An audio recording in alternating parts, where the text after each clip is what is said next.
But you don't matter, Reloaded. I'm kidding. Just in case. I'm gonna clarify. I'm kidding about that. Yes. I've been debating my character. Again, it really does depend on what she decides to do, but obviously class doesn't change my personality, right? And since normally I would be thinking in like a serious direction, because I'm big on character arcs and character development and ambitions. I'm really big on ambitions when it comes to that sort of thing. But then I realized, wait, this isn't going to be a serious campaign in any way, shape, or form. And I'm not sure how to play a silly character. I'm going to have to think about that.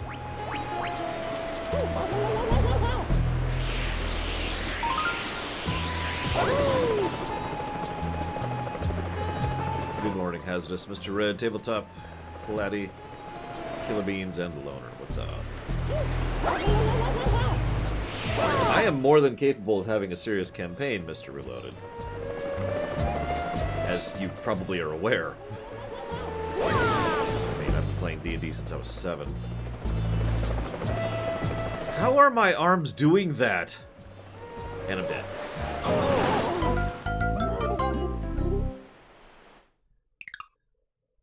So anyway, someone asked the which version are we playing question, so let's take a drink.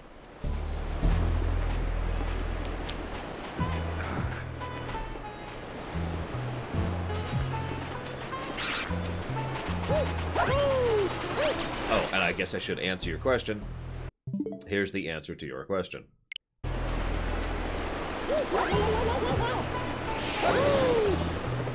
Good morning, Justin T. Good morning, Tabletop Tim.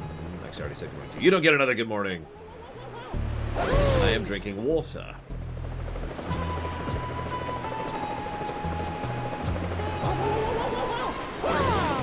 Because I'm actually out of seltzer water. I already drank all my seltzer water this morning.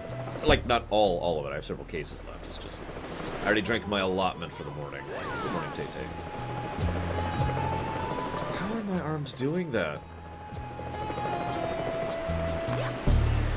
I'm not drinking Wawa. That's a whole different thing.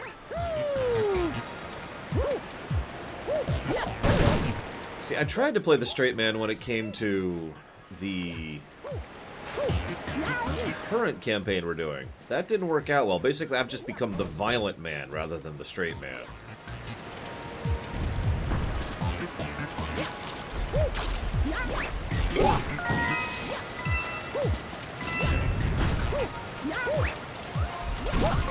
Not on purpose, by the way. It's just that's sort of the way it ended up.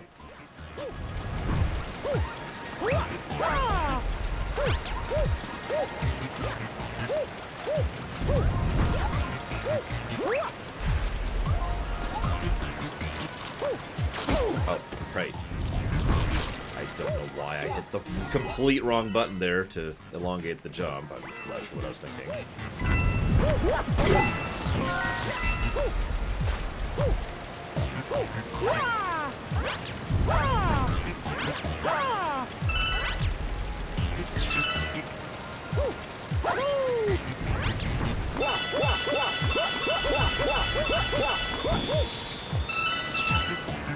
So you want me to play Admiral, or excuse me, Harry Kim? Is that what you want?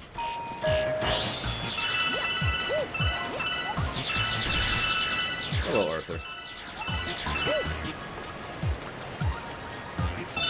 Now listen, Arthur, I've got a plan. You gotta have faith. I really wish I could do that voice. He has such a unique, raspy voice. Okay.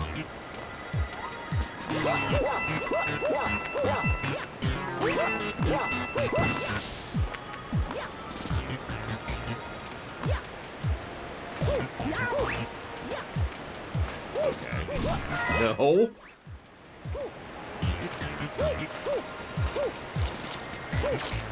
There we go.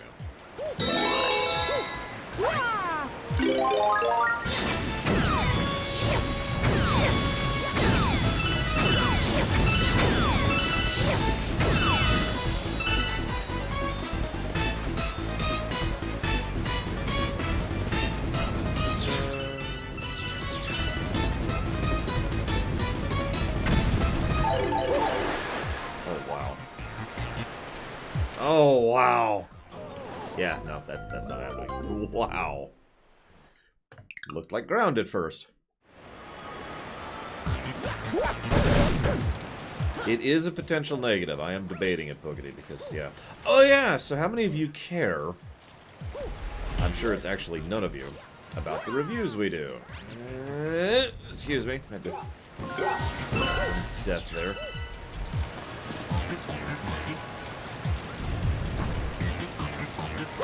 So I spent some time both last night and this morning doing an audit of most of the reviews, basically up to a point at which we started codifying our modern perspectives on things, right?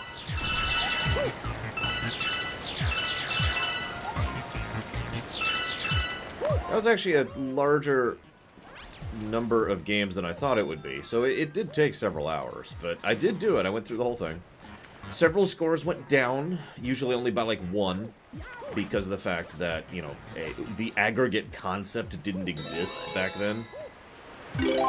So several things that really should have been aggregate positives were shrunk down into aggregate positives.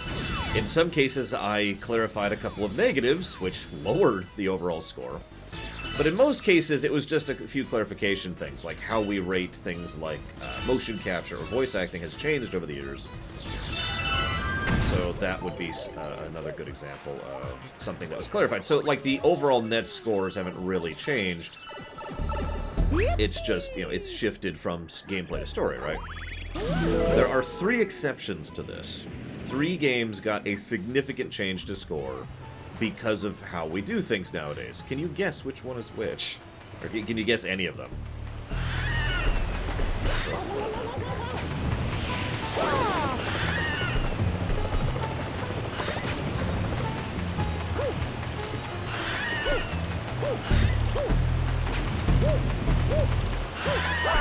Yeah, Odyssey is one of them. That's kind of what prompted this. Shovel Knight is not. Nope. Shovel Knight was done under the modern system, so no change there. But yes, Mario Odyssey got a little bit of a boost, by which I mean an absolutely gargantuan boost.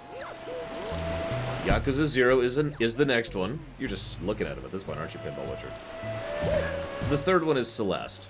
Celeste, Yakuza 0, and Mario Odyssey all got rather significant boosts to their score, simply by virtue of the fact that we used the current system that we are using now to review them. The best part is, because I actually streamed those games, I remembered them enough to actually comment on them, unlike a game I do a rumination on, which I barely remember. So yeah, Odyssey is now one of the highest rated games on the site.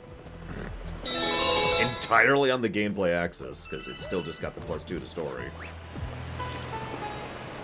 Celeste is much higher, mostly a gameplay boost there. And Yakuza 0 is much, much higher.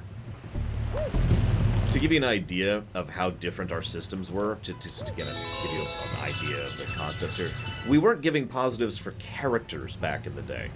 So, Majima, for example, did not have a positive. Hello? Oh my god, why? Ah! It wasn't catching. Nothing was catching.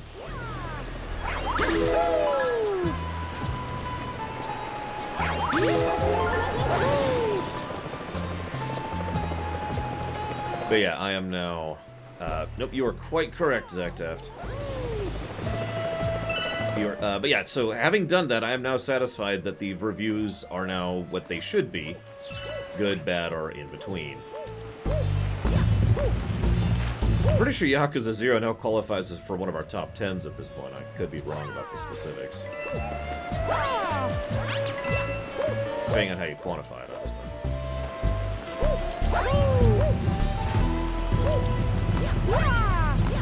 Yeah, see, this may sound like a stupid thing to say, but I actually really care about those review scores. I've said before, and I've said it again, if you guys really wanted me to discontinue the review scores, I'd just take them off camera. Because I care about doing the review scores. I actually want to do that for myself.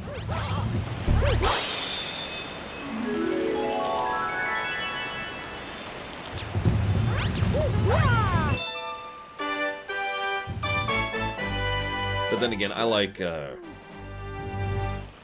measuring things. I don't know how to explain that. I like not being vague. That's probably the better way to put that.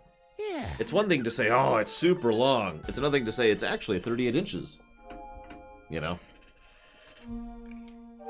It's nice to have actual concrete data. You know what I mean?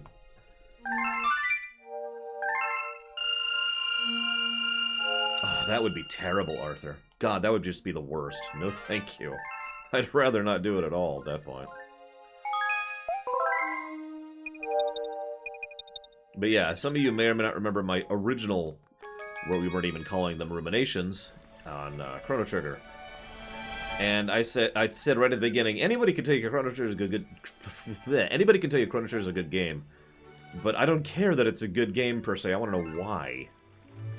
Why not? I hate that system so much.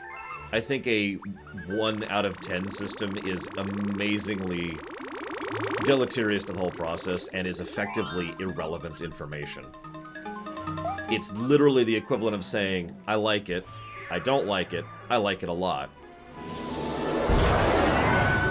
And that's just irrelevant information to me, you know? I'd rather actually rate and review anything to the specifics of why I think anything is a plus or a negative or whatever. That's also why there's no maximum limit on negatives or positives. Although I believe the highest we've ever gone is into the 40s with Witcher 3 on story, and the 30s on gameplay with Shovel Knight. Yes.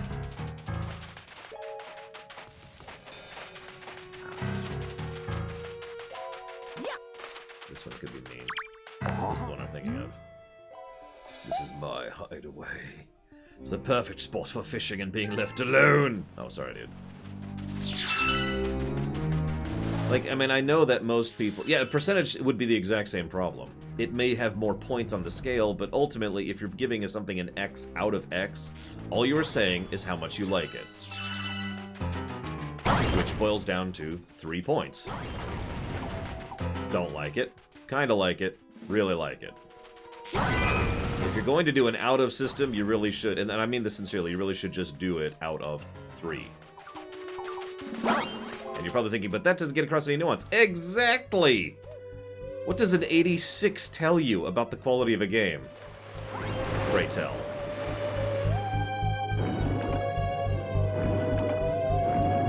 Oh my god, you really can't. I don't think I've ever noticed that. Anyways.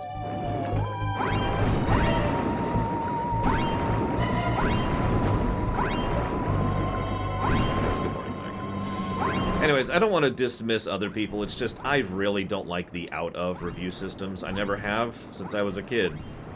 It's one of the reasons I started using the pluses and minuses system for this, you know, this show. But it's something I came up with off the show. It's just thanks to you guys, and I do absolutely credit you guys for your input on this.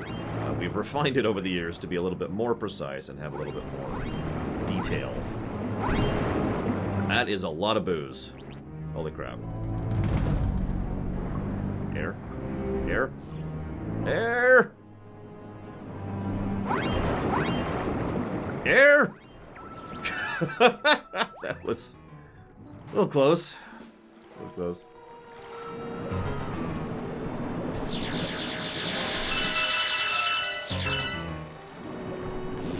I mean, that's one of the reasons why I'd be willing to take the reviews off camera, Pogody. Like I said, those scores are for me. Really. I keep them on camera because every time I mention taking them off camera, people don't want me to, which is fine. It's not really... Thanks to the coding changes and scripts that we have running now, it's not really a big deal to put that on camera, or, you know, put it on the website. It used to be.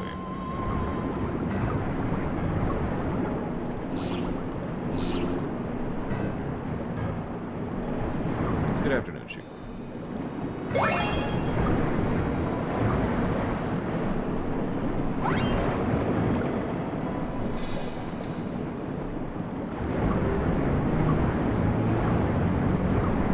I suppose that is a good point. Simply for branding purposes, I should probably keep putting it on camera, since nobody does the pluses and minuses system.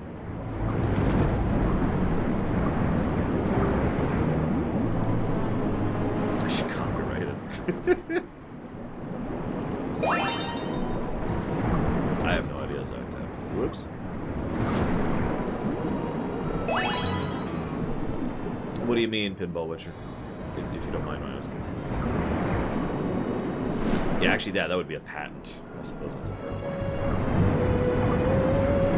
I could patent it. I have all of the requirements necessary. It would just take time and money, because of course everything takes money.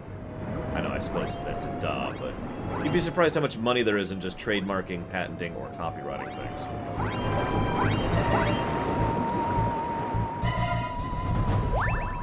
What's a kunoichi?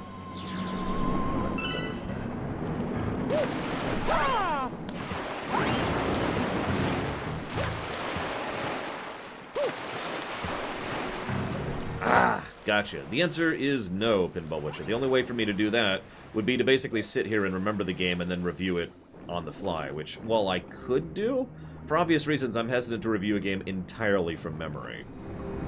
I do remember Dishonored 2. It's a great game, but to be perfectly honest, and this is admittedly somewhat selfish of me, I would rather just stream it again and review it that way. Go through it again.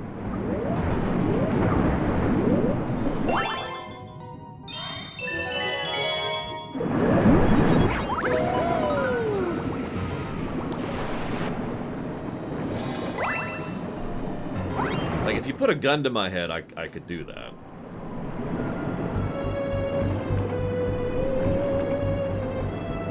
How would you know hazardous? Alright, so this is going to be tricky, because if I run into anything, I'm going to lose this shell. And you remember how there's a billion ghosts in the way? Because I remember there's a billion ghosts in the way. I'm just waving. It's okay, we have a flashlight. I just need to... It's really thin. It's an X-Files flashlight.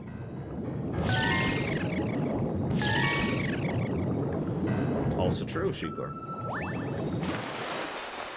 Also true. I've gotten here and accidentally hit that Koopa with this shell. Man, that was close. Oh, Mario! I almost forgot to tell you something. Trying to get a star, but I fell into this treasure chest. Let me stop using this voice. It's really hard in my throat. He turns into Yoda at the last second for some reason. By the way, I'll take that as a compliment, Platter. Now, I will admit, I am very fond of the review system we have come up with. To the point where I'd love to do reviews of, like, movies under the same system. It's just, you know, obviously there's not really a vector for that, since movies are solely the purview of Ruminations right now. And I know a lot of people call my Ruminations reviews, but they're not. They're really, really not.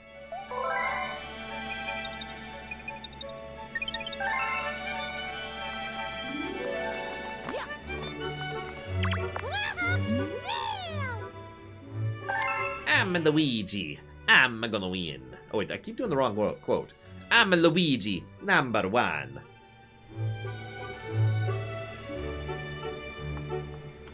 Well, the good news is it's already a funded run, Arthur. See, so I'm going to explain my reasoning here. And you can disagree with me on this, that's fine. But what I have to... The reason is Streamer Rage just subscribed to me with Twitch Prime, which is actually really awesome. Thank you very, very much, Streamer Rage. Ever and always appreciate. If you happen to know where you're going to put that, please let me know. But in addition to Streamer Rage, which I need to spell correctly, there we go. Of course, Trajan. They add more... It's Yoshi drums, kind of. Anyways. Where is that? So that's after the... I know where that is. Hades? Hades. Hades. What is Hades? Help me out here. I don't think Hades is a game that's on the list, since I don't know what it is. Hades. It is not on the list. So I'm afraid I must say no, sir.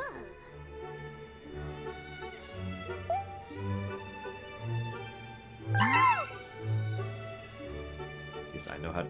Thank you. Thank you, Toad. Thank you.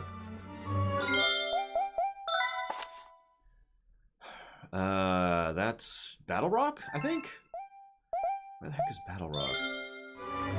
Listen, you don't understand how good Toad Post is. Okay. Sorry, Streamer Rage, but thank you, as always, for the sub. So, to respond to you, Arthur, I'm going to go back to the Mega Man concept, right? An individual stage can be a positive if it's a really good stage, and an individual stage can be a negative if it's an individual stage.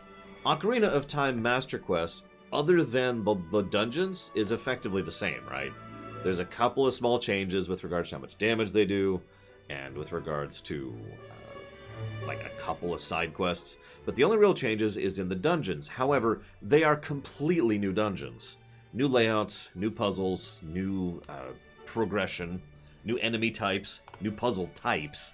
So because of the fact that it is effectively adding 8 new dungeons to the game, that's 8 new dungeons that I feel we should review, since any given dungeon can be a positive or a negative, or part of an aggregate, or part of an overall level design. That's me. That's the reasoning. Like, terrible, terrible reasoning. It is the fountain, I was right.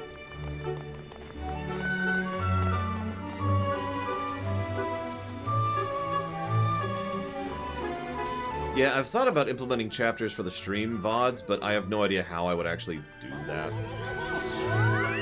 Anyways, that's the reasoning. And admittedly, I wasn't going to do that originally. You guys talked me into that, because you pointed out what I just said, and I was like, oh my god, you guys are absolutely right. They're pretty concrete, but they also are always changing, so make of that what you will, Pogody. It's like life. Life isn't static, life is dynamic, right?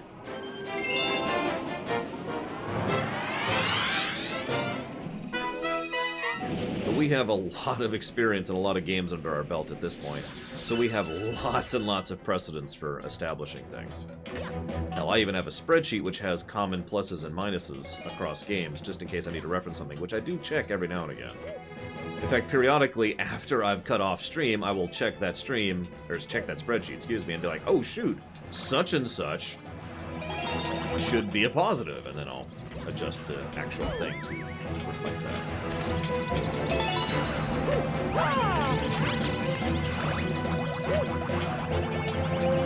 And of course, there's a huge amount of gray there too, since we have to deal with games that get updated, or games that have DLCs or expansions added to them, or games that are, by their nature, live services. And I don't mean like Fortnite, I mean like an MMO, etc. That makes perfect sense, Gum Gum, but what I don't understand is how she is an infiltrator in this matter.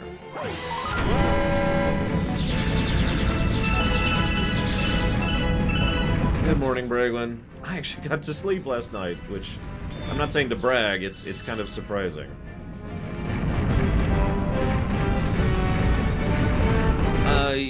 So I haven't 100% decided if I'm 100%ing this game. If you'll notice, we have been so far. We have not skipped over any stars going forward. I don't know if we're going to do that all the way, because, yeah, playing through the whole game as Luigi is something we're probably not going to do.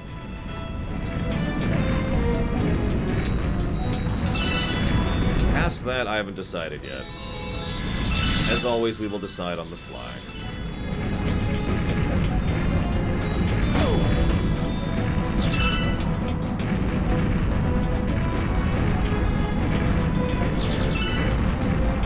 I'm coming, brother. Whoops, I'm not paying attention to the screen, brother. What? Oh, that's my shoe. I'm Luigi, number 1. Alright, brother. I got you, bro. You're gonna rot in there and die, just so you know. You're gonna die of old age.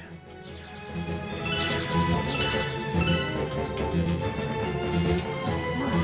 see if there's a point around here. No kidding, Boogity.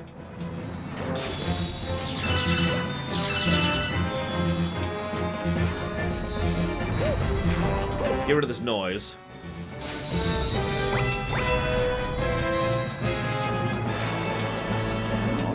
Whoa. Controls are weird. Okay, we're okay, we're okay. No! what would you do with a Waluigi game? Like, how would you make him play? We know how Wario plays. He's a brute. Big, huge attacks. They did that in Super Mario 64. They did that in his games. Aww.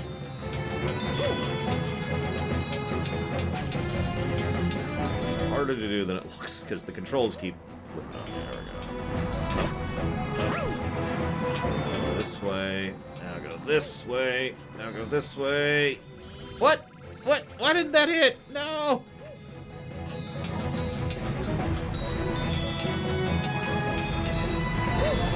Down here. Up. Ah, too far up. Thief Rogue, huh? Stealth?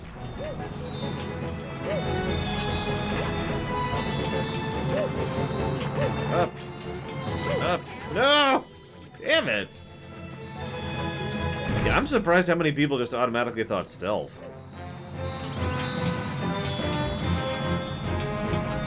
I'm with it, I like it. Because we've got the Brute, we've got the all in all. Actually, frankly, we've got the Tool User, that's Mario.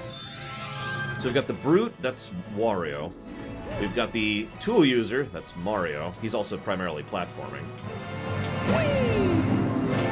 And then we've got Luigi, who's a puzzle character, since Luigi's Mansion is just awesome. I really like Luigi's Mansion 3. Then we have, what do we have left? So yeah, Stealth Kid. I like it.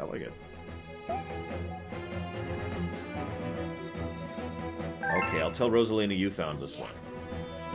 Just for you. Ugh.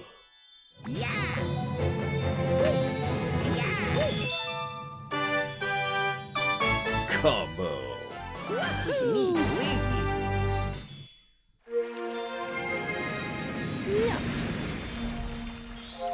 Oh, yeah.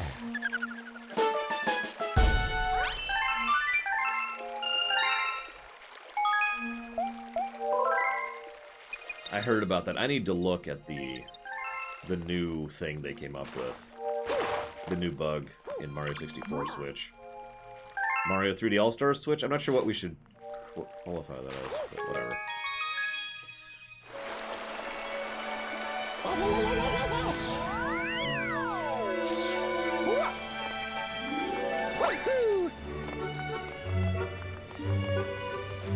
I should go get that 1-up, guys. It's very important to me to get that completely useless 1-up. Is this here yet? Nope, I need 2 more.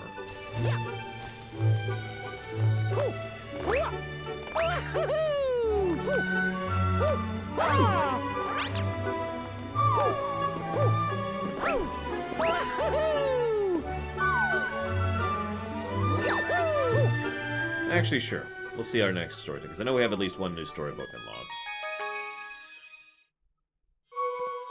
Oh. It is time for more storytelling. I'm too dry to do Palpatine right now.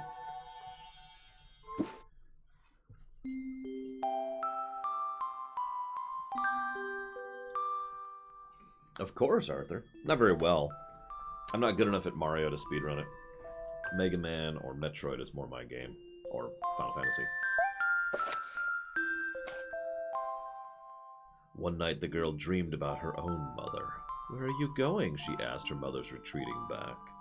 Totally, by the way, she has a crown. Do you notice that? The mother does. Make of that what you will. Without turning, her mother replied, "Don't fret, dearest. I'm not going anywhere. I'm always watching over you, like the sun in the day and the moon in the night." A wave of sadness washed over the girl. What about when it rains and I can't see the sun or the moon? Her mother thought for a moment before responding. I will turn into a star in the clouds and wait for your tears to dry. But when she awoke, the girl's face was damp with tears. "You have star bits in your eyes," said Luma to the girl. Wiping her face, the girl replied, "These are tears, not star bits. I'm crying because I'll never see my mother, ever again." At this, Luma began to cry too.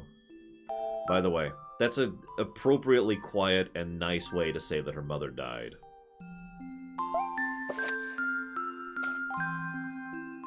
The pair traveled through the starry skies, and though they encountered many other comets, not one of them held Luma's mother. Luma was despondent. Now, Luma. The rain clouds won't go away if you keep crying. I'll give you a present if you stop. The girl closed her eyes and said gently, I'll take care of you. And with these words, she felt a small spark in her heart. We did have 2 unlocked. The kitchen will go over here. The library will go over there, said the girl busily to herself. We'll put the gate here. Ever since the girl took Luma under her care, she'd been bustling about at a feverish pace. It's a lot of work, but it's worth it to make a happy home.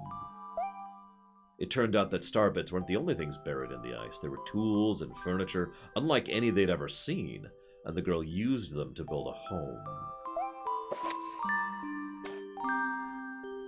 Looking at the completed house, Luma remarked, Don't you think it's awfully big for just the 2 of us? With a library, bedroom, kitchen, fountain, and gate, it was certainly spacious, but still, something seemed to be missing. If only my father, brother, and mother were here, the girl said wistfully. Indeed, the house was too large for its 2 small residents. That night, clutching her favorite stuffed bunny close to her heart, the girl fell asleep in the starship. Oh, 3! Holy crap.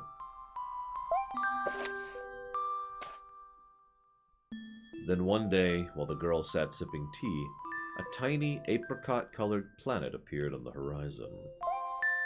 From the planet, another Luma of the same color emerged. Do you know each other? The girl asked the 2 Lumas gleefully. Despite the girl's excitement, they seemed uneasy. The 2 Lumas neither drew closer nor backed away from each other. Instead, they just stared. Then, one Luma broke the silence. My mama! At once, the apricot Luma parroted back, Mama, mama! Mama, mama! The 2 Lumas began to dance around the girl frantically, neither showing signs of stopping. The girl was so charmed by this she couldn't help but laugh, and that's when something very strange happened. Suddenly, more Lumas began to pop out from the apricot planet. They were different colors, but they all shouted the same thing. Mama. My mama. The sight of all the shouting Lumas only made the girl laugh harder. What am I going to do with all these children? The Lumas just stared blankly as she doubled over laughing. I guess we'll have to name each and every one of you.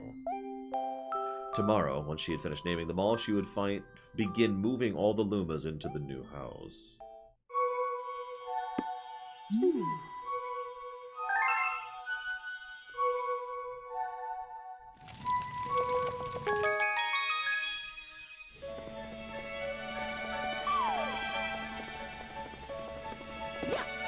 I was thinking about making a Luma faction in that Mario 4X game, but the problem is, no matter how I thought about it, the Lumas would be OP as hell.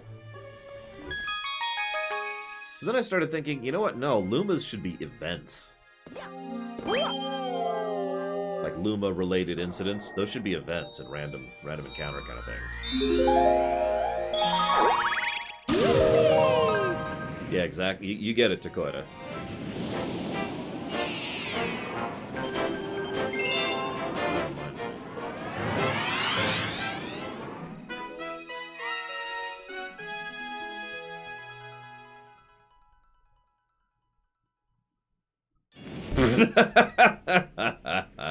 That's my response to that thought, Arthur.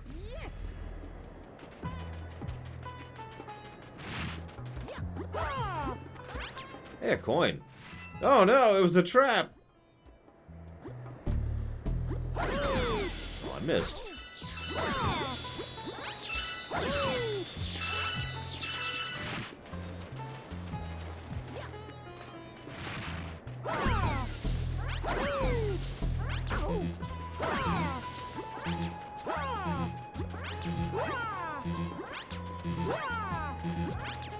Damn it.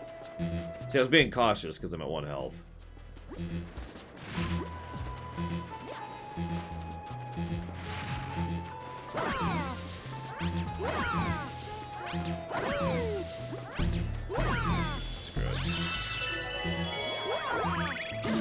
Good morning, Loke.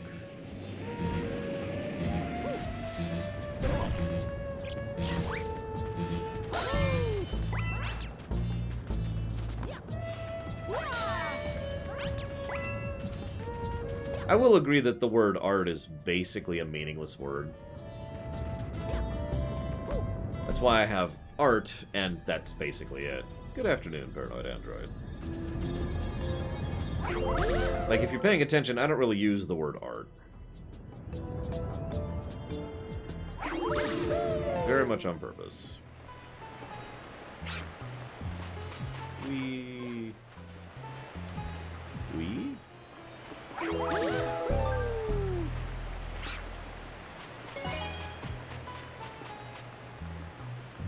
It's like saying book.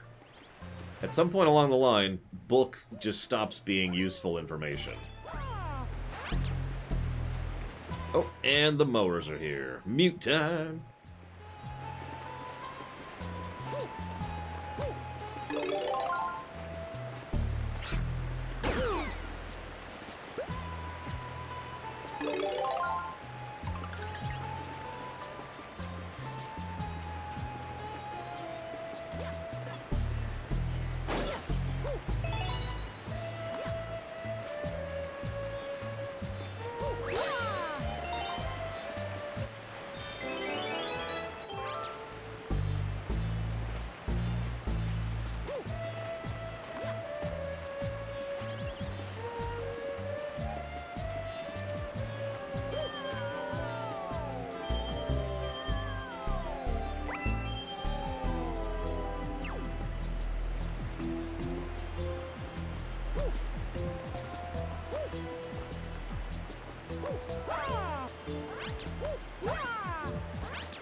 I think they've moved on for now. So to answer those questions, first of all, do I think 64... Excuse me, do I think Galaxy can dethrone Odyssey? By memory, there's only 3 games I think that would have a chance... 4 games that would have a chance of dethroning Odyssey for me. This is one of them, so we'll see. I don't know. To answer the art question, there's art and then there's art. Now, the art category was something I used to use, and I actually don't anymore, as a specific denominator of what I considered to be the outside best of a work. The 0-2 list, to put it simply. Which I suppose that's making it more complex. But, you know, whatever. But I don't actually do that anymore. I much prefer to think of it in just a linear, you know, this one is X, this one's Y, this one's Z. This is their overall scores, and this is why those scores exist. Yeah, I thought this was timed. Had memory of timing. I was right. Timing and instant death, my favorite things.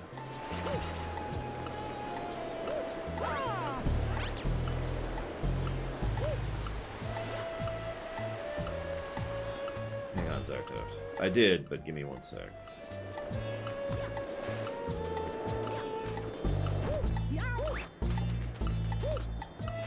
What? No! There we go. We're okay. We're okay. Okay. Hi. Damn it, Twister, get your kids out of this game. A superhero show would get a negative if they had a character that's a knockoff of the Joker. That would neither be a negative nor a positive. It would only depend on what they did with it and how they used it. Yeah. But yes, Sonic 06 is art. That is a true statement. It is simply not art, which is why I no longer use that clarification.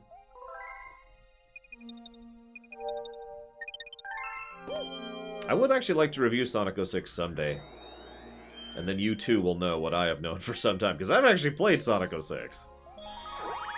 Yeah. Anyways.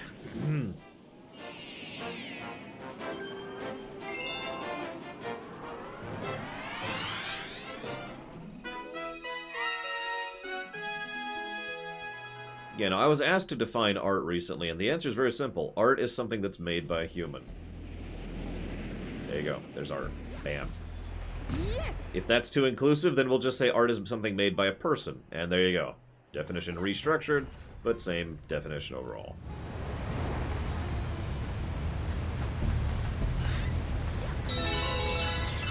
Auto-scrollers, kind of, but with bombs.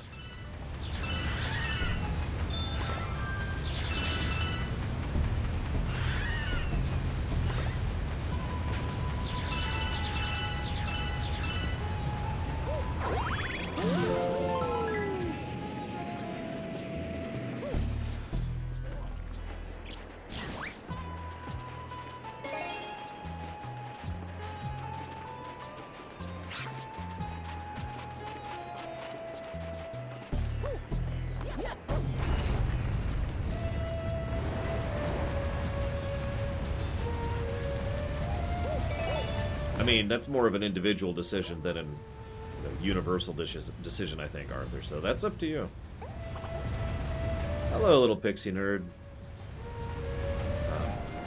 This thing was still going. Damn, that was a tall thing. All right, so I need it over here. I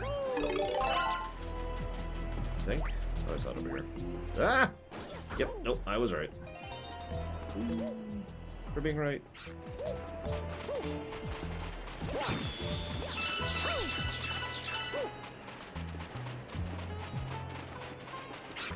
By the way, the other games I think could dethrone Odyssey are Mario 64, Mario World, which is just a masterclass in game design to this very day, and Mario 3D World. Oh, and Galaxy 2, obviously. And just all the Marios. All the Marios could dethrone Odyssey. No, I'm kidding. But that is the list of games, including Odyssey, that I would consider to be the absolute, top end. The 1%.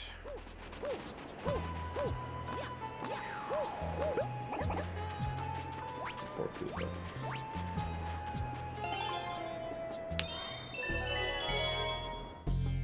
Yes, Hom 5 will definitely surpass Mario Odyssey as the best Mario game.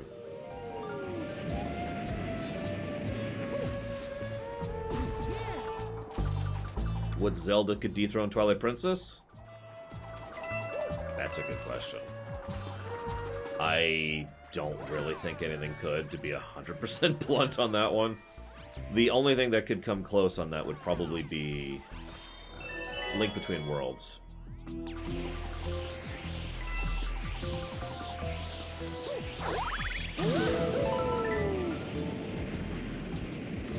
Breath of the Wild 2 is still a rogue card, so that's just who knows at this point.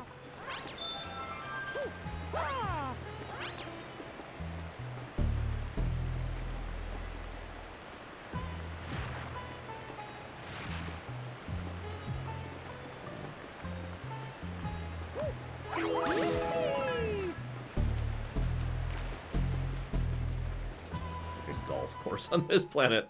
Oh god, can you imagine playing golf on this thing? Alright, let me hit the ball. Whee! Oh, hang on. Whee!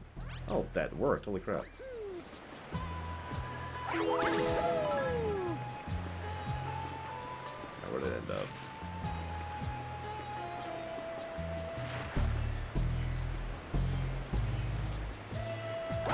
So what you're saying is I'm the stupidest person you've encountered? Which makes sense. I am very stupid.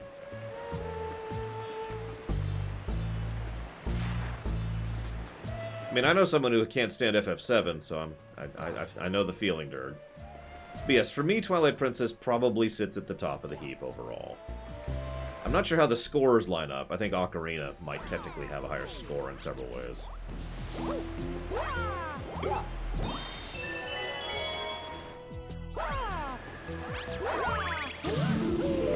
I'm not sure. I'm not looking at the website, and I didn't go that far in the audit.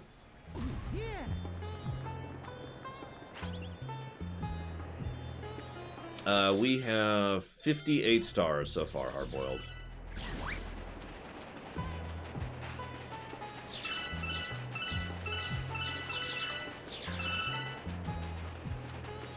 Probably not Gum Gum, no. Give me a baseball bat, I'll make some things happen. Oh, I'd believe it, Boogity. I mean, there are people who really dislike Empire Strikes Back. That's not what I would call a surprise. One of the things that I became accustomed to many, many years ago, because I was a fan of Star Trek, was how much disagreement we all have about what is considered good or bad when it comes to our favorite franchises. So, I heard you like auto-scrollers, so here's an upside-down auto-scroller.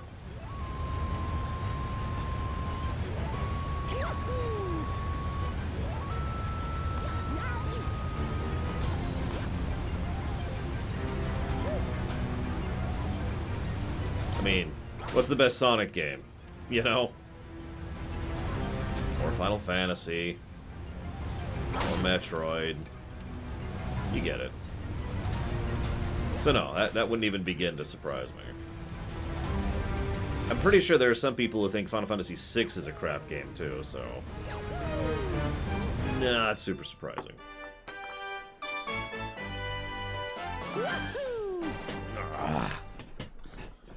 By the way, the answer is obviously colors. No,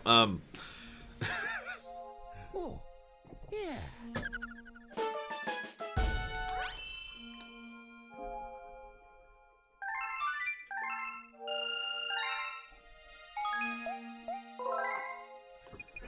By the way, that is the other reason I like doing my review system, to see how my opinion is when I actually go through with analysis mode on. If there's one thing I've discovered doing this show, it's that turning on analysis mode really can change my opinion on anything. Good and bad. Sometimes the same. Sometimes I look at something and I'm like, man, that's just worse than I thought, but also better than I thought in a different way. Enterprise, as I've been going through Star Trek Enterprise, is a good example of that. It is simultaneously better and worse than I remembered.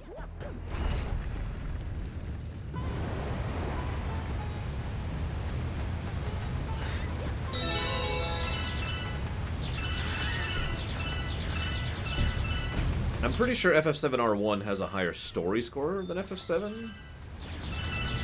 Maybe not? I don't know.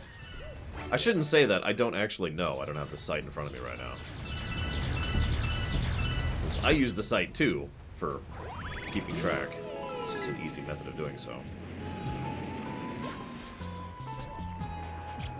Oh, don't worry. I have a local backup.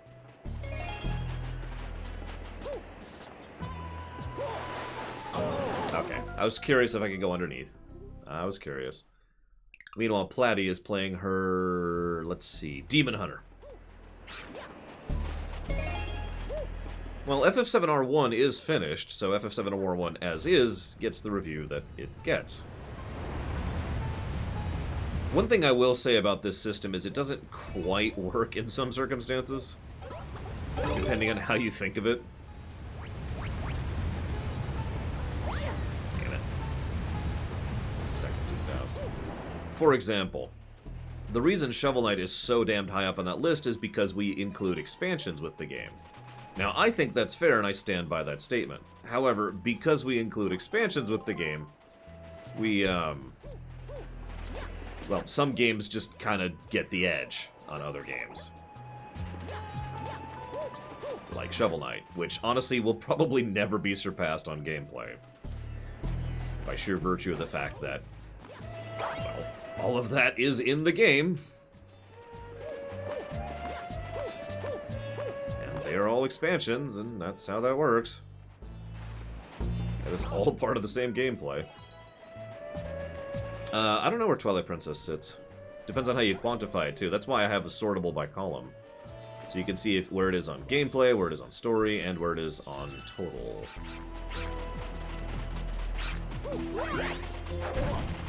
Ah! Trying to get me killed.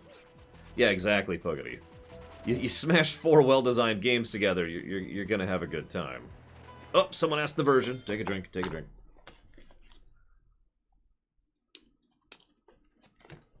Honestly, Witcher 3's score was elongated for exact same reason. 2 very good expansions baked onto that. Yeah, of course that's gonna push the score up. But again, I do think that's fair. It is an expansion of the game. It gets the credit for it. The end, you know? It's also why I don't mind lowering a game's score for an expansion. There it is.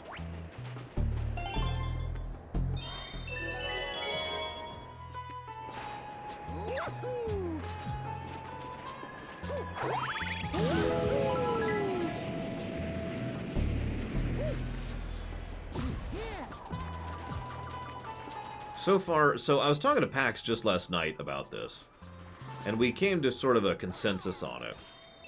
We could call it that. There's 2 possibilities here. It is also possibly both. Either years of experience have made me much better at games than I used to be, or the new control system is just so much smoother than it was back on the Wii. Because there are stars that I remember having horrific times with that we have just smashed through this playthrough. Could be both, like I said. Where was it? Where was it? There it is.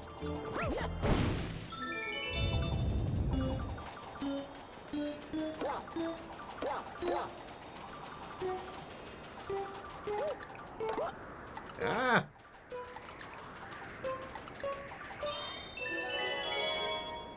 No, Boogity. I think that's only come up like once ever. And even then it was a very unique case.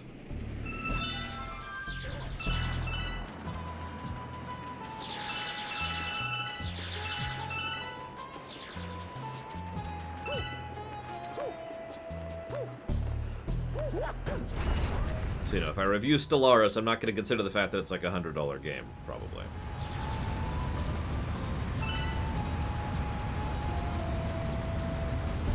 He's gonna get me. Oh, there it is.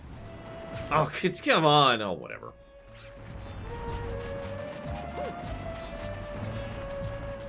I had that, too.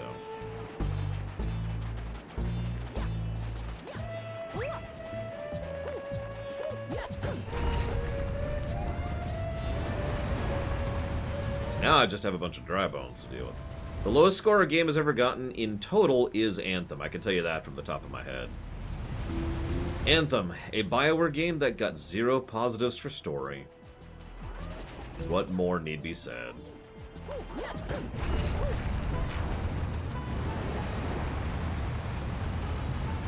I mean, really. What do I even need to add to that?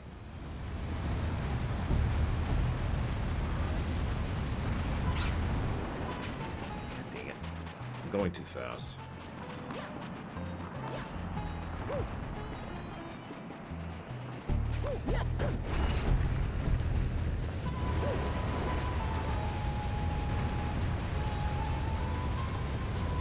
I don't remember what Dragon Age Origins got, but it was really close to Witcher 3.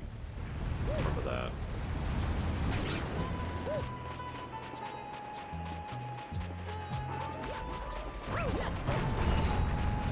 I think DAO had a higher gameplay score. I'm not sure, actually. I shouldn't say that, because I'm not sure. There we go. Just had to slow myself down a little bit.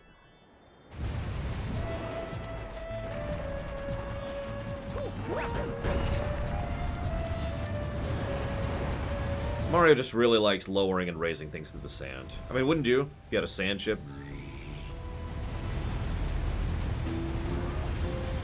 Yeah, that is the nature of the system, Pinball Witcher. If I ever do an updated, like, top 30 games list, It will actually be 2 top 30 games lists. Top 30 story, top 30 gameplay. Yeah.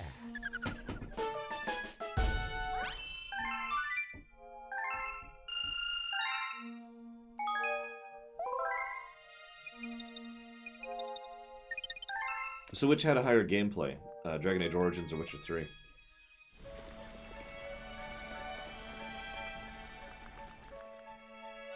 I sure hope so, Mr. Red. Even though Ride to Hell is an objectively better game than Anthem, it probably should rate lower. Okay, Origins did have a good... I was right.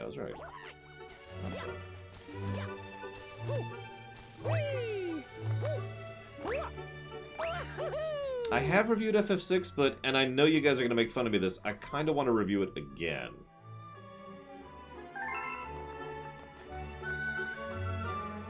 I know.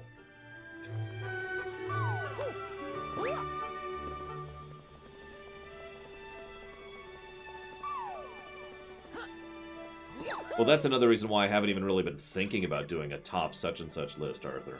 I've been asked twice over the last couple of months on Tumblr, what's your top 10 games? And I've said, and my response has always been, well, currently it's such and such for what we've reviewed so far. Because, duh, right?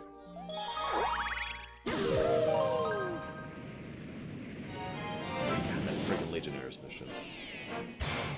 I'll tell you this, Ride to Hell Retribution will probably have a worse score. Whether it has worse gameplay... So I beat Ride to Hell Retribution. You remember that? I did a whole stream on it. So I did it on camera. And I would actually say Ride to Hell Retribution is less irritating to play than Anthem was. That's my memory, of course. So make of that what you will. Let's see if I can do this properly this time. Almost.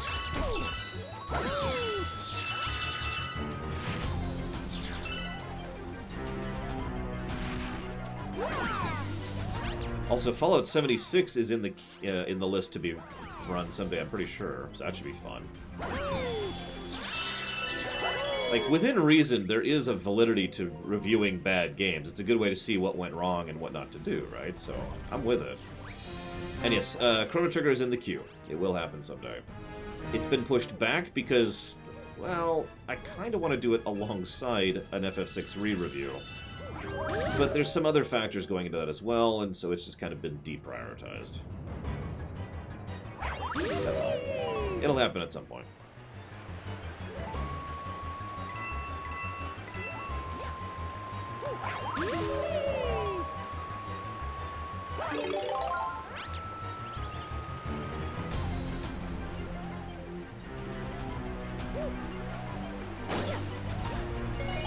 No, that's not actually how that works, unfortunately, Hazardous. First of all, I have dealer's choice.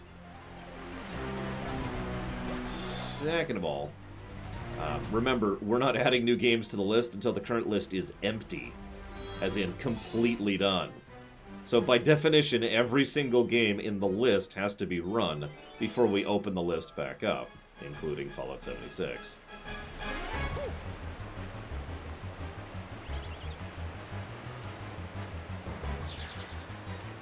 You're welcome.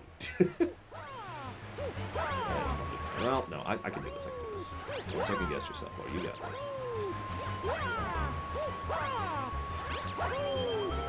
There we go.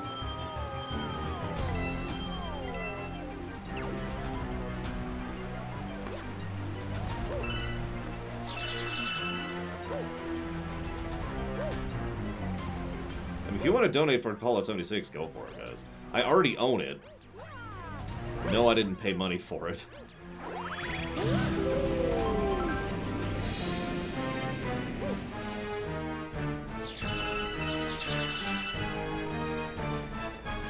Well, it'll be more like when we get to the point where we're staring at the last few games on the list, we will determine exactly how we're opening it up, which there's still some uncertainty on exactly how we're doing that.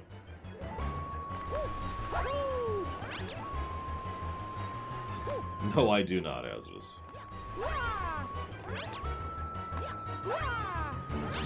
Yes, all the highlights are clipped by you guys.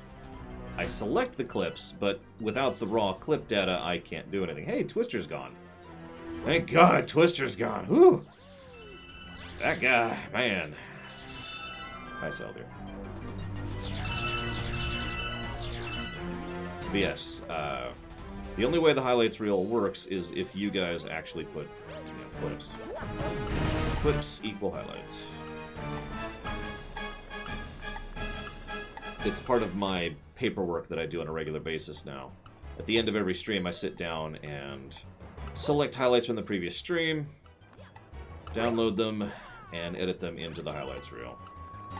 Oh, hi, Twister, you're awesome. But your kids suck, I'm just saying. They need to get out of here. And they did, so it's awesome.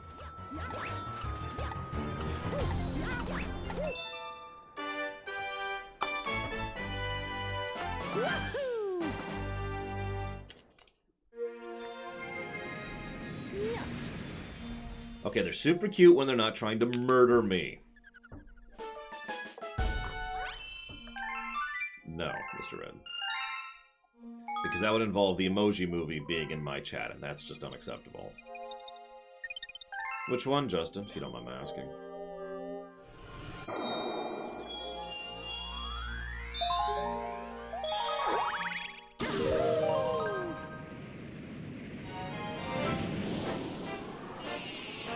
Skies of Arcadia.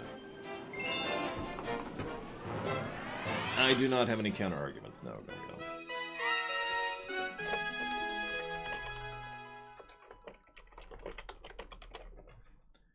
They just want to play, now die! I think is what you meant there. Where the heck is Luigi? Hang on. I mean, some of the older games have aged a lot better than I thought. Not all of them, but some of them.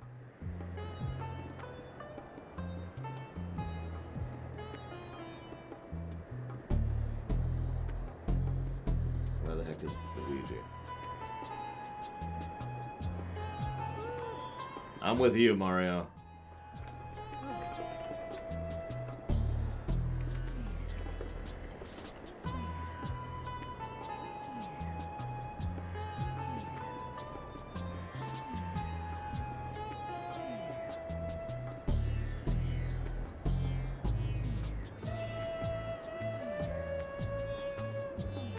There it is. Wooden ring. And we need star bits. We need as many star bits as we can get.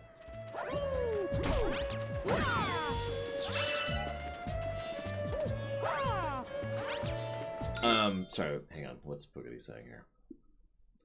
No, Poogity. In fact, I'd probably not be okay with doing a remake of any of my reviews at this point. Anything that's actually been reviewed is pretty locked in.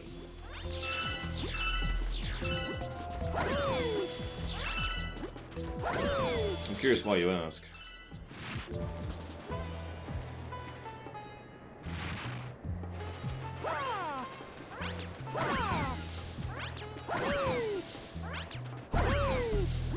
Well, FF6 really is a unique case. Believe it or not. I don't know, Arthur. I actually don't know the answer to your question, I'm sorry. How many do I need for this? But yeah, FF6 I want to re-review. I'll go ahead and tell you why. It's because the SNES version feels sufficiently different that I think it would be, if for my own sake, I want to go through the SNES version and compare and contrast it to the GBA version. Because we reviewed the GBA version.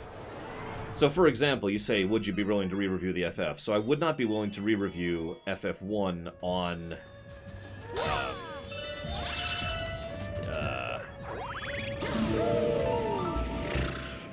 what did we play FF1 on? I don't actually remember. PSP, thank you. So, I will not re-review FF1 on the PSP. However, re-reviewing FF1 on the NES is on the table because it's a different edition. So, yeah.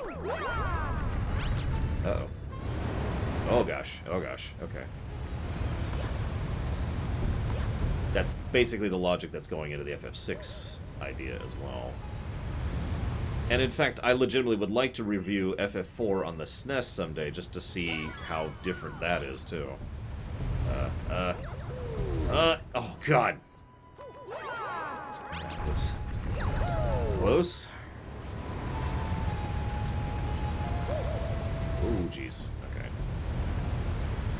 Gravity in here is very strange. I have, and then I have thrown that idea out the window. Fling! There we go. Besides, that would really be a review of the game at that point, would it? It would be a review of the patch. I'm dead.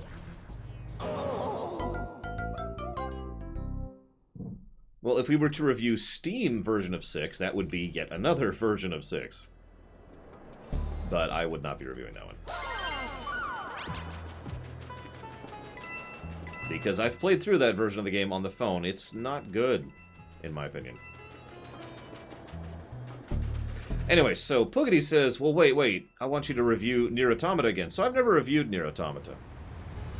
In fact, Nier Automata is on the funding list for being reviewed someday, or it's on the queue, I forget which, but it's there somewhere.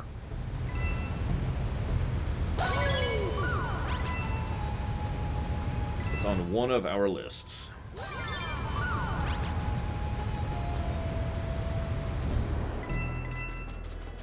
I have no real thoughts about it, no, Dr. Winter. However, someone asked about Microsoft buying ZeniMax, so take a drink.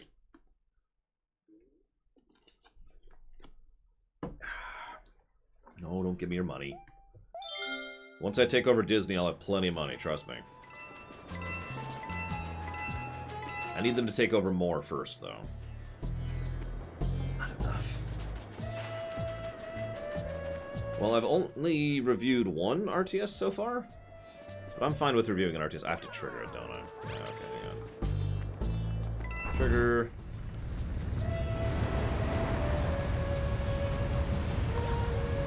Yes, there's one. Oh my gosh, that's unusual.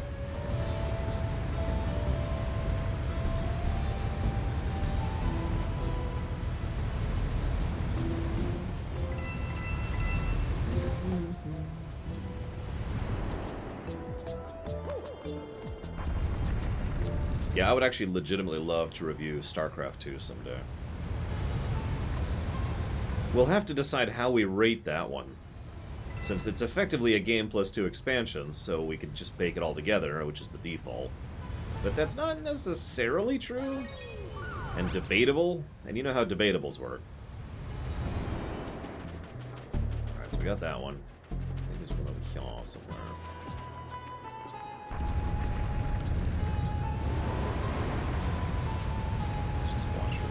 Or that, sure, that's cool too.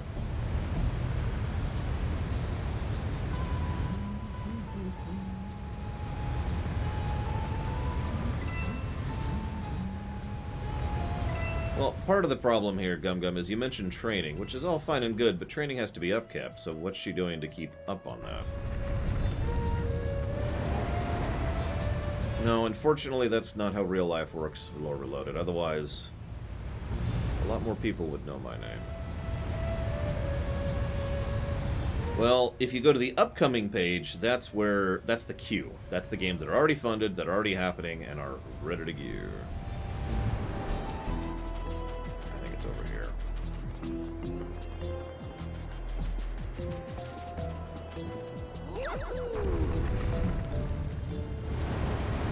I'd rather not, but yeah, sure, I'll review Superman 64. If you want to waste your money on it, why not? Who am I to tell you how to spend your money? I haven't taken over the world yet. Then I'll tell you how to spend your money.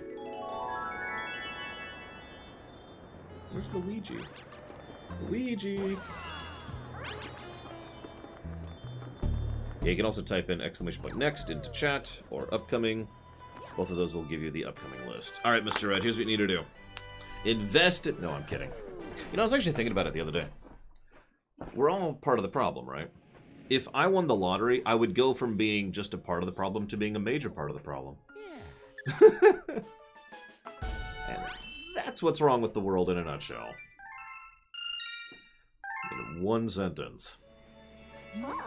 You've managed to recover all the green power stars and restore the green launch star. Now there are 3 new things you can do.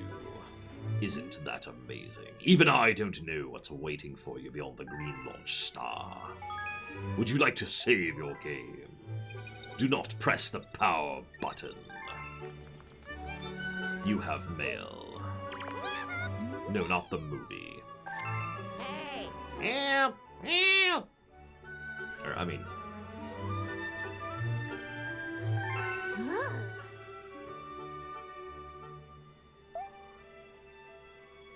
yeah, but why, Gum Gum?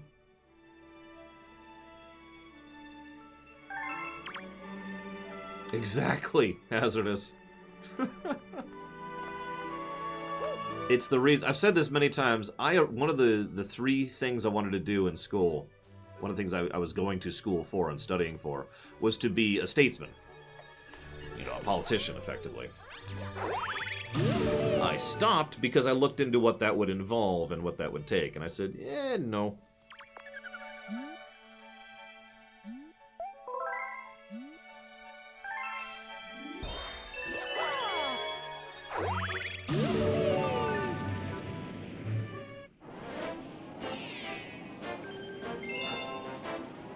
I mean, I could roll the dice on being one of the 1 in a million who actually slides through the gears and actually accomplishes something. So who's ready for me to fail miserably over and over and over?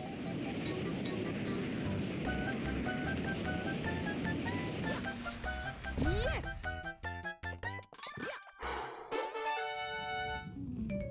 Oh my god.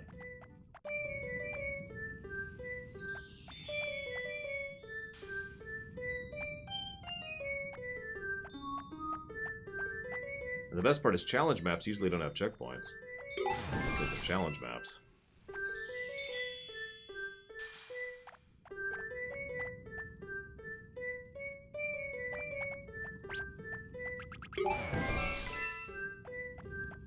Yeah, when there's a 1-up in your way, you know they expect you to die a lot.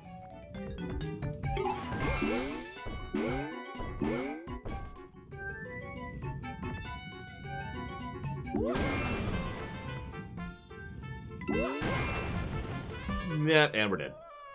Death 1! I think it's because the same problem most licensing games have.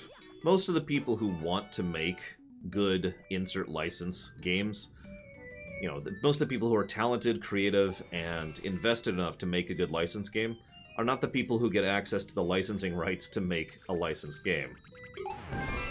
That's just kind of how that works. It's why Star Trek and Star Wars and various other franchises have a small selection of good games. And that's about it.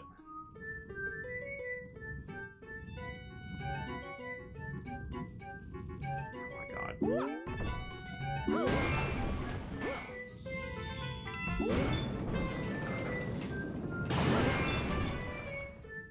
Kind of, yeah, Columpalooza. This isn't literally Yoshi drums, which is why I haven't listed it as such. Oh my god, Eggman Land. I was stuck on that level for so long. Like, I enjoyed Sonic Unleashed, but holy crap. Some of those levels.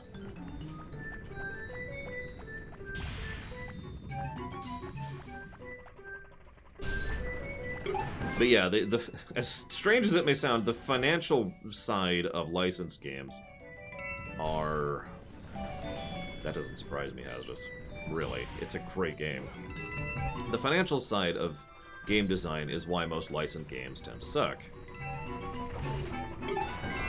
Speaking of which, Other Lore, if you're still there, he's probably gone. He doesn't like watching my streams. He hates me and everything about me. And I mean, can you blame the guy? I mean, I did steal his name. Nope. Did you hear that they have... No, this is still in the rumor, unconfirmed territory. But it's in the pipeline that they have pulled the plug, and there's actually a decent amount of evidence for this, on all 3 Star Trek movies that were in production. Because, and I'm quoting CBS here, the shows have not generated enough interest to justify the expense on a movie.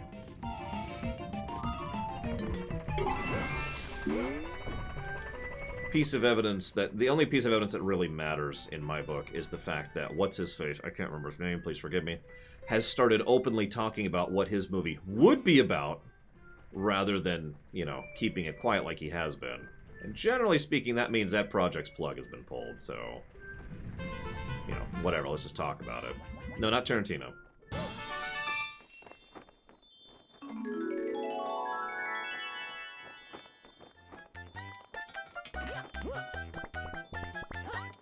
I'll take 2 tries on that. No, Casual, but that's on a percentage thought. No, they do not, to quote, unless you count the CSI stuff, which I do not. No, I have not, Zach Taft. Well, yeah, the re-merger has certainly thrown a lot of things into the air. I actually talked about that during the TOS stuff because, oh god, I can't remember how to pronounce it. Desilu Studios being eaten by Gulf and Western being merged into Paramount was actually significant for the development of TOS, since that was happening during the production of TOS. And Lucy herself was actually significant in ensuring that TOS got a second season as well, at least by several accounts. As with all TOS history, every single bit of it has an asterisk that says this is probably the truth. Maybe? So I hope you like motion controls.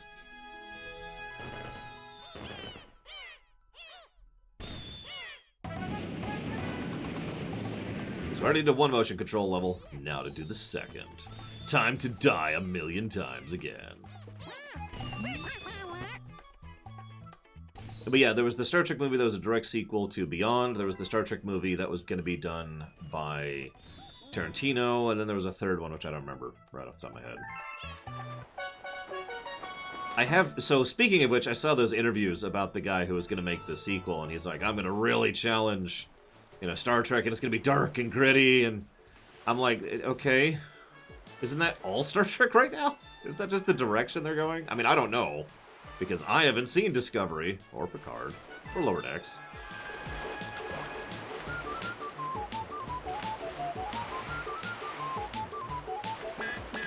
Please, don't answer this level sucks. I don't know, like, you see the waves, right? That's actually part of the difficulty here.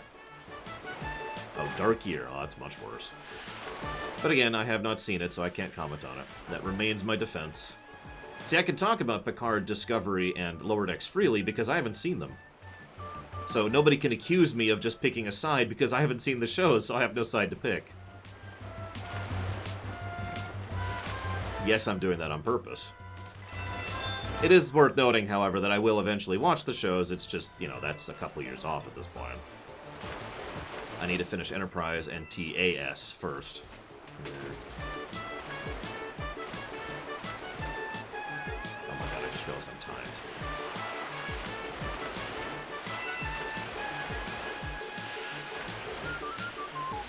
Like, I've been going super cautious this whole time here. Can I please see where I'm going? There's the finish line. Oh, I'm not going to make it. There's no way. No way. Yep, no, I didn't make it. Jesus. Eventually Retro Justice, but not for a few years.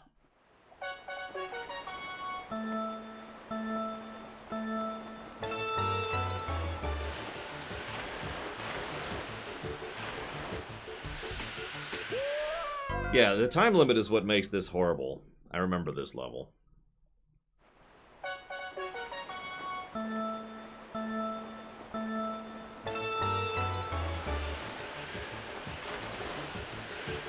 So I'm going to be less cautious this time. And just YOLO it.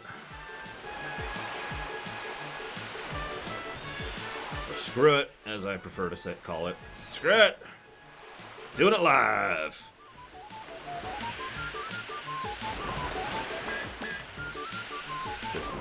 this is the thing.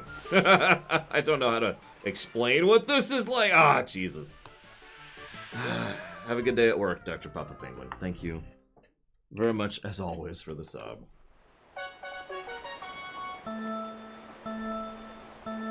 You know, I don't know what lives cap out at this one. There we go.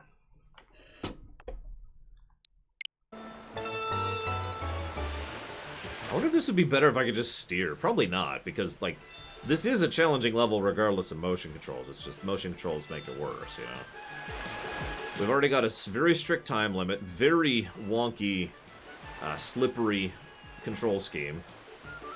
Or movement pattern, I should say, not control scheme, excuse me. Very narrow, lots of waves, and most importantly, a time limit.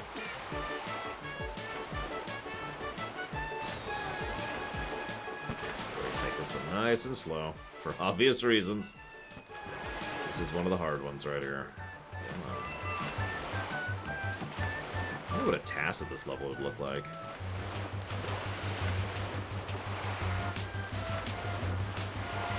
Okay, I'm 10 seconds ahead of where I was last time. That's good. That's good.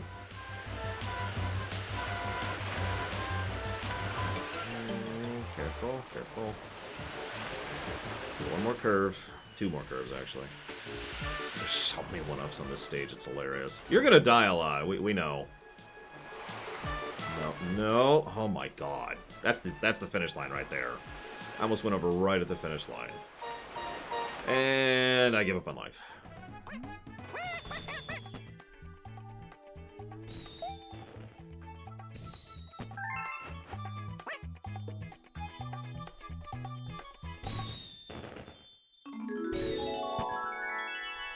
Why are there so many orphaned children? It's okay, there are no breaks, Sildear. Literally, there's no breaking. There's just go and not go. No, you cannot, Dr. Winter. That is the whole point of the list being on lockdown. You may or may not notice that on the website there's this big thing in red text that says list is currently in lockdown, and that's what that means. I'm actually legitimately curious when that list is going to open up. Because obviously there's not really a huge amount I can do to speed that up. I'm already being pretty efficient in my pounding through these games, you know.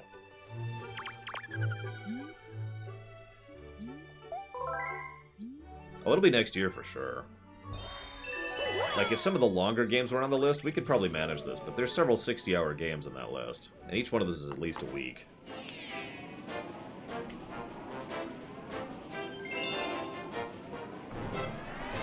And don't forget, we're taking off a week in January for AGDQ. Oh no, this stage. This stage. Yeah, HOM 5, the reason it took so long to be funded was specifically because of how freaking huge it is as a game. It's Philboard. You're gonna need a bubble. You got it, Lower Loaded. I will stop everything in my path to immediately go do this for you. So this level, blows?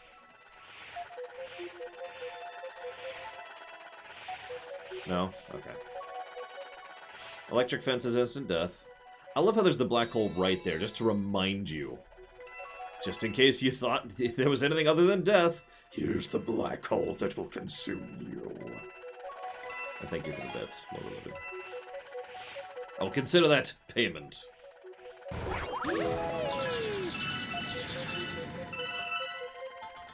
Yeah, the green stars are pretty mean. Well, so far surfing is the worst, even though it didn't take me all that long. It still was the worst. We'll see if this one is even worse than water and surfing. The good news is, this one doesn't have a time limit. So it's automatically better in at least one facet. Should not have gone this way, whatever.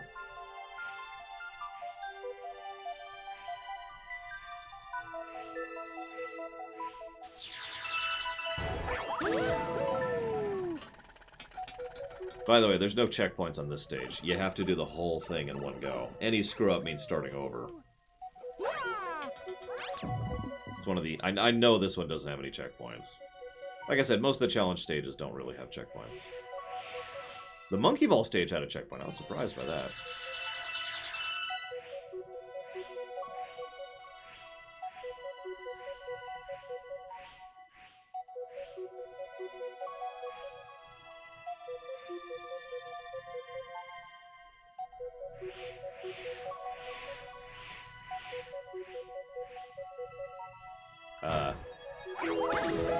You're kidding me. Okay, okay. No, I got it. We're okay, Never mind, okay. Just... 2 to go. Yeah, Teenage Mutant Ninja Turtles on the NES. Also known as Screw You, the game. I'm one of the few people I know who actually got past the dam in that level. And trust me, it actually gets worse after the dam.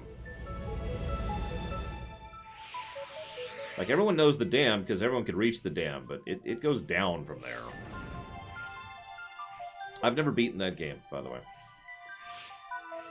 I've never made a save state attempt, but yeah, I have never beaten TMNT in any fashion.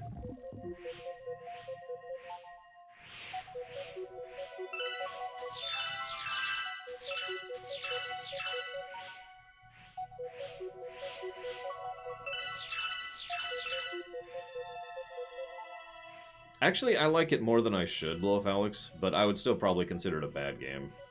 I don't know, I've never reviewed it, so who knows.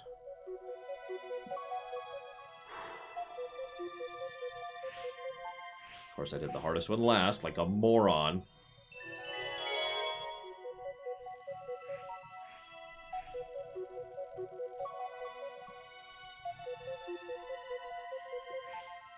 I would probably enjoy TMNT on the NES more if it was proper co-op, though. I mean, come on! It's Teenage Mutant Ninja Turtles. It's built for co-op. As we've seen with several other co-op TMNT games over the years. Including on the NES, I might add.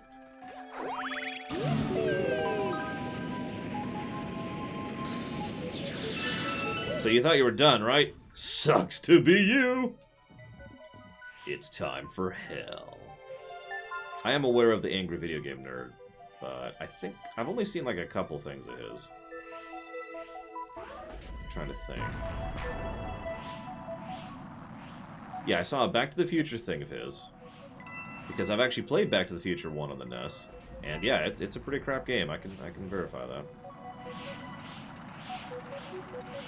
Nope. And I'm dead. Damn! Okay.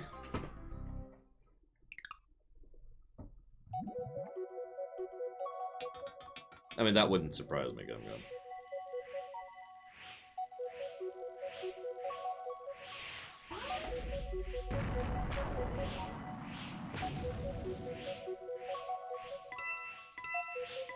No, apparently there is actually a checkpoint after you finish the earlier challenge. Which is good.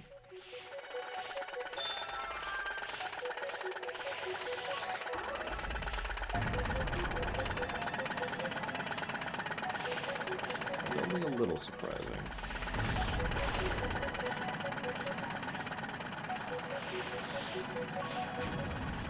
Oh crap. I hit the thing. That's gonna be bad. I can make that happen. I just need to do this. Oh, bull! Bull! All of the bull! I was right there, too. I would never make a Discord server. Never.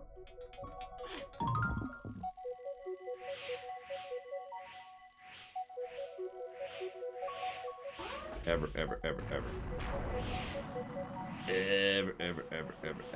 So anyways, I have 3 Discord servers.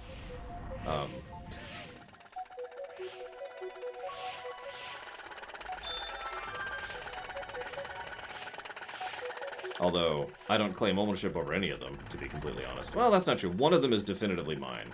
One of them I didn't even start. In fact, 2 of them I didn't even start. I just happened to be on them and involved in them.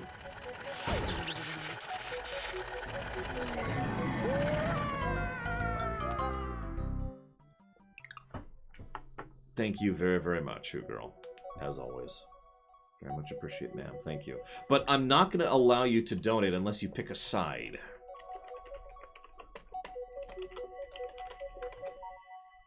Thank you. As always. I put that towards Drakengard.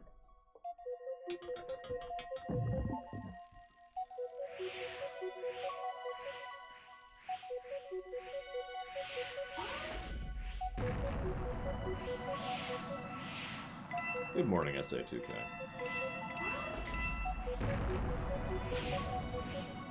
Nope, you gotta pick a side. That's how life works, right? You have to be on the red team or the blue team. I feel safe mocking that mentality even when it's not polemic day, because it's a dumb idea. And also it's, in everything? Like, I couldn't talk about human existence without talking about the tribal side-taking thing. You know, I mentioned red versus blue earlier. Yeah, so even Horde versus Alliance has the same problem, and it's even less of a reason for that than there is for most things. Oh, crap. Oh, crap. Oh, crap, oh, crap, oh, crap, oh, crap. There we go. We're okay.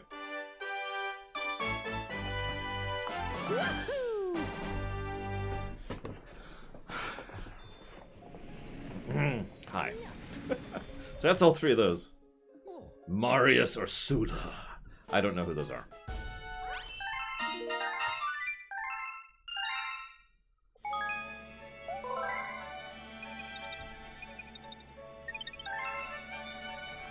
What? It's a letter from Peach. Here's the exact same message I wrote earlier. Oh, Roman generals. I'd go with Marius in that case. 35 discords? Jesus, Hugo. I thought I was weird for being in 4.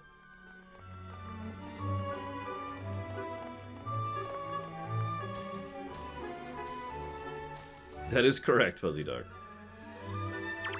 Hang on. So that's the B galaxy, I think?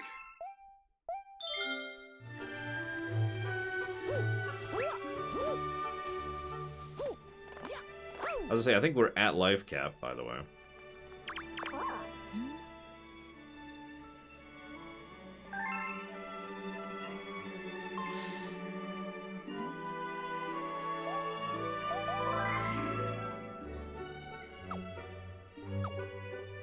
That's not gonna tell me. Honey Hive. Okay, there it is. Well, it's very simple, Arthur. You must choose. Do you support granola or carrots? And you have to pick. And once you pick one side, you're totally okay with everything else that side says by virtue of being on that side.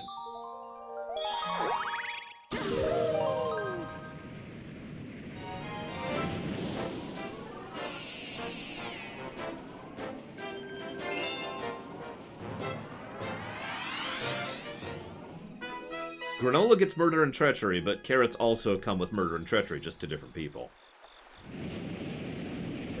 Nuance? Nuance? I don't even know how to pronounce that one, Mr. Red. Alright, so...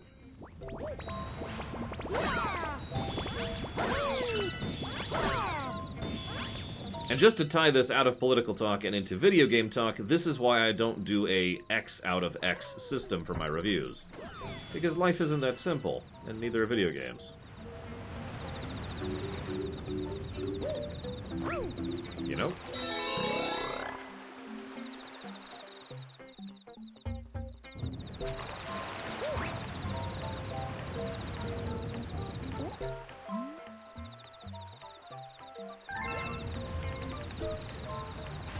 Yeah, I'm curious what you guys want to talk about on Polemic Day. I already know what I want to talk about. Yes, I actually have a topic. Although it's gonna sound like I'm saying water is wet, so, you know, that'll be fun. But I can only talk about it on Polemic Day, so there it is. I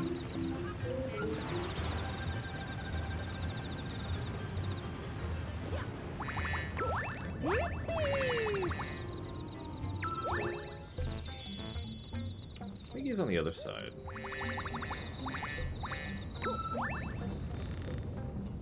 No, that's not it, Asvis.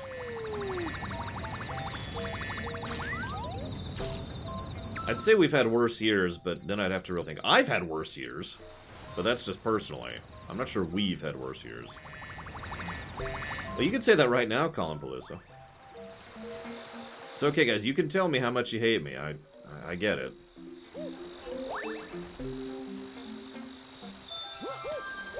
I just realized they don't run away from B Mario, but they run away from regular Mario. I don't think I've ever noticed that before.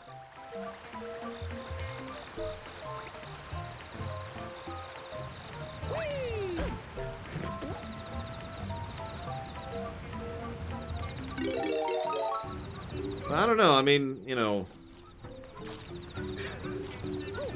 Nah, I take it back. I suppose 1918 to about, what was it, 1924-ish? It was a pretty bad stretch there. I'm ready for it, SA2K. I'm ready. I'm ready. Ugh, I can't take it. I can't take it. I'm sorry.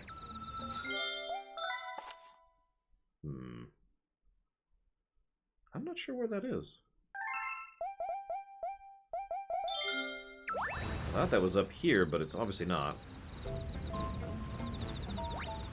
2015? Yes, 2015 was... 2015 and 2016 both were the worst years of my life so far. Without exaggeration or hyperbole. If I had the power to mentally erase my memory of those times, I would do so without hesitation. And that's me saying that.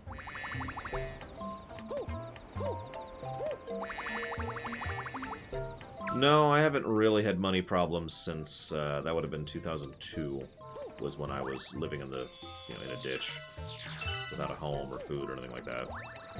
That was nowhere near as bad.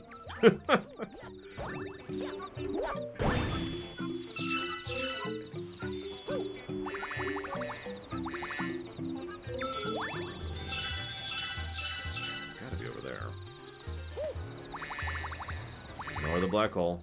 It's okay. It's all according to plan. Best year?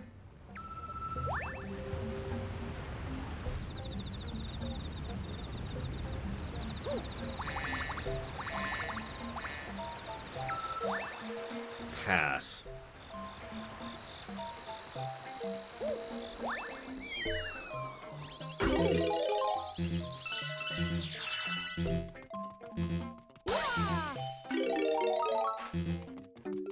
Well, ironically, that would be 2015, Dream Whisperer.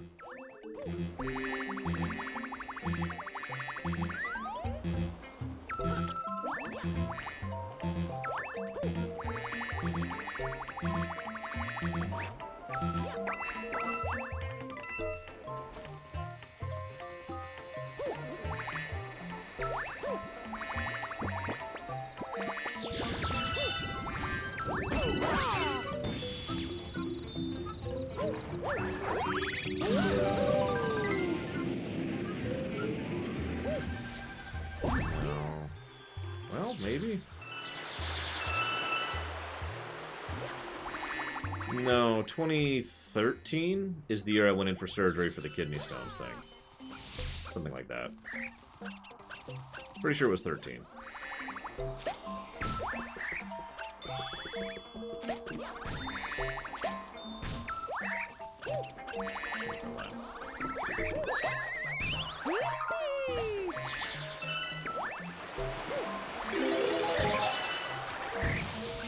Now you're gonna die.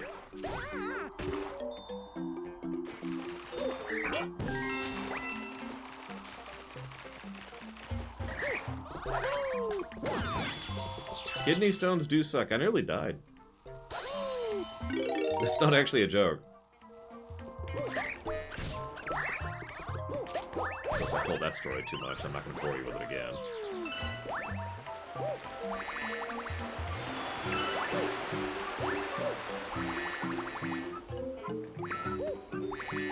See you around, Damashi.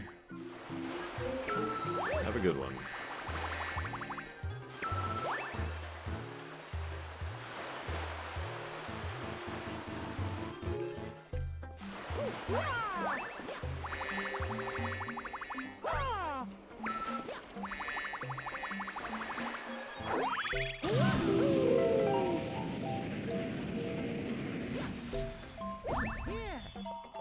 prettiest level in a Mario game? Well, something from Odyssey, I'm sure. It's up there. How do I get up there?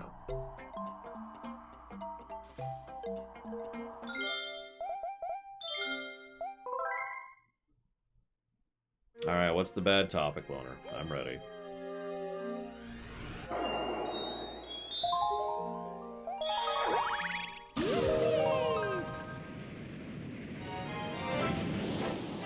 So I have to go up.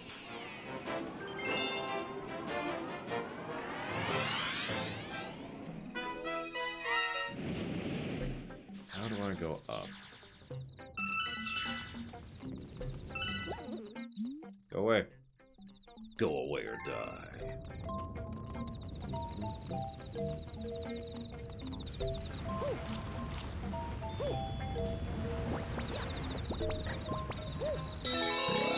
Because it's easier to get away from it. Get away with it is the answer, Loner.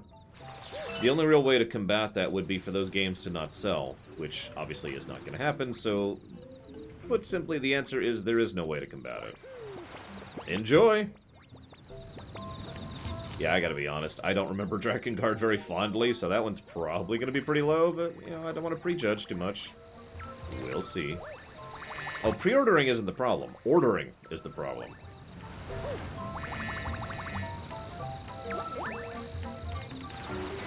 Make no mistake, companies don't always... If a company makes a decision, and it actually costs them money, there are people in that company whose job it is to track how much money they're making off of what. And they will notice. Guaranteed. The managers may or may not listen to them. That's a separate topic. But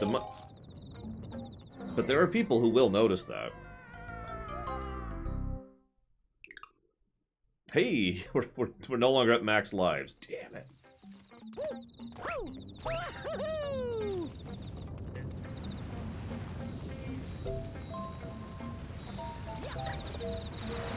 Well, yes, Loner, but I'm going to say something that's probably going to be controversial. Pre-orders are not a bad thing. I know everyone hates pre-orders. I don't. I don't see anything particularly bad about them. The only thing a pre-order does is gauge relative interest in a game prior to its release. That's the very purpose of a pre-order. By the way, I pre-order every game I play. 100% of them.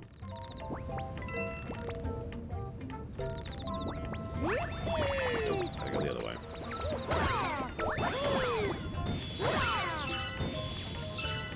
Now, it is probably worth noting that I also do my research and my homework before I buy any game.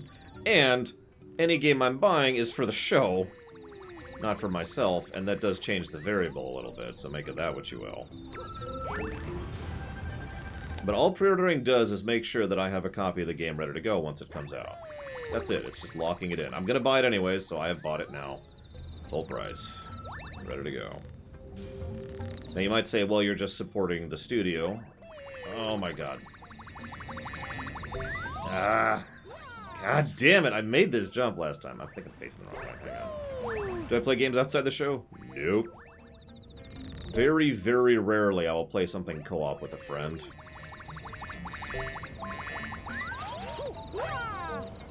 Very rarely.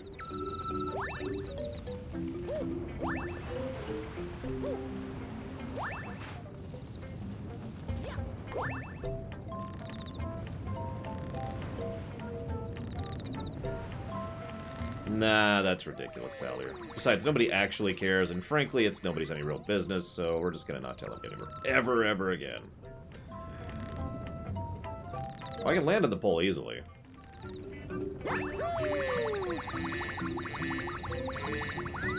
Well, the only way then and now will return is if I somehow win the lottery and then successfully hire third to be my second, ironically.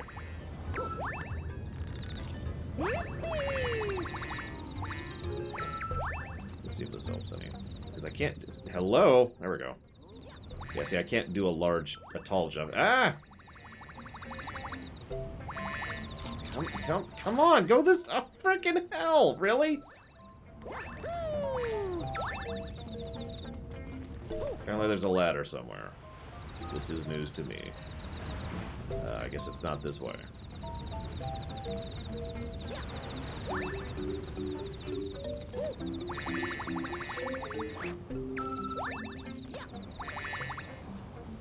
Oh, I see. Well, this isn't bad. Hey. That would explain why there's water back here. I was actually wondering that earlier. Well, even if I won the lottery, first of all, I would have to maintain my current schedule, because every game that's on there is a game you guys have bought and paid for. Right? So it's incumbent on me to actually do my job and finish giving you what you have paid for.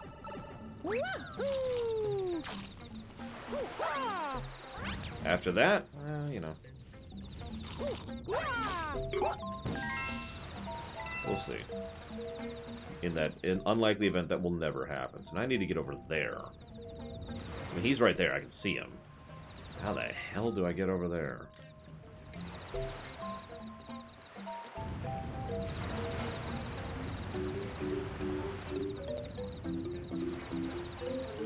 I don't know how to get over there.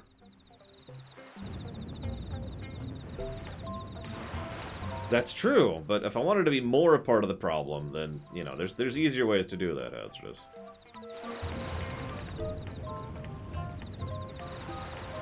Actually, I do hope to have a real studio someday, in a more realistic thing. Probably not anytime in the next 10 years, but, you know, that's because life and money and expenses. I mean, I can't even afford a house right now. I do play the lottery every week on Thursdays. I'm gonna look this one up. I don't know how to get over there. I'm not even triggering any memories of how to get over there.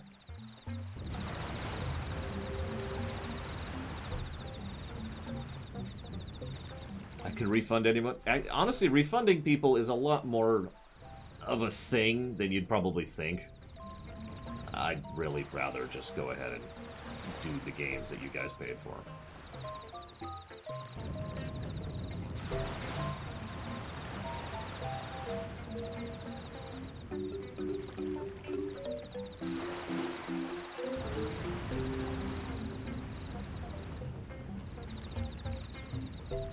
Okay, that's not what I was expecting.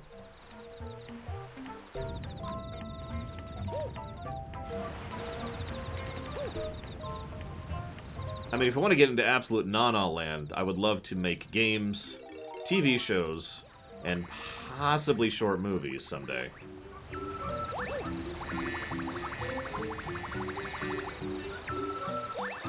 But, again, likelihood, right?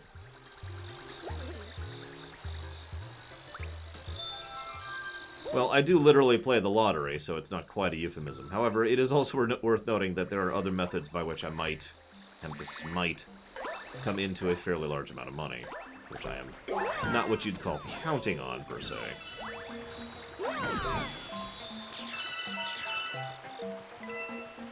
Yeah, well, that's me lowballing it, if I'm being completely honest, Arthur. Okay, so where is this thing?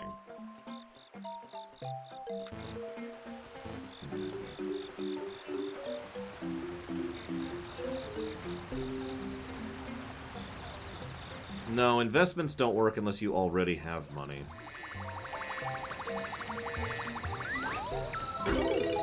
You son of a submariner! Whatever.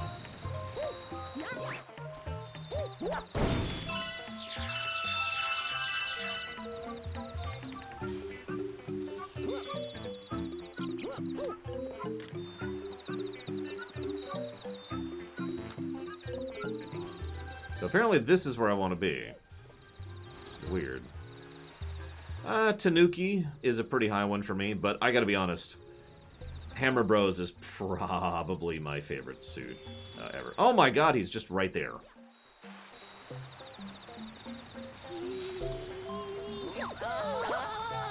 Be free, brother. I thought he was up. Hid because of that big scary bug. Found the power star, so let's go home.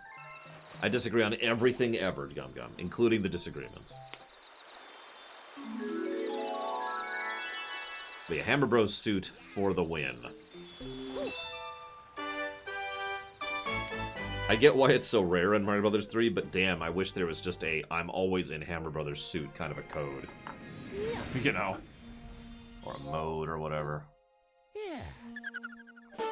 Huh. Listen, when I take over the world,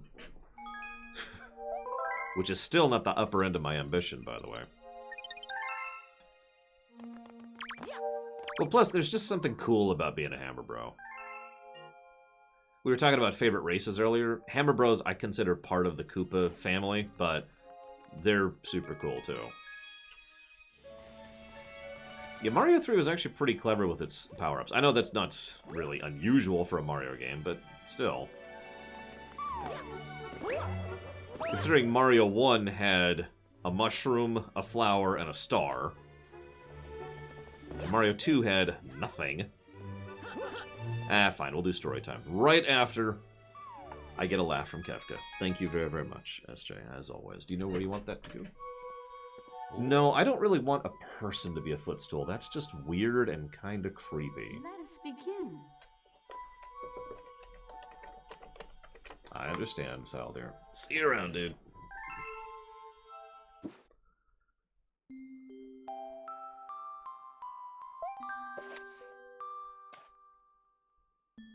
After seeing her 100th comet, a sudden thought popped into the girl's head. I wonder if my home planet is still as blue as it was. That's when she remembered her father's telescope.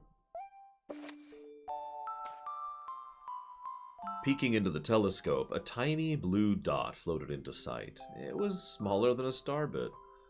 How strange. It's so far away, but it feels so close. And there's the Mushroom Kingdom. She twisted the knob of the telescope, and the blue dot grew until she could make out a grassy hill dotted with flowers. It seemed very familiar to her. Zooming even closer, a terrace on the hill came into view. I used to go stargazing there when I lived on my home planet. She remembered rubbing the sleep out of her eyes as she followed her father up that hill to look at the stars. Oh my god, he's green! She remembered how she and her brother would sled down that hill. She remembered having picnics with her mother on that hill on the bright and windy days. And I want to go home. I want to go home right now. The little girl burst into tears, and the Lumas didn't know what to do. I want to go home. I want to go to my house on the hill. I want to see my mother. The girl was shouting now, her face wet with tears. But I know she's not there. I knew all along, but I knew all along she wasn't out there in the sky because she's sleeping under the tree on the hill. The girl's cries echoed over the stars, and a hush fell over the area.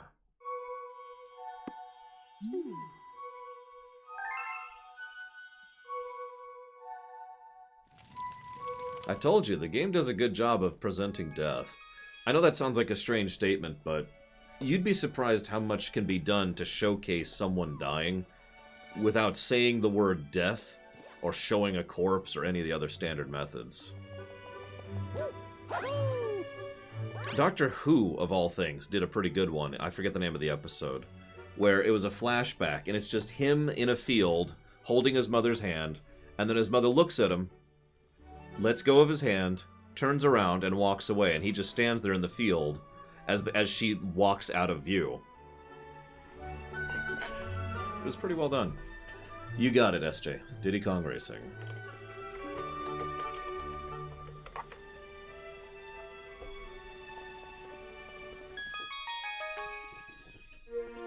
But yeah, story time is probably going to be a positive, at the least.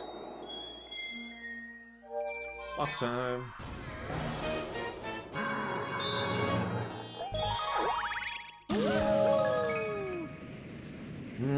Spaghetti. Nom, nom, nom.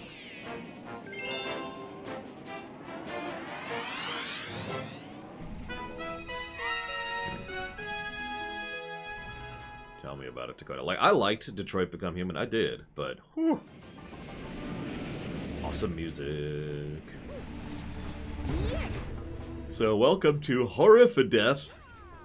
I'll be your host. I did not know you could do that. What I did know is that Walker is amazing. But I gotta get to someplace safe. Oh my gosh.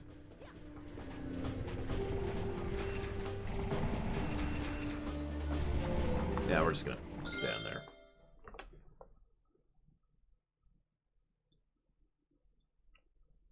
And we're just gonna look it up. Well, I am not awesome. I'm not. But thank you very, very much, Walker. Always appreciate the support. Thank you. And I will put that towards Xenogears.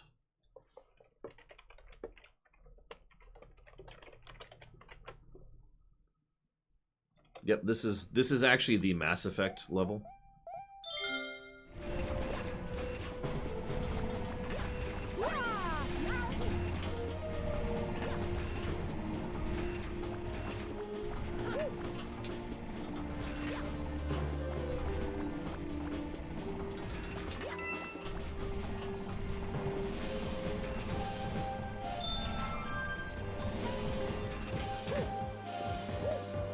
Well, I think City is amazing, Night is tolerable, and Asylum is okay. Or, I would rate it at a 3, a 2, and a 2, respectively.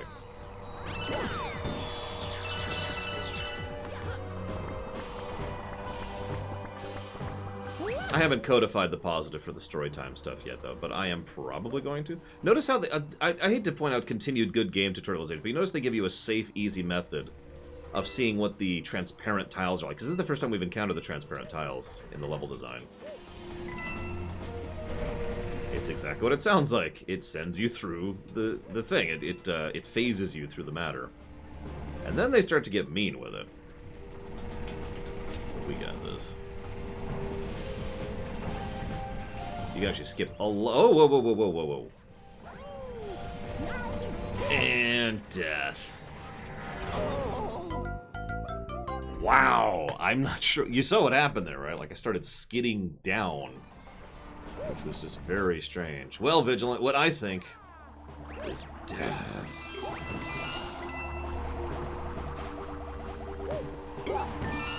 I like City more mostly on the gameplay axis. Yeah, no, that's not drowning. That's disintegrating. Which is funny. I don't think dark matter actually disintegrates you, but whatever. I'm not going to be too picky about the physics of a Mario Galaxy game. Or am I?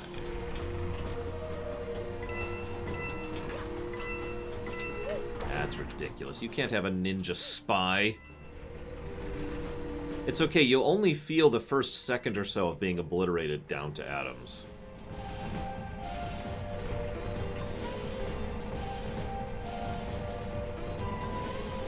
Okay, so let's not slide down this time. There we go.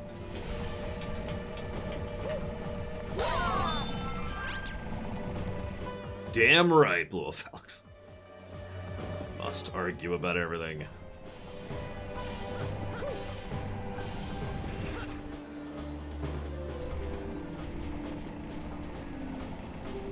Well, I've never reviewed Undertale, Arthur.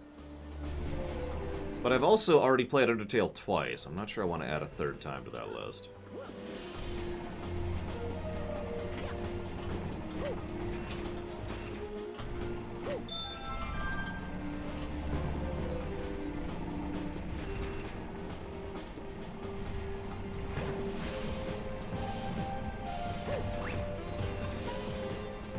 I will literally never do a genocide run. Unless you offer me $23 million. Probably more than that. I haven't done a recalculation lately. No. Ignoring the fact that it's terrible, it's also really boring. See, it's got that going for it, too.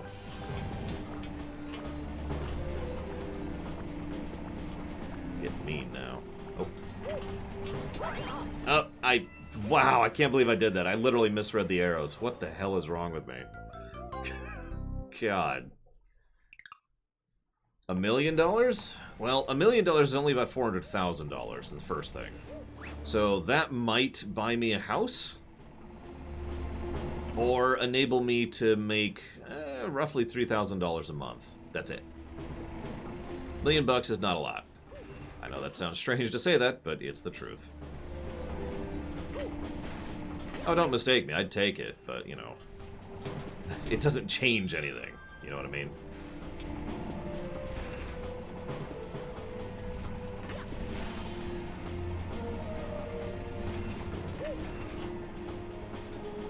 All I would do with $1 million is continue doing what I'm currently doing with slightly more security.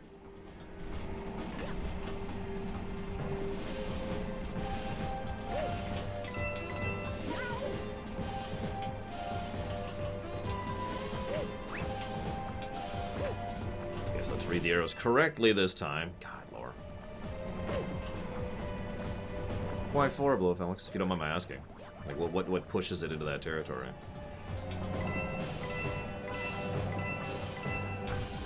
Be free!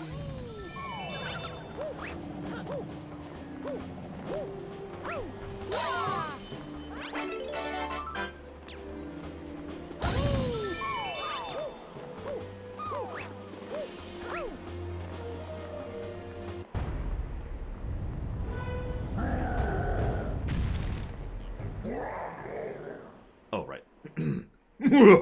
What? It's you! Oh, that's it, Mario. I'm gonna stomp you into space bits!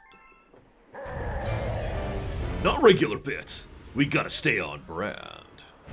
Yeah.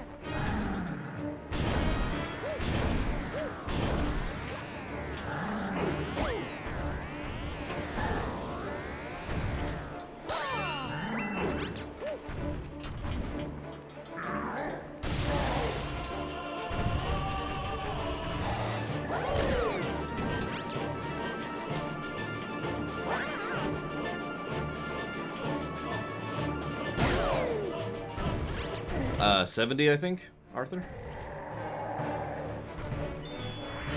Gotcha, Blowfelix. Yeah, that makes sense. Pendulum effect.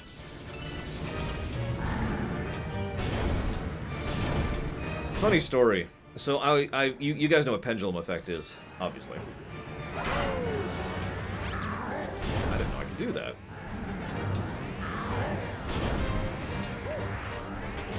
Anyways, so, you know, pendulum effect, woo! I was describing it with regards to some movie, I forget which, to be completely honest. It was one of them. And someone apparently did not understand what pendulum effect is because they said the guy literally allows other people in order to affect his impression of a movie, therefore his impression of a movie is invalid. Completely misunderstanding what pendulum effect actually is and how it works.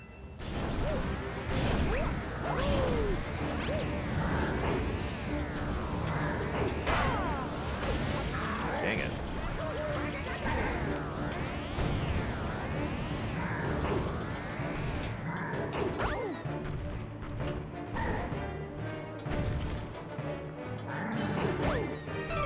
God damn it, yeah. I think I'm gonna have to.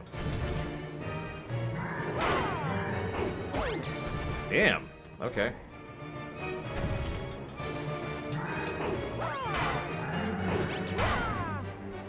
There we go.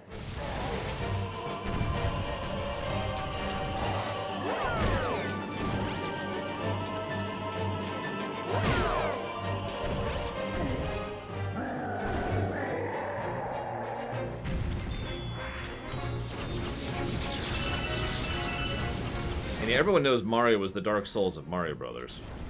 Wait. Okay, I actually didn't think they would keep going. That's on me.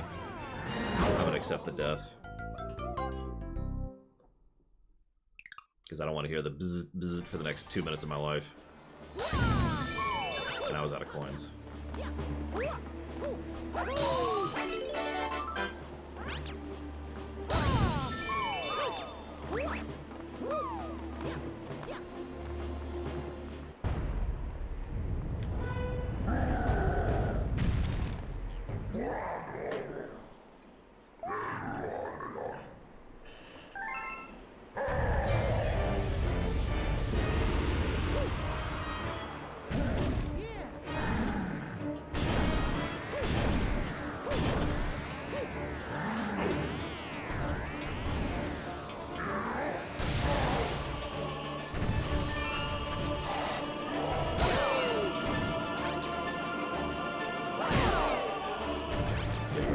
coins. I see why I ran out of coins.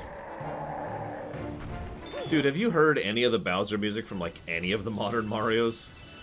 It's all got the deep choir thing going on. Like, look at new Super Mario Bros. Wii's Bowser music sometime. Or listen to, I suppose.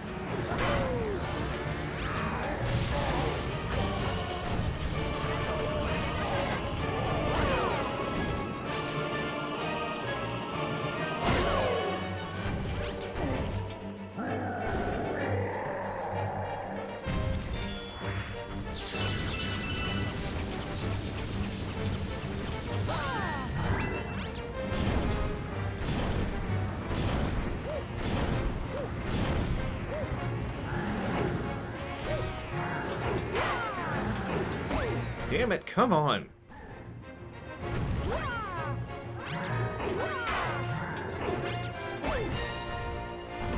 Cooldown's too large. I can't double parry. So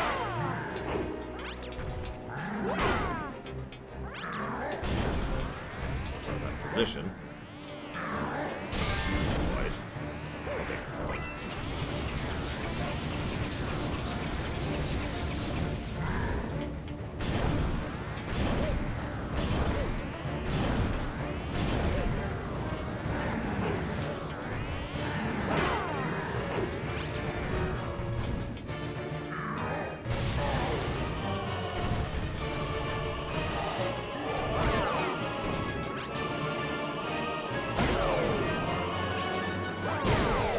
By the way, we want to talk about game design brilliance. Why do you think that planetoid is a mesh so you can see through it?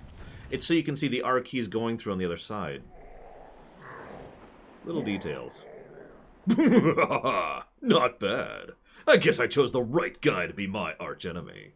At least you always put up a fight. But it's too bad for you because my master plan is almost complete. Tough luck, Mario. Alaya, peace!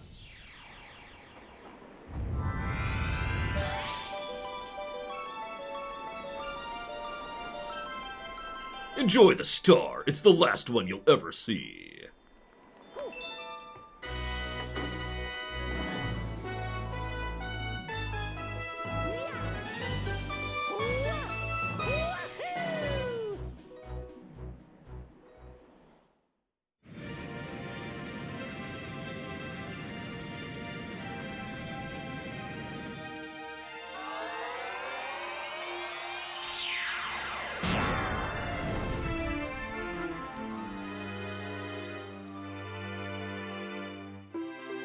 Oh no, they're totally playing. The only games, I think there's exactly 3 games in which Bowser comes across as moderately evil. Mario 1, the evil Koopa King. Mario Galaxy 1 and Mario Galaxy 2. More 2 than 1, but still, they try to make him out to be like this horrible person in 2. It's really weird and off-putting. Like, I'm not saying it's a story negative, but we'll see when we get there. Mark. We have ascertained the location of your special one. Take a look at the circle on your feet. No. Hey, we need one more Power Star to reach the center of the universe. We could beat the game in, like, the next 10 minutes, guys.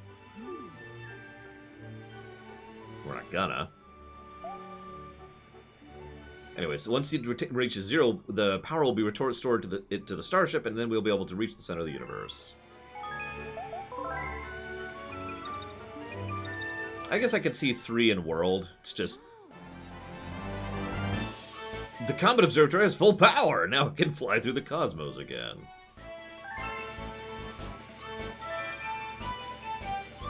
Okay, that's funny that they did that. It's time. Do you want to go to the location of your special one at the center of the universe? No.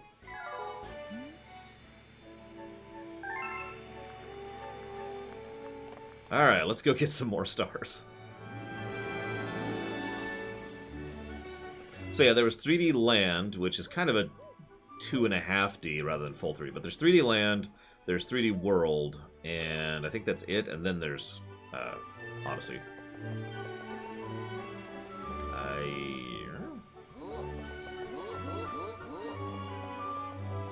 You ever want to see something cute? Imagine what's left of his spine. There it is.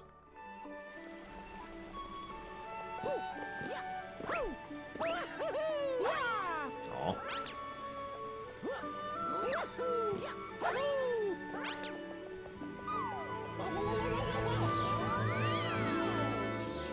Yes, he's nothing but Italian noodles.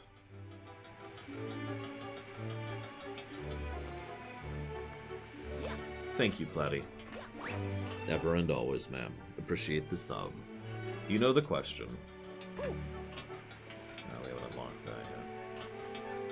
Yeah, the music's like, you're ready to go fight the Oh, you're not ready. Okay.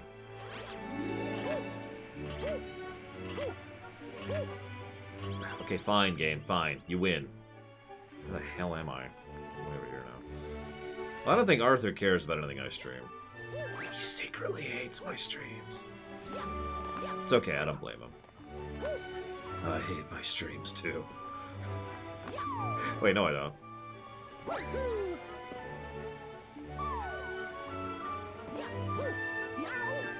Come on.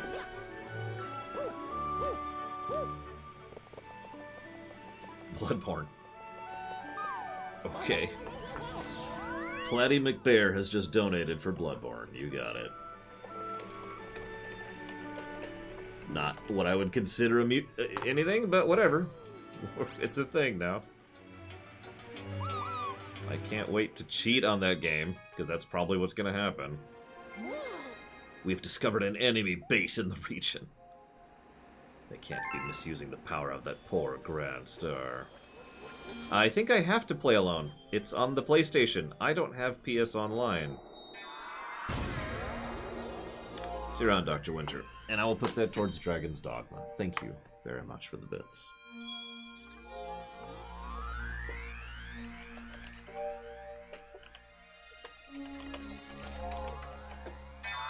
Whoops. Didn't mean to do that.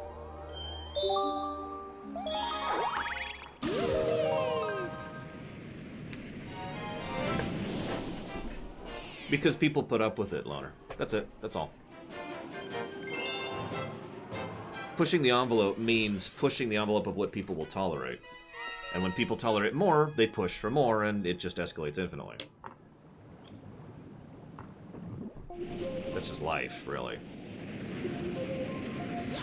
What usually happens is there is actually a pressure point at which someone has pushed officially too far, and that's when pushback starts to happen. We're not there yet, at least not with regards to video games.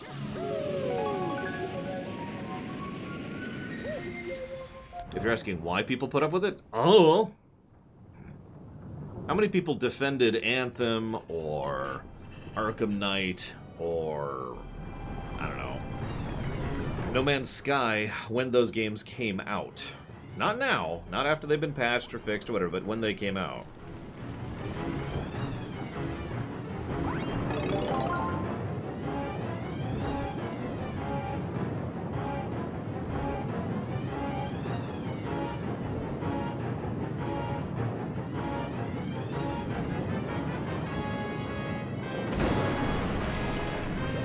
Too close there, apparently.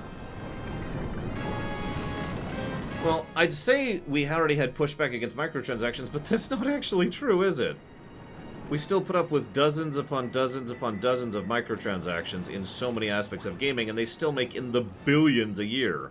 So, no, we have not yet pushed back against microtransactions. We have not yet reached the point where we are sick of them as a people, as a society. We may never get to that point. Now that's the other part of the equation, and the other reason why it's probably more acceptable now than it used to be. See, there's this thing called an increased market size. And the larger your market, the more variety of people you have in it, the more variety of people, well, the less likely it is they'll unify on anything.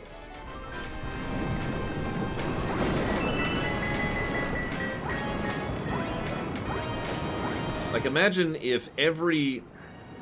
I don't want to use this word. Imagine if every standard gamer in the world who does not play mobile games, but plays, console games or PC games or board games or table games or whatever, all those people got together and said, we're sick of microtransactions, we're done with them. there's still the other hundreds of millions of people who will be buying microtransactions daily from mobile games, or because that's just their mentality, is they just want to get on with the game and they just want to have a little more enjoyment in their life. They've got the money. What's $5? See what I mean? The market size for gaming has increased so large that, honestly, I'd be surprised if there's any substantial changes to the gaming market over the next 20 years, I'd say. Now, that is, of course, the cynic in me talking, and after all, it would be hard to predict the fall of the Soviet Union a year before it happened, but you get my point.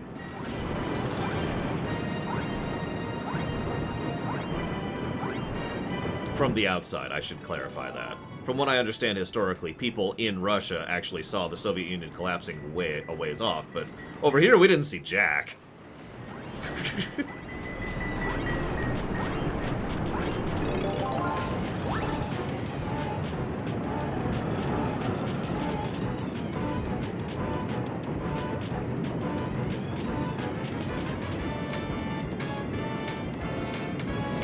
I've got to be like following along with him, which I was.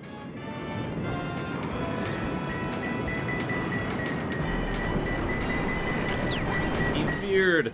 You're not allowed to veer.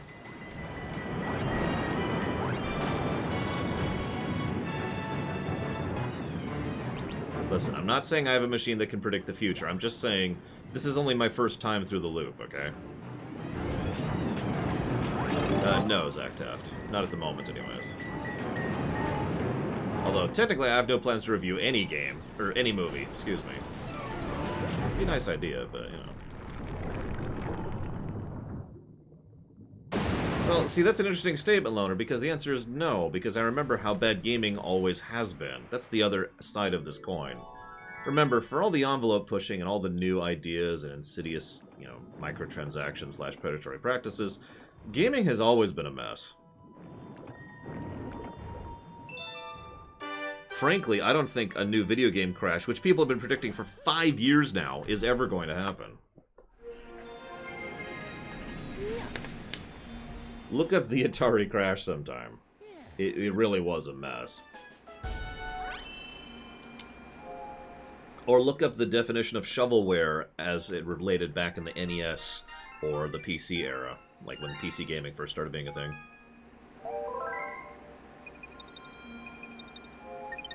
What, SA2K? You didn't like it?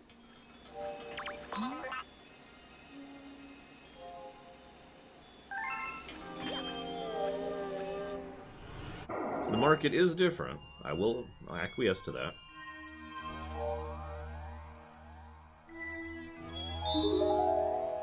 Yeah, if there was a modern crash, it would be within a specific market, not the video game industry, I think is the way I want to put that. I legitimately don't think we could have a crash in the video game industry at this point unless something absolutely ludicrously insane happened. I can't even picture what that would be off the top of my head. It would have to be something like aliens invade and wipe out all the video games. Like, it's not happening. Yes.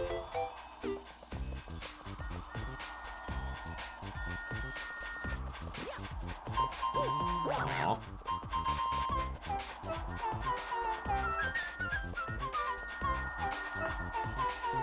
I wish I could have donuts right now. Yeah, there you go, Loner. Yeah, if Steam somehow completely self-destructed, and so did Microsoft and Sony, that might actually be a video game crash. That's the level of unlikely we're at here.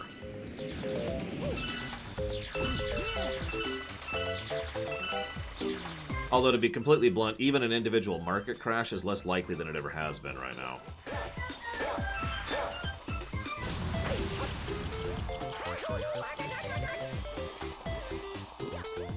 I mean, they have before a little bit, like.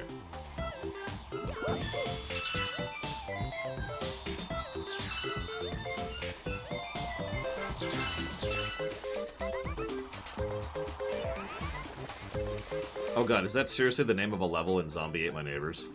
I'm not that familiar with that game.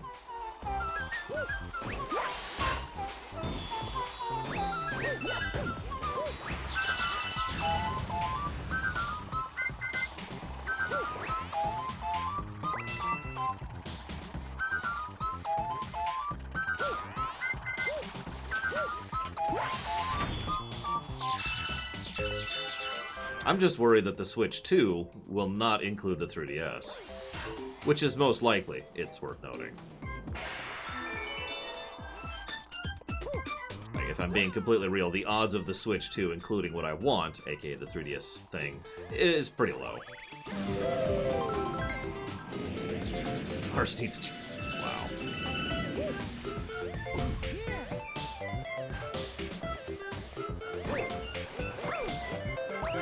Don't worry, guys. Epic Games is definitely making a dent in the Steam market.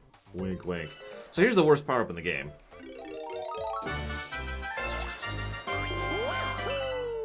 The timing on this is hard to explain. There's actually a fairly large but weird window when you can hit jump, otherwise this happens. And you do have to hit jump in order to get the height you need. The way I usually do it is I think of hitting jump in preparation for landing is kind of how I do it. It's also a little hard to be precise. It's kind of like the equivalent of the frog suit in that sense. There we go.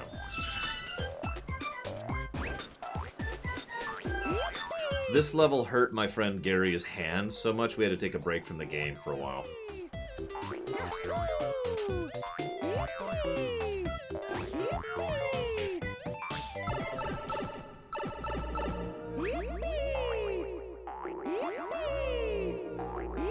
He doesn't have carpal, but, you know, this is not good on your wrists. You know, no matter what the condition of your wrists.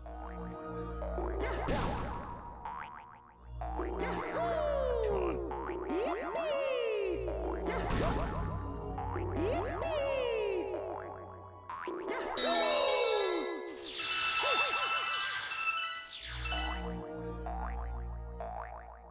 Yeah, this takes some getting used to. There's probably gonna be a bunch of deaths in this world.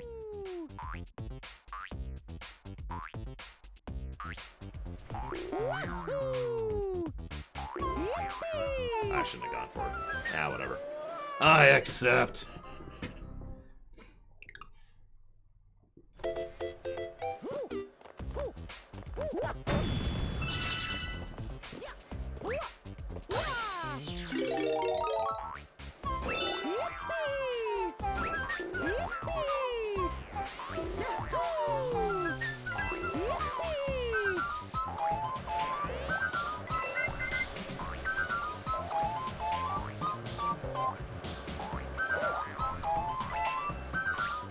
Hello? There we go. God, I couldn't get the timing down. I've lost the timing. There we go.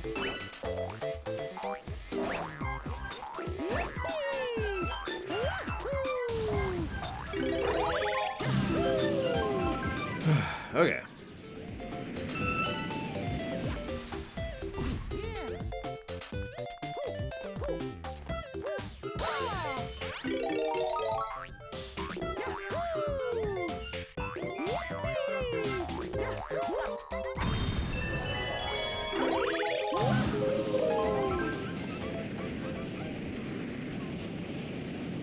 Who doesn't like giant robots, right? One of these days I need to sit down with actual consultants and professionals. This is not a joke, and I want to sit down with them and be like, alright, help me to design how mechs can be viable in combat without just hand-waving it away.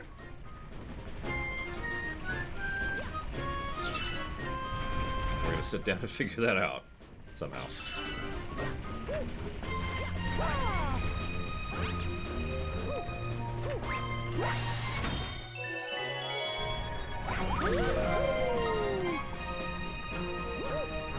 Essentially, yes, crit source.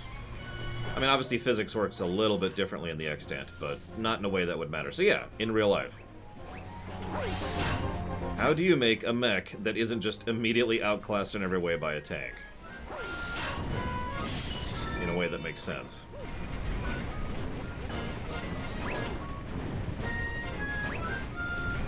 Don't say cool factor.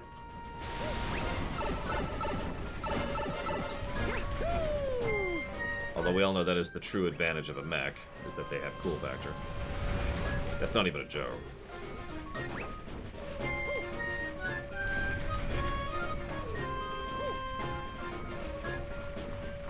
Old nemesis. Batman. Ah, and he hit me, too. And he's dead. Batman 2? Hate that movie. Actually, I don't remember Returns all that well. Oh yeah, by the way, notice you only have a few seconds to hop off as his body parts fall off. By the way, you think this is hard? No, no, no, no. Now we've got to do it with the spring. Oh, I could use that coin. Whatever.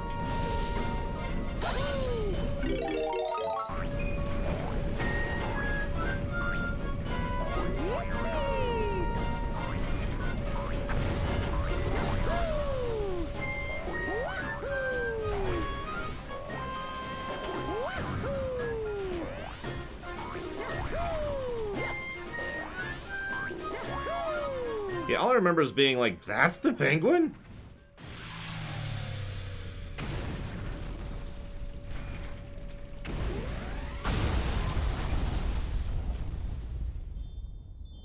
No, Forever is Riddler and Two-Face, as is.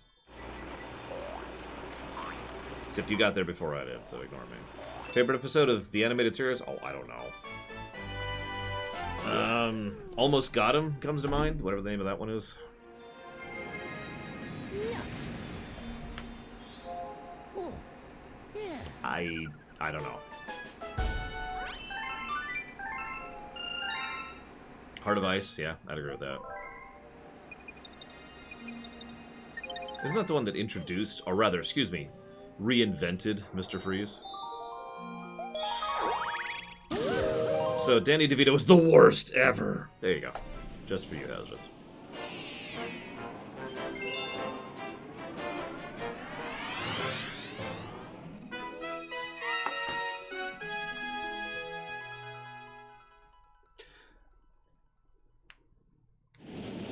No, no, no, Hazardous, come on, I lined it up for you and everything. That was your chance to say. So then I started blasting.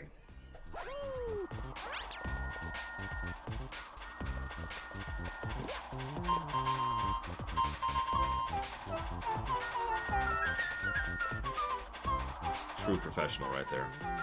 Everything's working because I said it is.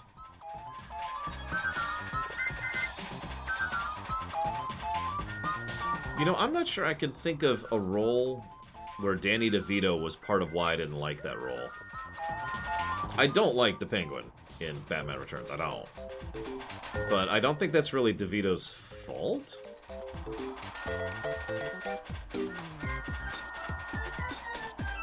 Well, you know, it's funny you say that, Arthur. You'd think that I would actually really like the From Software thing, because I love that kind of format. Except I apparently don't. Because actual practice has shown that there's like one From Software game I've liked ever, and that's Jedi Fallen Order. Which I know isn't, obviously, you get what I'm saying. Like, I thought I would like Sekiro, and I thought I'd like Dark Souls, and I was wrong. Oh, whatever. I barely remember Taxi, I gotta be honest. Now, Romancing the Stone, that's a good movie. Let's see, we got Romancing the Stone, we've got... Wasn't he in Get Shorty? Which I also rather like. I think he was also in Get Shorty 2, which I also liked. Also the movie that introduced me to Dwayne Johnson as an actor.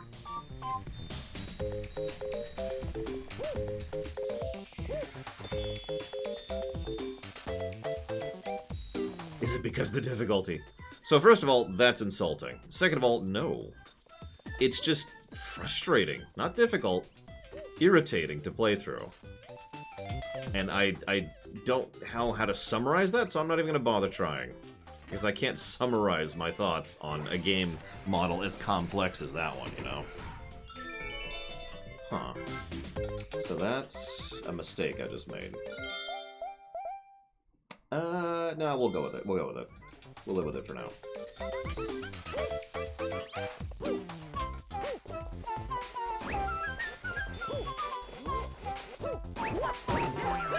Yeah, no, the Dark Souls games are irritating to play, and far more to the point, way too gross and way too depressing for me. Like, I had trouble getting through Dark Souls 1 because of how much it was making me want to commit suicide. That's not a joke.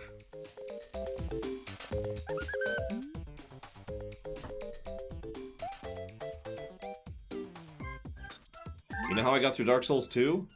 And I said this during the Dark Souls 2 stream. I just completely ignored the lore. And all of a sudden I enjoyed the game a lot more.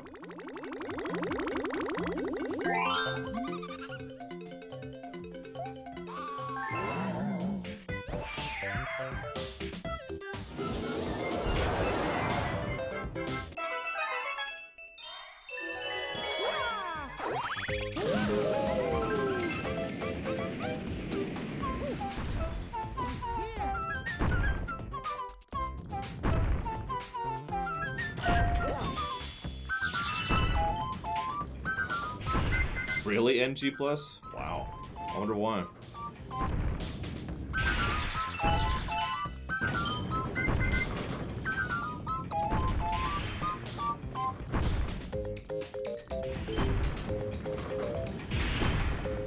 Right. You should be drinking.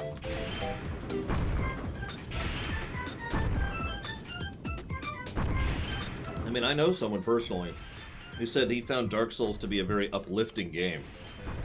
And I have no idea what to make of that.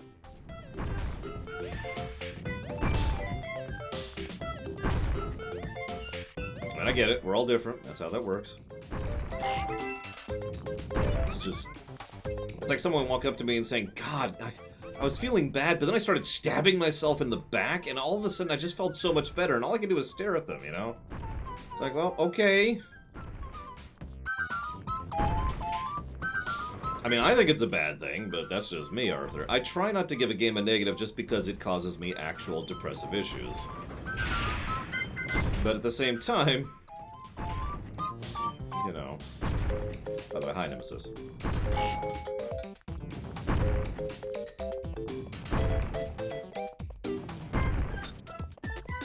I mean, we gave Dragon Age a negative for spiders, so... maybe we should give negatives for depression. We have yet to review a game where that's come up, so that's part of the thing.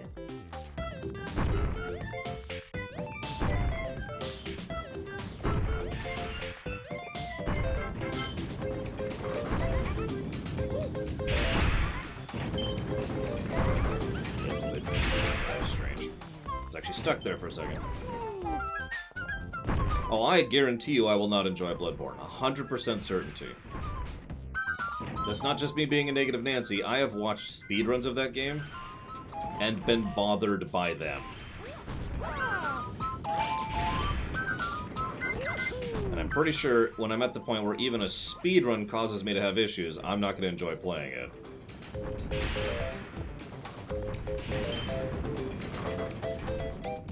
Existential futility, Mr. Red.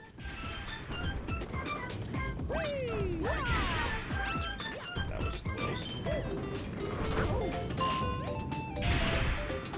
It could probably be best summarized by a quote of mine, which I am now going to quote to you. Get up! Okay.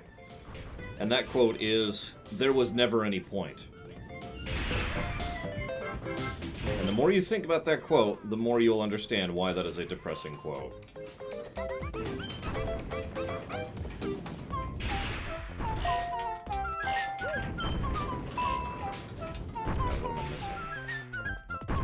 Missing this.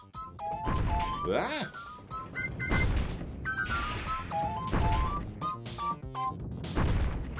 Yeah, by the way, stuff like that is why we're going to be a lot more restrictive going forward about what games can be allowed onto the list. What do you mean, Mr. Red? It's not a quote from something, I'm just quoting myself there.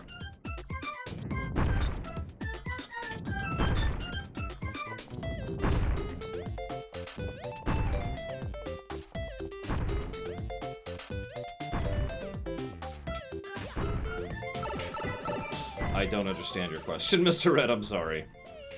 There was never any point. It feels self-explanatory to me.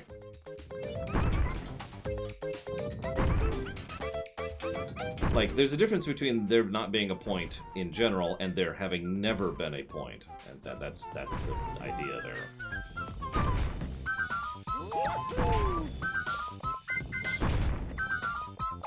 Almost! Wow, Platy.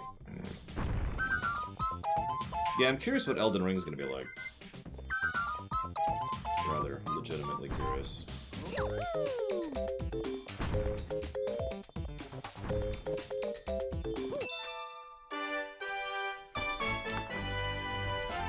It's okay. Whenever I play Bloodborne, I'll just ignore the lore. What? It's the tried and true method. It works.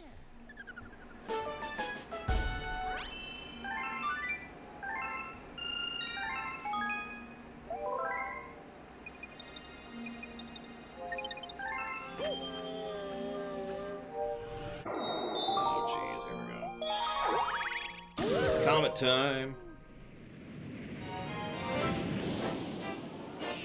How will I rate the story?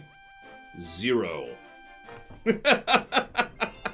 No pluses, no negatives, just nope.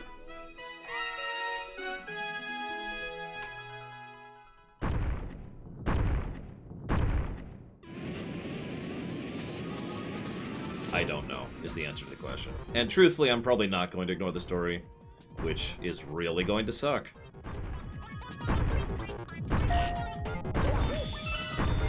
But I am contractually obligated to play it, which is why we're going to start being a lot more strict about what games we allow in the future, to ensure that that is never something I have to deal with in the future. There should never be a point in time at which I want to put a gun to my head as a result of playing a video game. Like, that is literally never acceptable. Don't worry, I don't own a gun.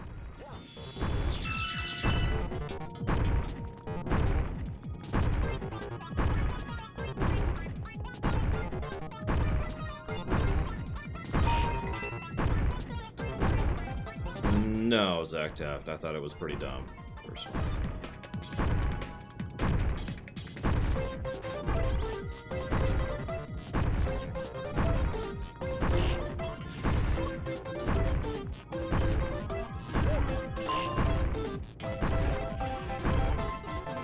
Yeah, welcome to Scarecrow Batman. Sure, spoilers.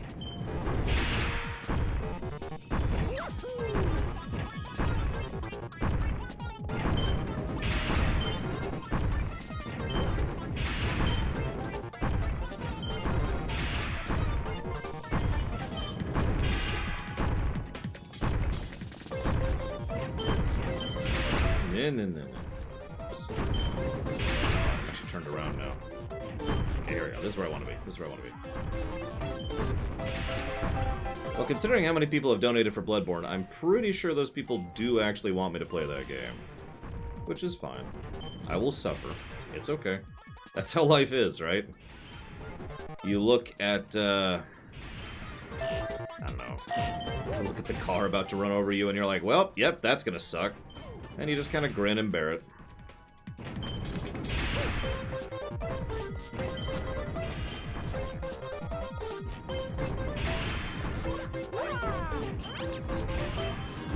That was weird, but okay.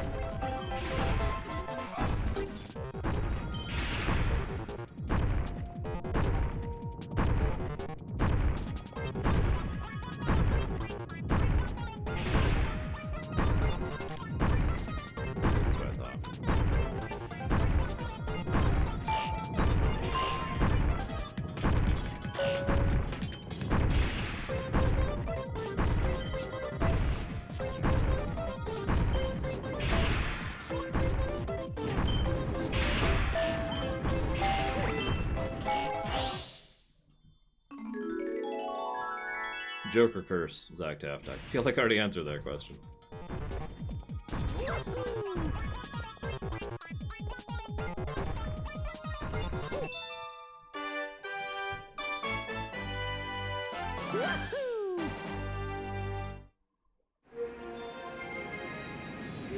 Who knows, maybe Bloodborne will end up being a comedy like Dead Space 2 was.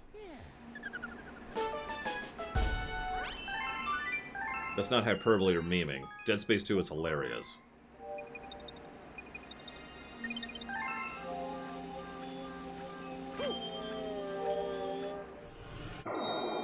Probably not, Arthur, no.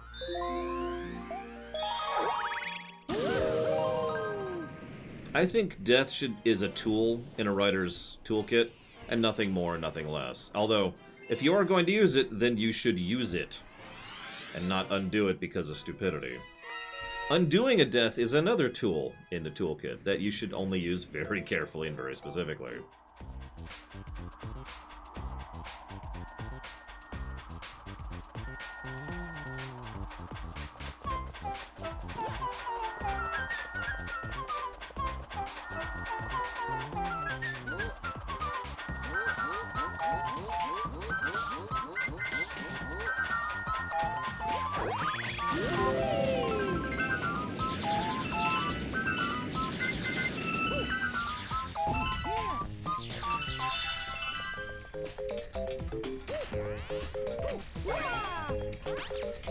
I'll take that as a good thing, Spartan?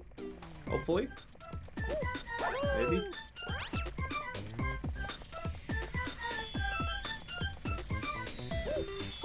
So in contrast to what I said earlier, while I don't mind the massive amount of Mario 3 remixes we've gotten over the years, I kind of wish we'd stop getting remixes of the main Mario theme. You know, this song that's playing right now. Being an example thereof.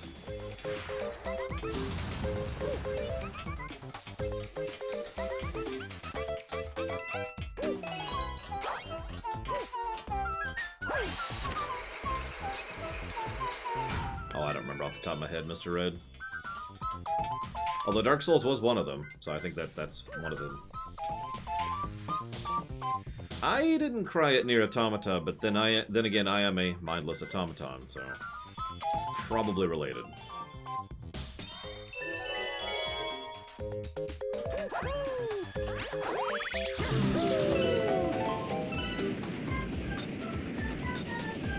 So that's lava.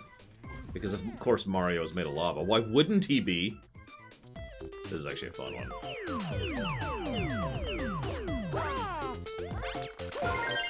So every single platform here is unsafe for some reason or another. These ones slowly fade, these ones turn, and those ones are lava.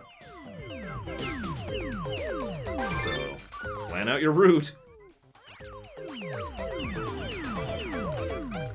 There's actually very rare...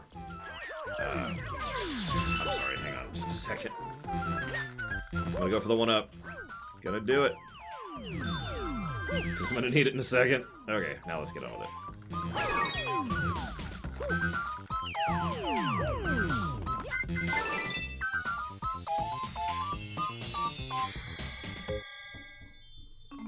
No, come back!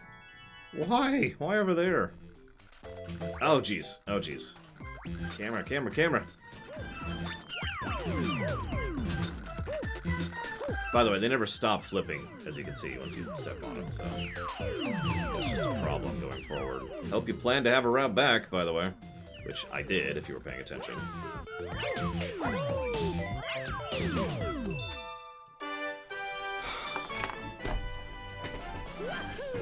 Oh my god.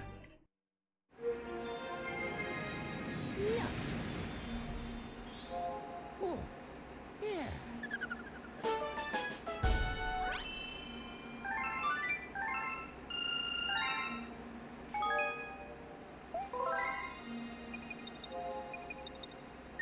No, that's actually the first time I've had issues with the camera in the whole game.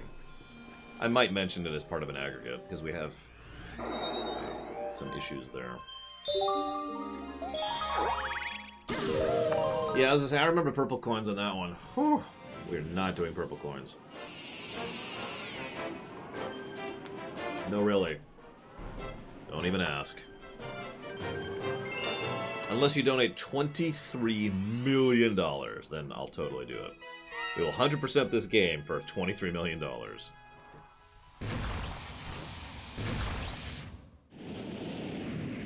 Probably not, Gum Gum, no. Yes.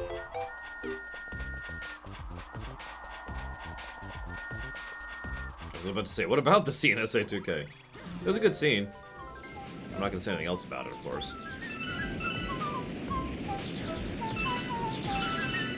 Because you haven't seen the rest of the show yet.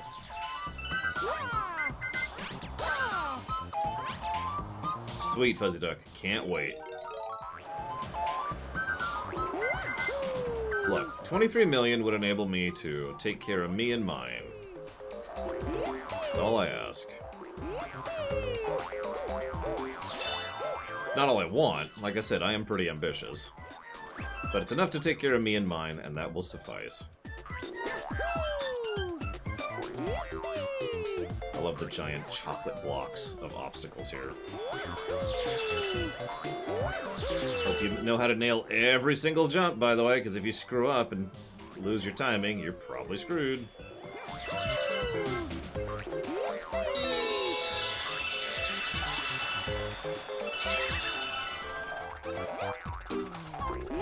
How much to finance world domination? Money doesn't make that happen. Power makes that happen.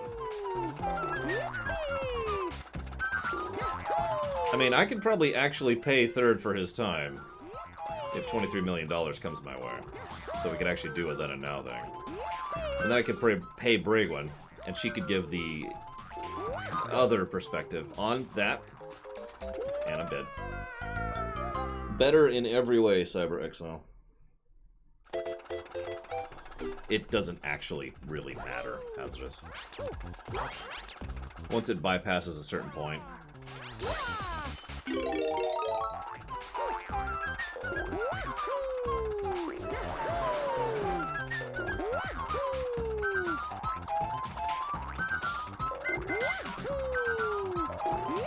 I don't think I could make that jump. I was curious. Oh, this is interesting. Oh, there we go. What the heck is imposter syndrome? Is my answer to.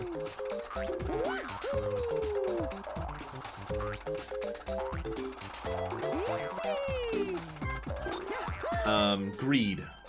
Gum is my answer to. Unnecessary greed, if I might be so bold. And also missing the point. While I'm on the subject, and straight down! Wow. A psychological pattern in which an individual doubts their accomplishments or talents and has a persistent, eternalized fear of being exposed as a fraud. No! First of all, I'm extremely overt and open about how pathetic and terrible I am. And I can prove it. The fact that I am sitting here right now talking to you is proof positive. QED.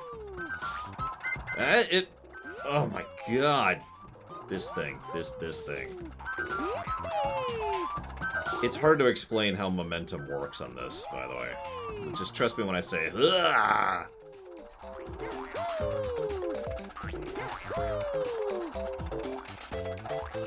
No!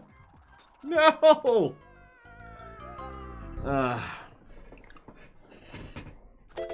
mean, if I was going to aim for the sky, I would probably aim at, let's say the 4 trillion mark. That should be sufficient.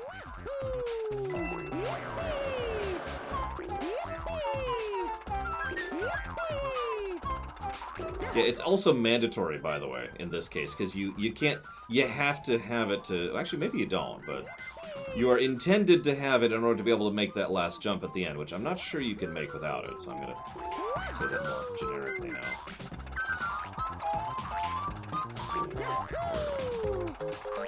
Go! Go, my bouncy minion.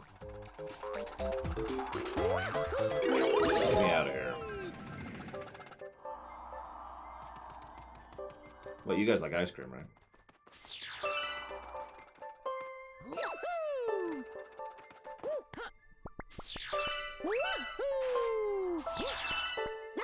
What? Okay, I recovered.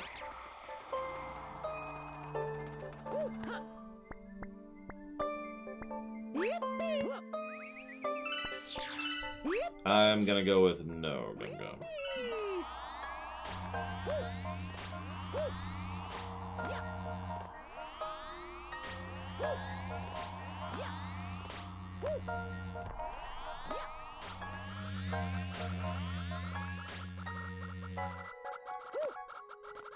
Looked like a ledge.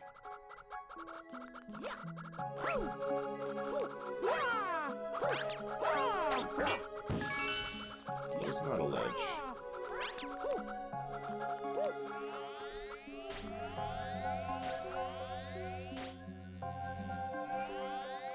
Which brand, SA2K? Funny little thing, you notice they suspend momentum on this a little bit. I noticed they do that for very specific areas to make the jumps more palatable. Yippee!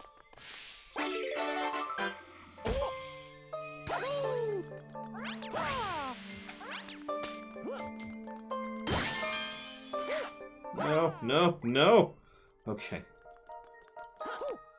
I've never even heard of graders.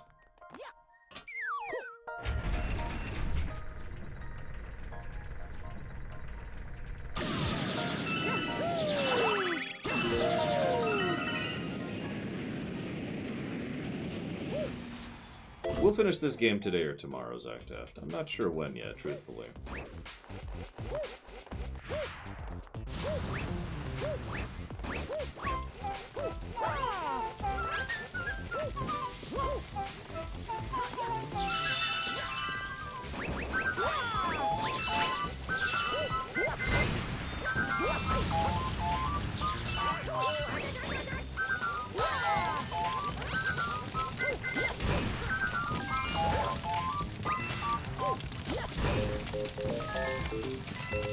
Best game with best story outside of my reviews?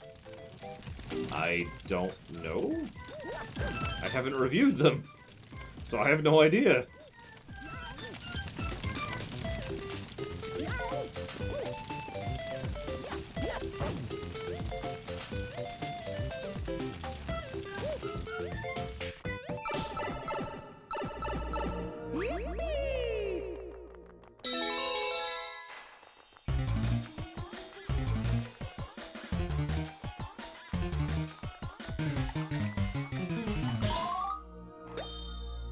All that for a 1-up. No, whatever, I'll take it. Better than nothing. Yahoo!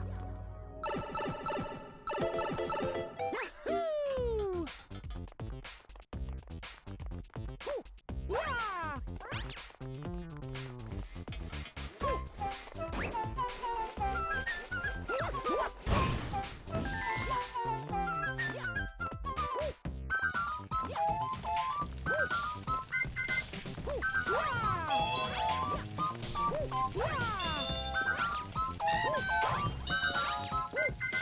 No, I did, Asvis, hang on.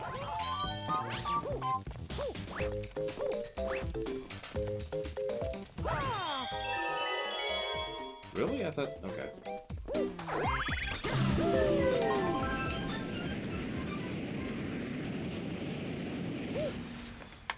Yeah! Boss time! This is specifically the boss that really killed his hand, by the way.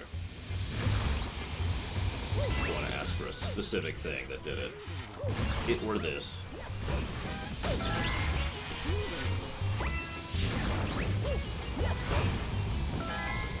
Probably thinking, what? This looks like an easy boss. Well... So about that.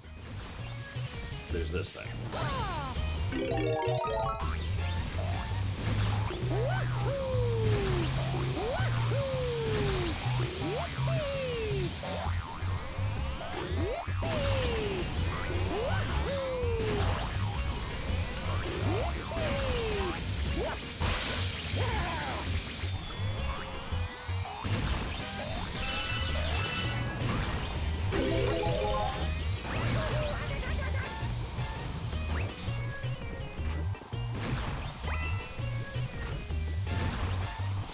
Why are the gumballs electrified?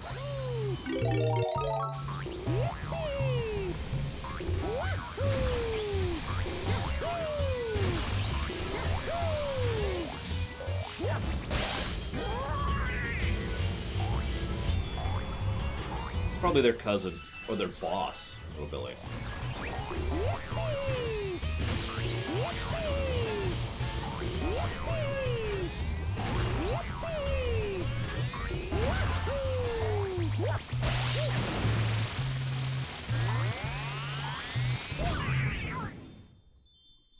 And he was never heard from again.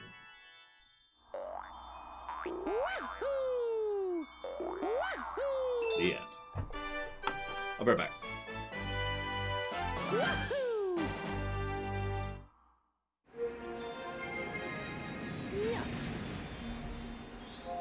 Oh, yeah.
So it's very simple to explain, Arthur. All you have to do is picture that something really, really horrific in your life, something you can't face, right? Like, let's say your 3-year-old daughter got brutally butchered to death by a person, right? There you go. And you can't really face that. You can't really deal with that. Duh, right? Then, you play a video game which does nothing but remind you of that event. Like I said, pretty easy to explain.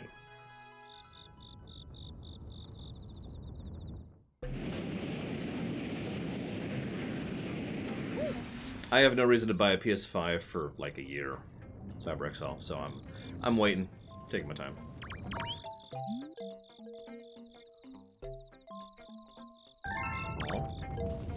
I'll help you, little bunny.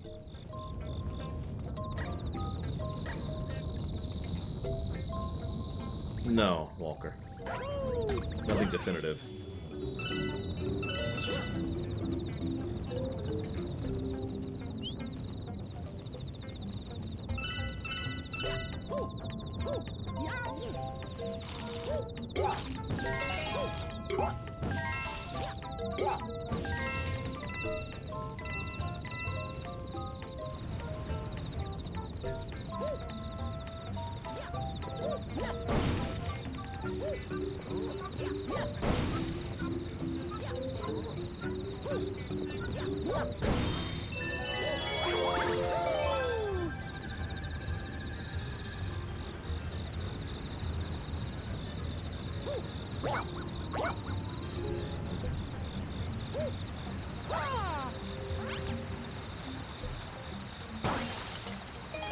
Okay.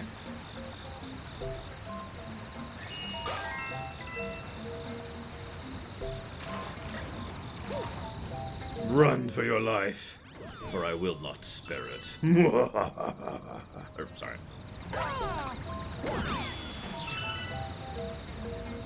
Yes, the headache is doing better, thank you.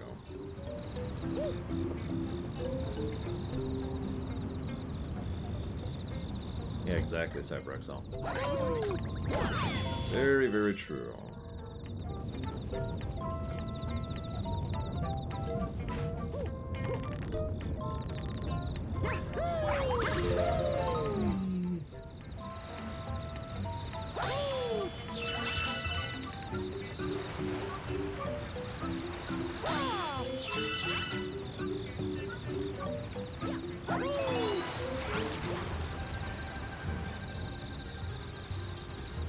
I feel like I was supposed to do this one last.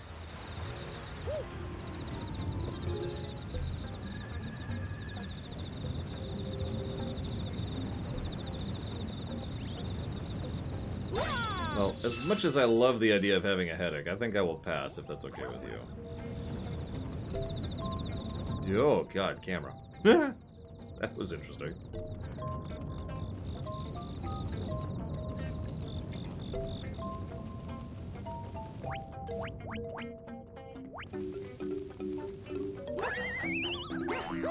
So he's Squall Gum Gum? It makes so much sense.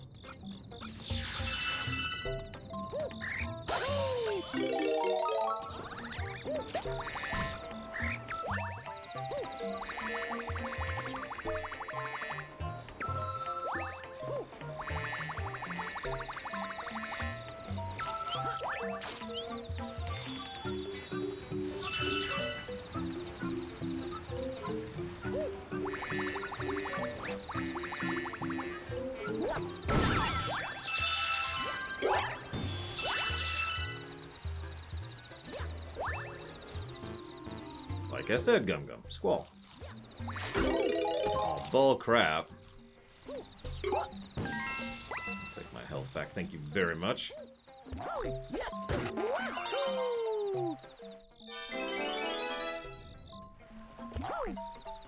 Does a game need to be fun to be good? Now that's an interesting question.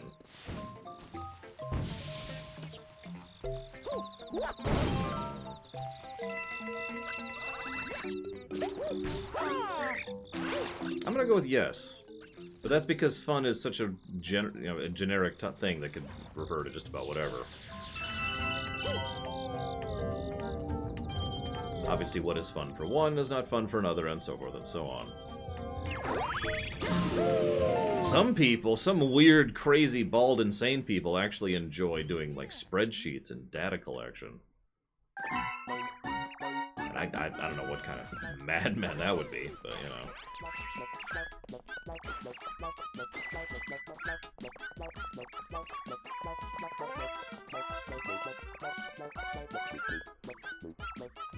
I guess I'm not insane either, but whatever. Dude, I love tassing. You kidding me? It's... I mean, to continue the idea of tassing, while we're on the subject. One sec.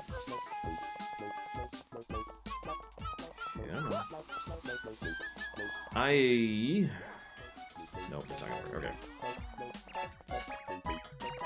How many of you have ever played Sims 3? Let's go with a direct example.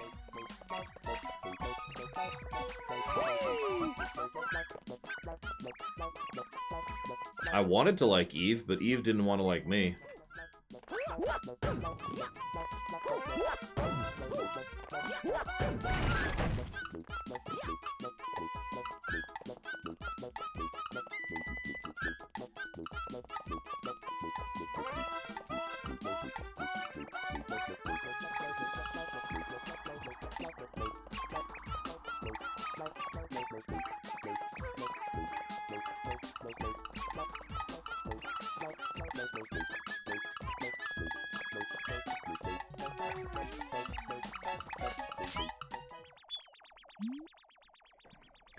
In Sims 3, I enjoyed Sims 3 quite a lot, actually. I think it's the best of the Sims series. But, you know what I enjoyed most in Sims 3? Designing and building houses. Hey, Volcanto. That was very fun to me.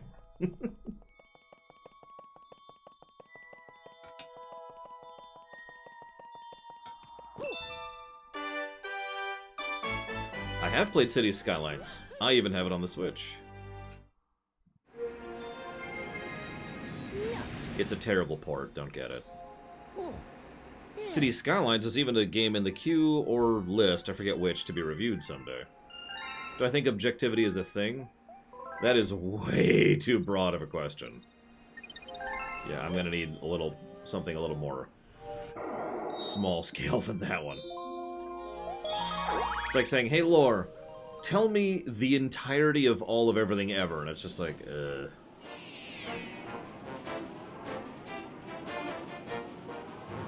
Well, I did hate playing that game, Volcanto. No, really, I actually really did. What's funny is I have heard from many people who had the same problems I did, that those problems are completely fixed on the PC version. See you around, SJ. Go figure.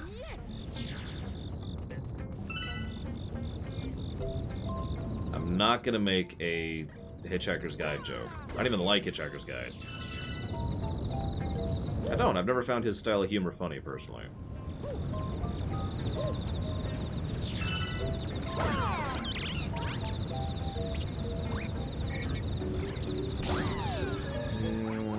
Doesn't sound familiar, Fuzzy Duck, so I'm gonna lean towards new.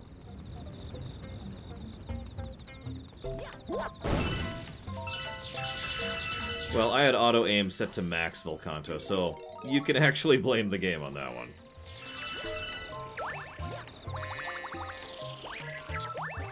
You're gonna have to toss me!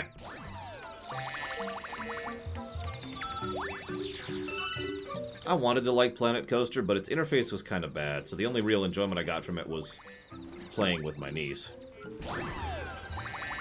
She liked designing stuff. You know, it was basically a backseat run. I was on the controls, and she was telling me what to do. It was fun. But I wouldn't call it a good game.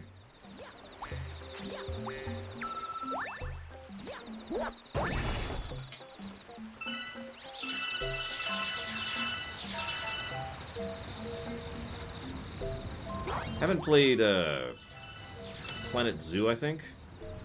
Yeah, so I'm not sure about that one.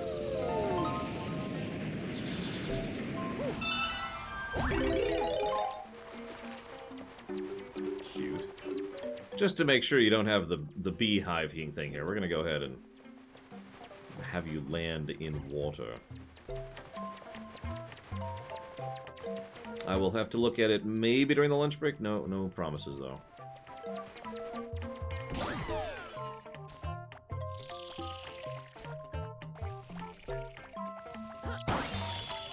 I don't know, Arthur. Does someone have a... Oh, never mind. So it costs you $5, and it gets me $2.50. Actually, it's closer to like $2.28 or something, but let's not get into the nitty-gritty. It's basically $2. I get $2 out of each sub. It costs you $5. There's the simplicity. That's actually in the FAQ, too, for anybody curious.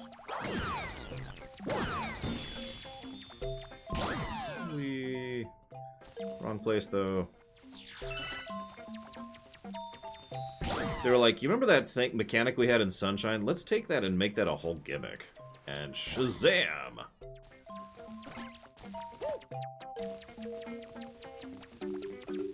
Yeah, or just your Twitch Prime. If you have Twitch Prime already, you can just give that to one person a month for, you know, no additional cost. I have very little control. Oh my god, come on. There we go.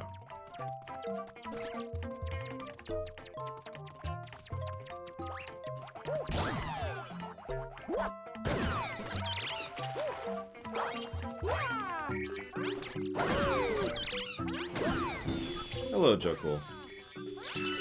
What's up? Oh god, that's right, you took fall damage, didn't you, in Sunshine? You know, I like Sunshine, but it'll be interesting to review it someday. On the Switch, of course.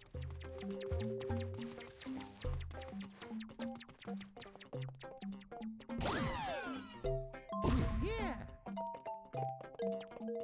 That's an interesting idea. I have to figure out which Mario games I've 100%ed more than once. I'll have to think about that.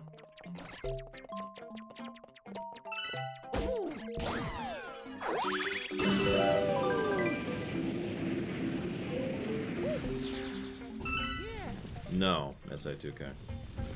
Although reviewing Breath of the Wild is something I'd be okay with. But technically never done that. But let's get new games done first, shall we? Plus next year is going to be a big Zelda year since it's the anniversary, so that'll be a good time to knock out some Zelda stuff.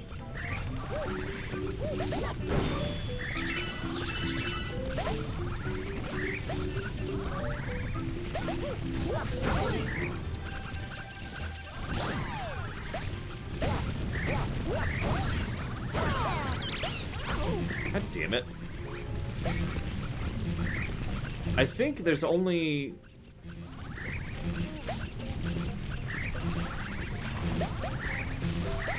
four Mario games I have 100%ed more than once. I had to think about that for a second. Mario World, Mario 3, duh.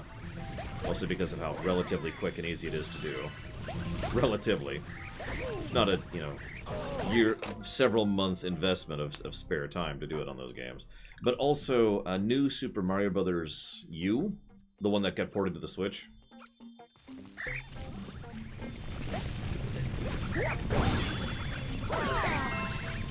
And I think that's actually it. Oh, you're right. I wasn't actually counting Yoshi's Island because I consider that part of the Yoshi series. I have 100%ed the original Yoshi's Island several times. Yes. Not that often, like 3 or 4 times, but still.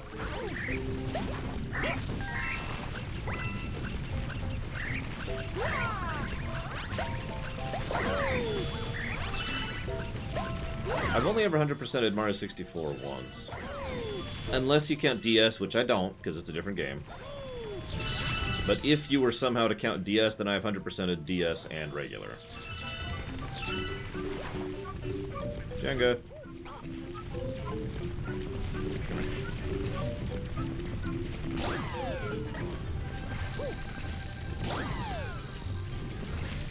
Over this way.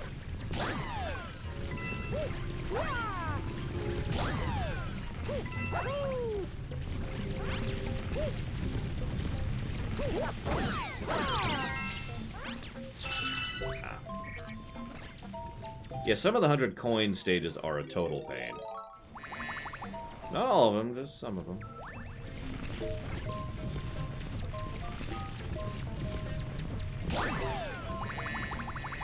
The only visual change I know personally is the font, which looks so much better, by the way. I've always had a hard time reading the font in Mario 64. Like, even back in the day, you know?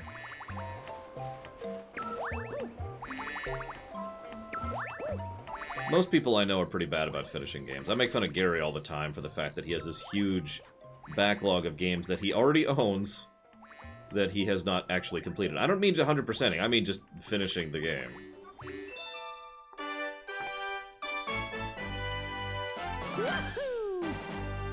100% in Mario 1?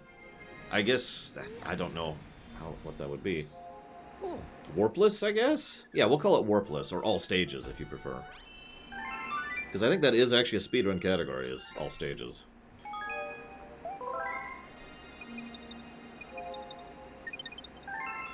That sounds really gross to me, Gum Gum, but I don't know, I'm weird. Oh my god, really, Fuzzy Duck? That's terrible.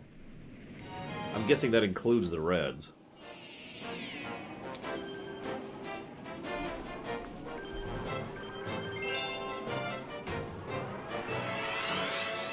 I technically have a backlog, but it's only because you guys are so awesome.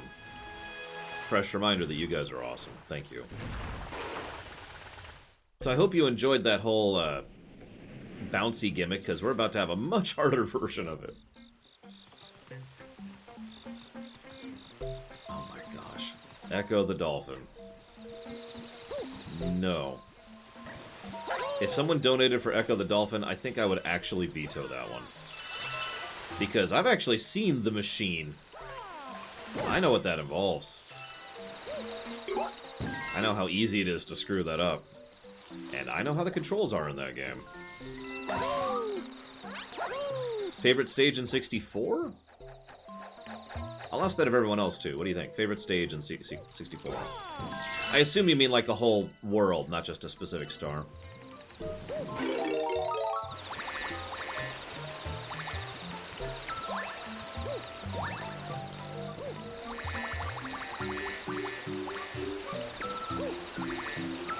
Too greasy. Go. Am I ever concerned about running out of content? It's funny you say that, because that is actually a thought that's occurred to me, so that's not a stupid question at all. However, realistically, no, I'm never going to run out of content. The biggest problem I might have is someday I will run out of Star Trek stuff to run on Mondays and Tuesdays, and while that will suck, ultimately all that will really do is mean I have more time in my life to work on other things. So, not a huge concern in my life.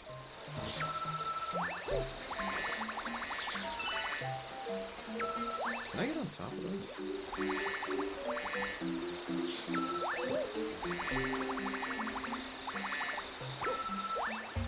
I know, I saw, sorry, I'm still thinking. It's been a long time since I've played 64, and the last time I played was the DS version, about 3 or 4 years ago. Well, no, see, any new shows are going to be into the Streamination format. The only things that are remaining as the Monday-Tuesday slot is Star Trek. So when we run out of Star Trek, the Monday-Tuesday slot will simply go away. And will be fully and 100% replaced with the Streamination slot, rather than being alongside it.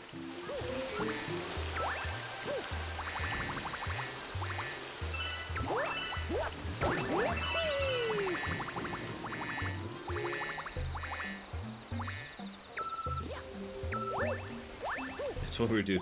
I mean, I've thought about redoing Voyager more than a few times. Unironically. It's the only one, though. I'm quite happy with TNG and DS9.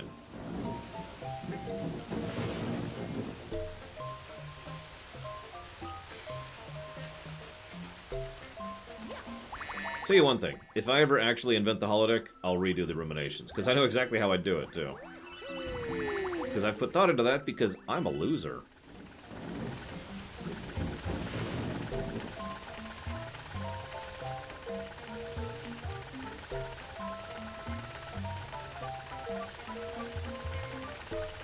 saw that, Retro Justice, which really pisses me off given how often I recommend people watch that show.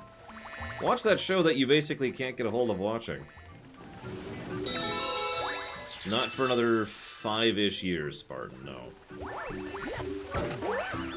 If you're somehow still watching me in 5-ish years, we'll talk. How's that sound?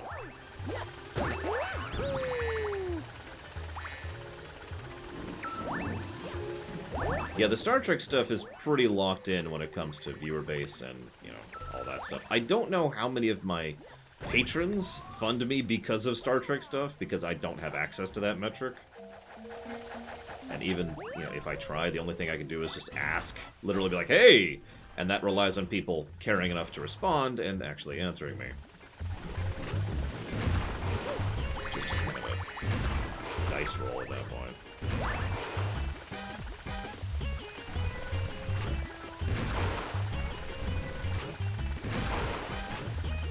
Does my phone count, Hector Anthem?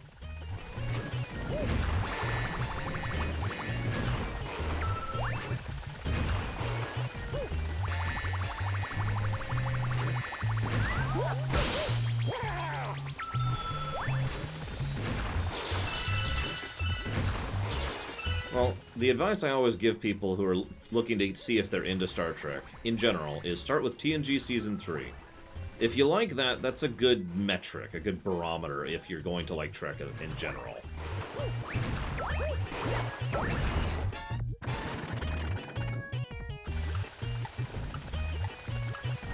If you do like it, then go ahead and go back and, you know, start watching from the beginning.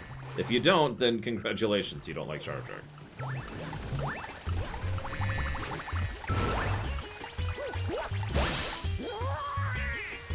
Why is he so upset? That's so serious, dude.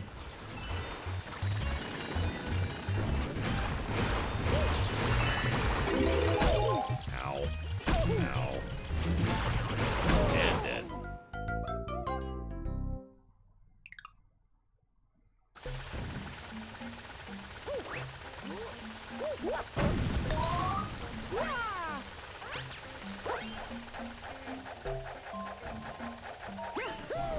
I think I'm just gonna go with Bob on Battlefield. There's nothing really interesting or flashy about it, but it's the one of the only worlds in that game that doesn't literally bother me to go through. Oh god, I just realized I don't actually have the bee suit anymore. This should be interesting.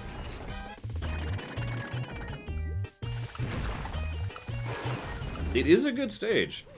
As with a lot of Mario firsts, like, almost every first stage in any Mario game is very carefully crafted. And for the usual reason, it's the first thing the player's going to play, and they want to make sure it hits all the right notes and gets them into the game as much as possible, while also telling them how to play the game as much as possible. So, I mean, how long did we sit there talking about Stage 1-1 during our Mario 1 review?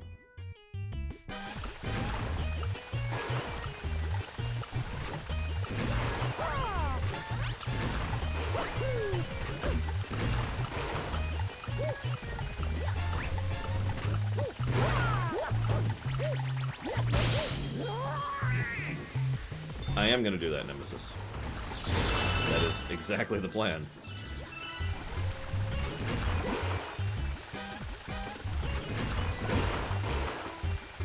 Very true, Limkensky. Mario games usually bypass that problem.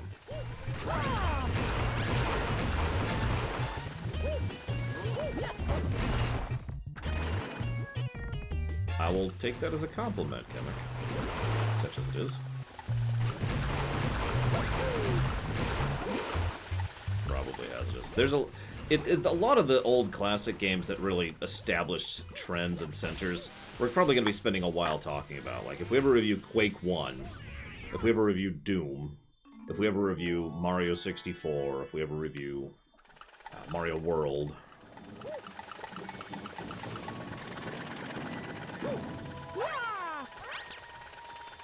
There we go.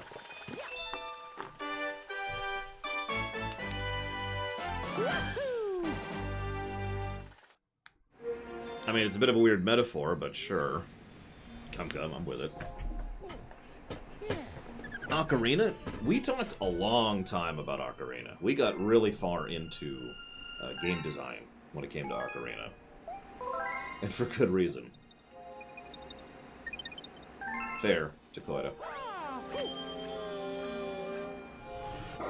Comet. And yeah, I would like to review Quake someday. Really dig into that one. With my own ignorant self. I think a lot of people enjoyed Smallville, Nemesis. I never got into it, but I didn't not enjoy it. I just never got into it.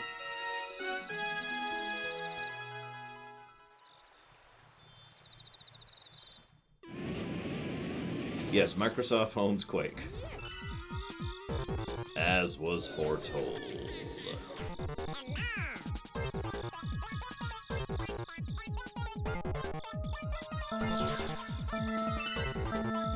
I will say my favorite music from Sonic Colors is from the first stage. It's just got a really great beat.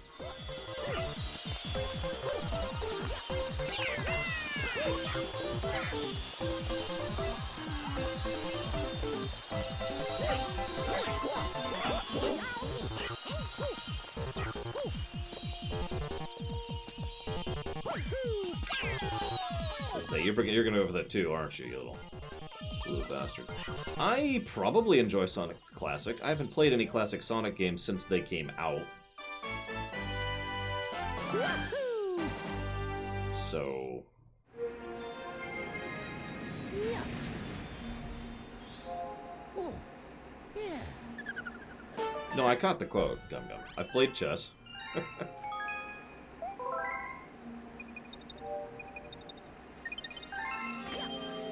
So the answer to whether or not I like classic Sonic is, oh.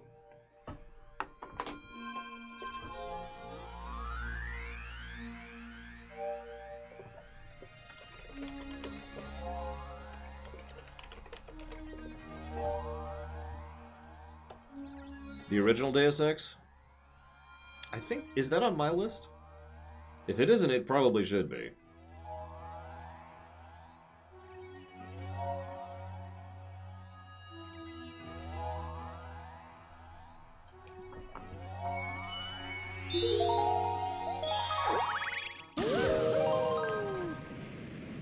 I'm surprised no one's ever suggested Human Revolution while we're on that.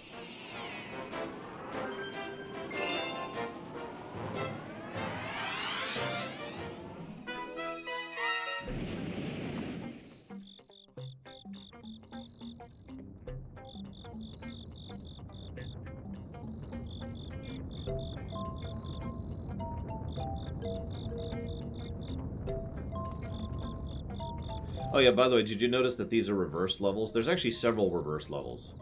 This is just the first one.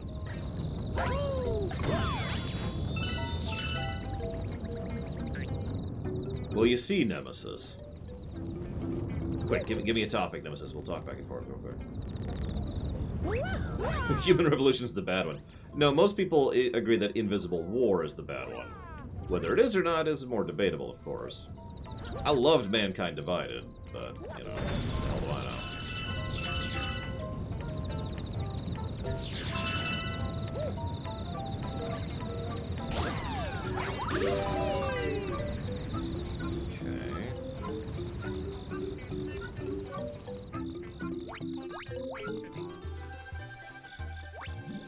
Yeah, the problem with Mankind Divided is it's part 1 of 2, which may never happen at this point.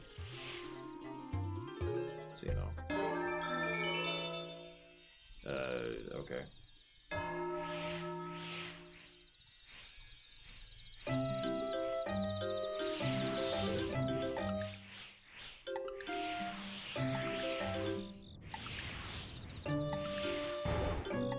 That is mega not happening.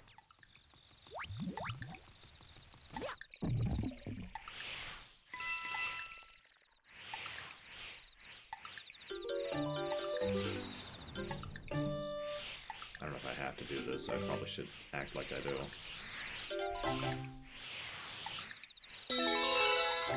Oh, come on! One note. There we go. I did have to do that. See you around, Nemesis. Good fortune, sir. And or madam. Yahoo! Look, I'm telling you guys, this is all part of my plan. It's consolidation, and once everyone's consolidated into one company, that's the company I take over, and I win. I've had this in place for years, guys. Oh, I see what's happening. See you around, Spartan. Have a good trip. Stay safe. Don't die. Disney's gonna be one of the last ones, yeah. Disney's gonna take over Microsoft after Microsoft takes over Square, Atlas, and Sega. And then it'll just be Disney and Nintendo. And then I take over Disney and Nintendo, and then I win. And you're probably thinking, what about Google? I already own Google. And Facebook. Sorry about all the evil. Sorry.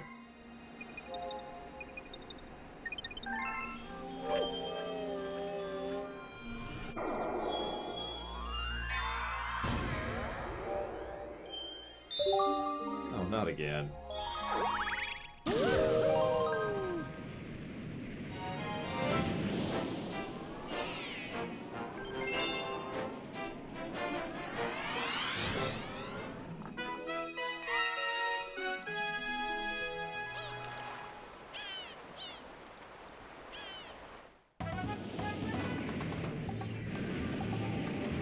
Oh yeah, Amazon's gonna get eaten by Google, ironically. Yes! Do they have little...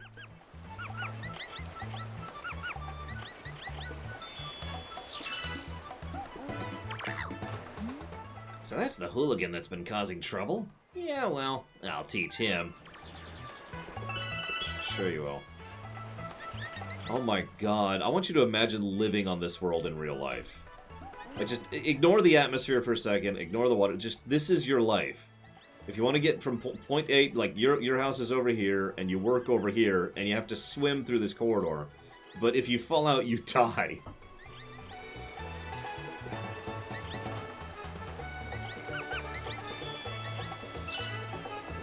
Oh, don't worry, I'm not going to give him a choice, Cyber Exile. That's it.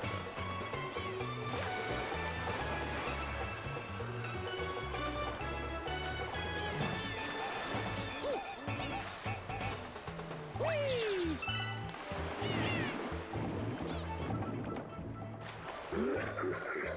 Who do I have here? Here's some friend of those penguins. Let's get something clear here, lad Walker. This sea's mine, see? You want it back? Show me some gears. Make it through 8 rings! Superman 64. Actually, this is also a thing in Mario 64, so, you know, whatever. I think there's stuff like this in Sunshine, too, now I'm thinking about it.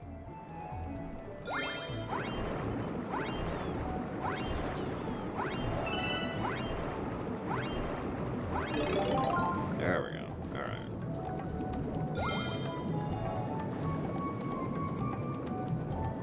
You know, for the longest time, my TV was so bad, I couldn't see the rings in Mario 64 when you have to go through them. So I didn't know what the heck it wanted me to do. I'm looking at it like, go through the Manta Ray's rings? What? No idea what I was doing.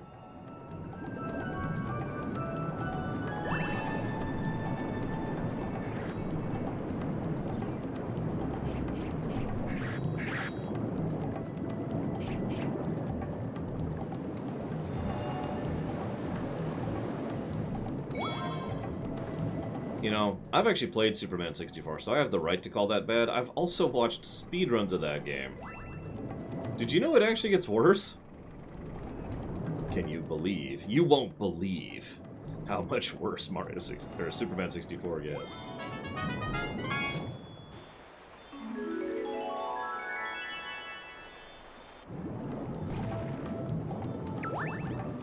Sorry, buddy. I think this is my house now. Not bad for a lone walker. I'm a fishing me word. Sea's yours, buddy. Damn right.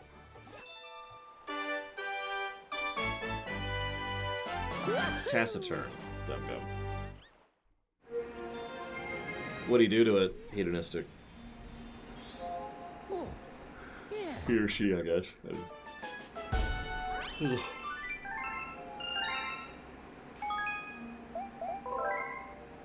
very Worf character. So the only Noid video game I know of is on the PC, and it's terrible. You have to deliver a pizza to this one company in like 25 minutes or something like that. So the whole game... everything you just described is taciturn. Gum. Okay, hang on, I'll pull up Merriam-Webster right now. Give me a second. Merriam-Webster, taciturn.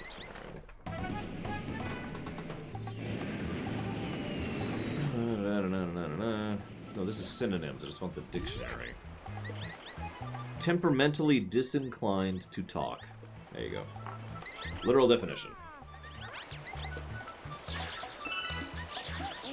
Pizza time.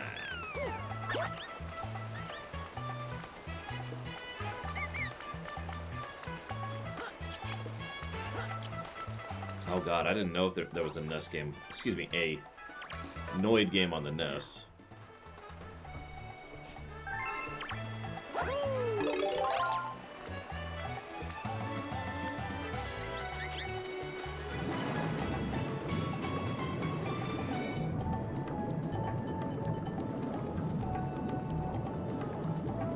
Worst game I've ever played?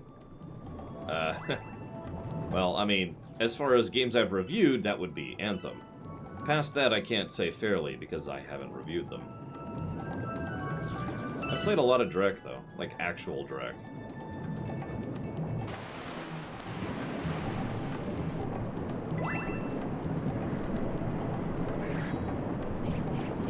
Well, I'll be honest, I was never that good at that game, SA2K. And I don't think I ever beat it. I have seen it beaten because I've seen a speedrun of it, but I have never actually beaten that game.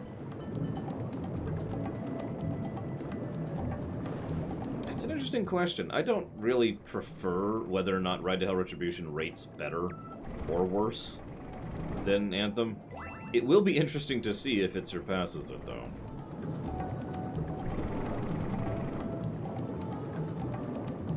I've never even played it, though, with Alex, so I don't know.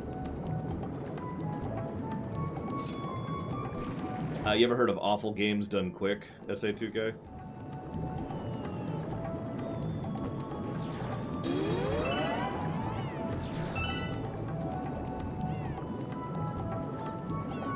The whole point is to make awful games more tolerable by speedrunning them, which sort of changes your mentality and involves really ripping it apart, you know, internally. Some of the best speedruns I've ever seen are awful games done quick. No joke.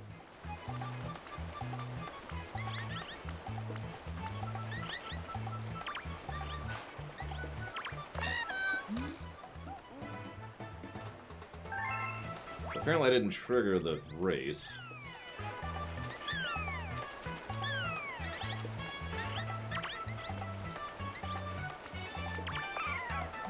There we go. Yes, there is, Mr. Red. The TAS of that game is so short they had to count it in the frames range. I think it's an 8-frame TAS from start to output.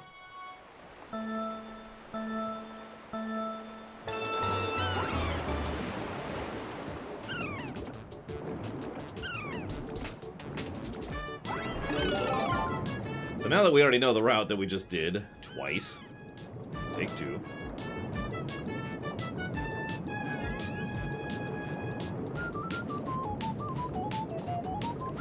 That's true, Hazardous. The highlights system in many ways came from Anthem. Sort of indirectly, but it's there.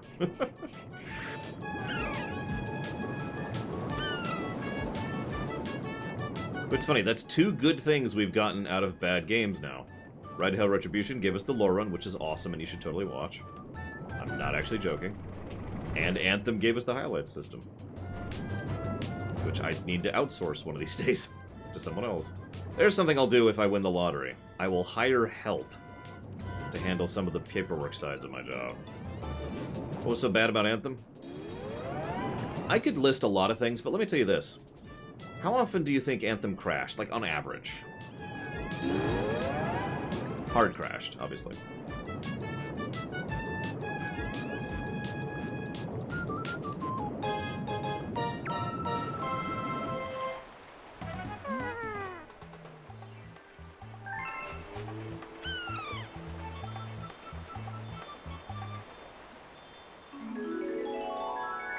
Dozen times? Okay, that's a good guess. That's very high.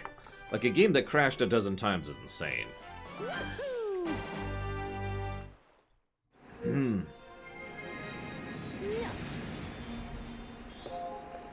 I wrote it in the review here, so I'll just pull up my review. There were 26 crashes, and we had roughly one crash every 39.23 minutes on average. Really, I could probably stop there. I mean, I could explain more about why that game sucks, because there's more about why that game sucks.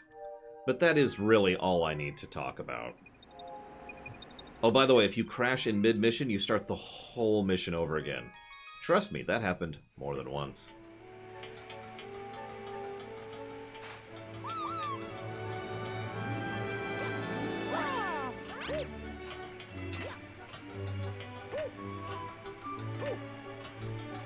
No, I understand. I'm not asking you to do it hazardous. Like I said, when I have, when I've totally won the lottery, at the small amount of lottery, the realistic amount of lottery, that's when I will go ahead and hire someone to help me out. Because I'll still have to work if I win a small amount of the lottery. Yep, could not adjust the resolution automatically. So if you select a resolution, it would do nothing. As in literally nothing. Like, you'd change the resolution settings and the video settings, nothing would change. You had to manually grab and drag the window every time I restarted the game. So all 26 times those also involved resizing the game every single one of those times.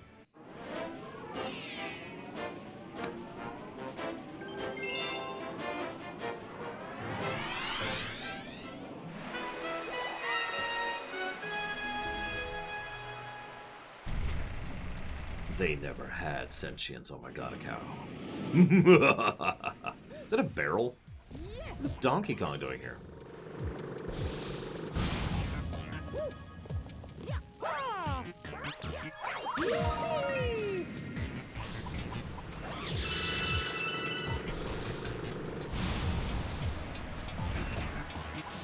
So, do you want to be the bee or the boo? How would you do this as the bee? Oh, I see how. Oh, sure, we'll do hard mode. Why not?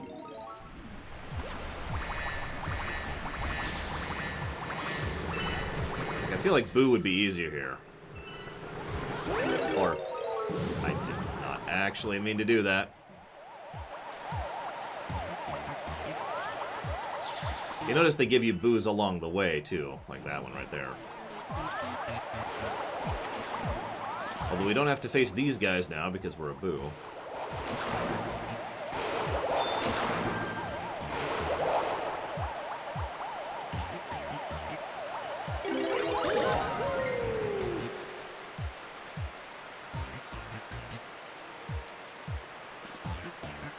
Oh my god, okay.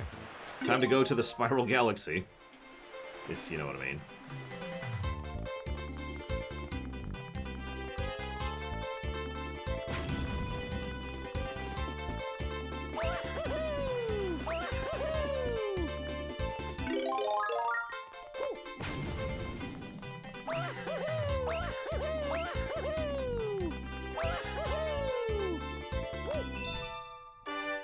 I have SA2K. Mega Man X1 is one of the few games I feel comfortable speedrunning. I've done a few categories. 8 bosses, Buster only, and just 100%. Oh, yeah.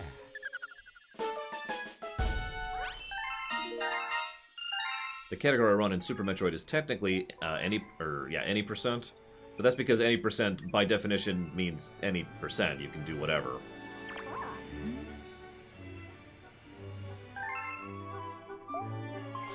Just checking.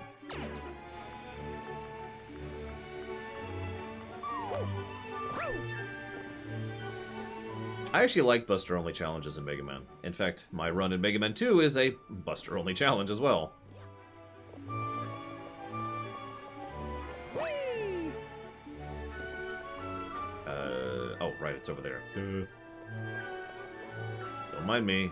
I'm an idiot. Yow! Take two.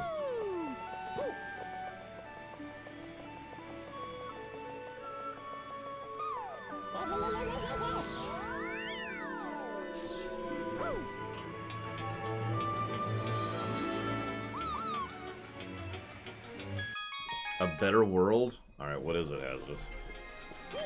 I need some context.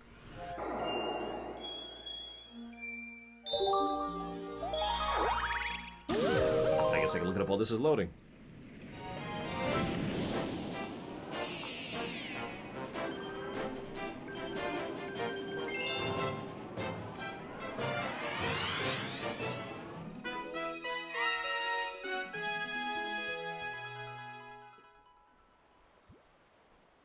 So apparently you can change the past. Interesting. Yes.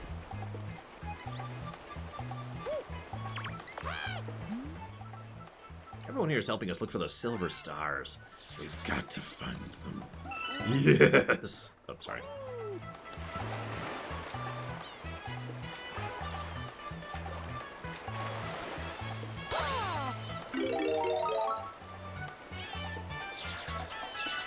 What's funny is I only have 4 things I can change right now. The Charles Darwin's publication of The Origin of Species, and I failed. The creation of the telephone, the discovery of X-rays, and Indian independence. A good Batman moment? I'm the god. No, I don't actually like that moment. Hello?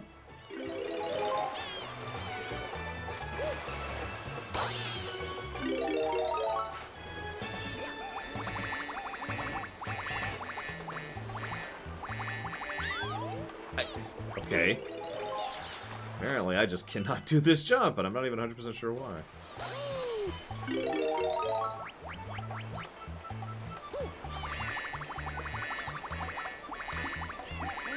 There we go. Jeez. Did not look like a hard jump, but apparently I just suck that badly. God.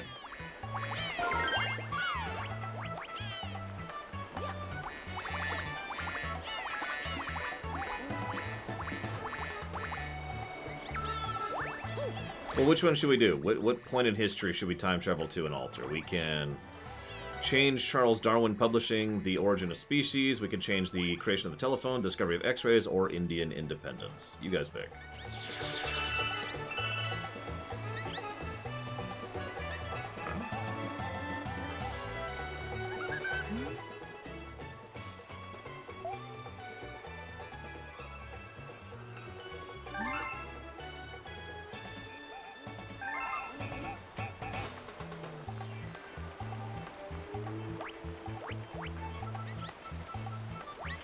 I wouldn't go with the attempted emotional thing. I feel there's better things, or better ways you could do that.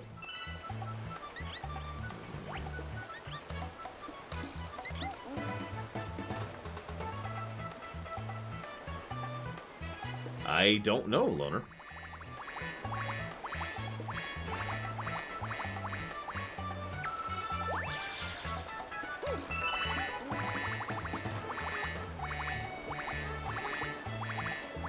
I'm sure Shadow would nominate that.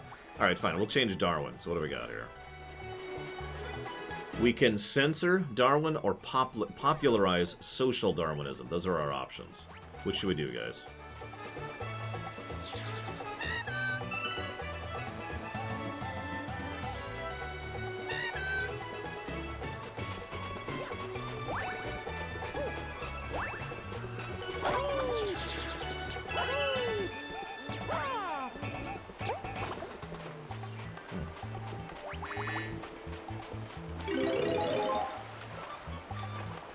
Yeah, let's popularize social Darwinism. That sounds like a great idea. Yeah, I'll tell you the secret of why time travel usually goes wrong. It's because the people time traveling are idiots. Or Bill and Ted. Sorry for being redundant.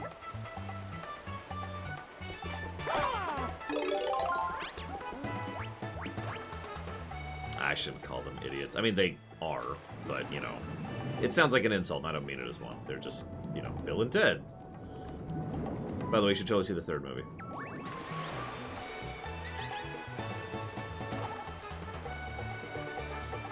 If you see the third movie, it takes 10 minutes for it to stop being really depressing and to basically actually start. So stick with it for at least 10 minutes. Alright, so let's go with popularized social Darwinism.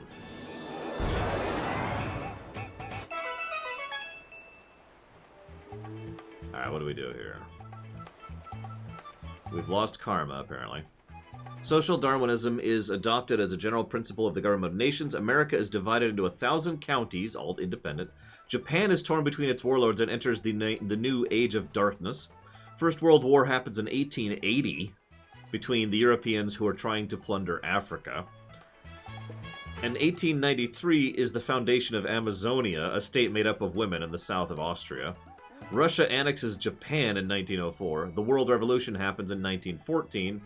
The Winter of Blood, which is where Russian cities collapse under famine and territorial war, happens in 1917. And the Spanish flu devastates a disunited world in the face of the illness. End of mankind, 1918. All humanity died.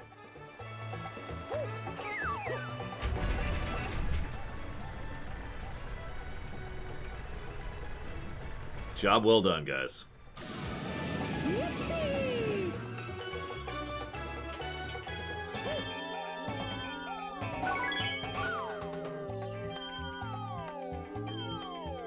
I don't think it's supposed to be accurate. Call me a weirdo. Well, no, hang on. We gotta fix it from what we've got here. So, we have to go back and alter time even more. So we can change the foundation of the first city in negative 4000 BC. Or 4000 BC. We can change the fall of the Empire of Japan in 1192. We can change the rise of the Incan Empire in 1438. Or we can change the Protestant Reform in 1517.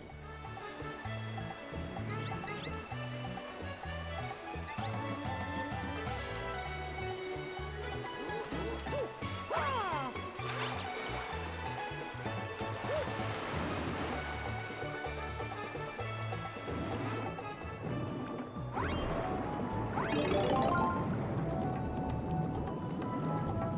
Yeah, we're at negative karma, believe it or not. Go figure. I mean, all we did was cause the end of humanity.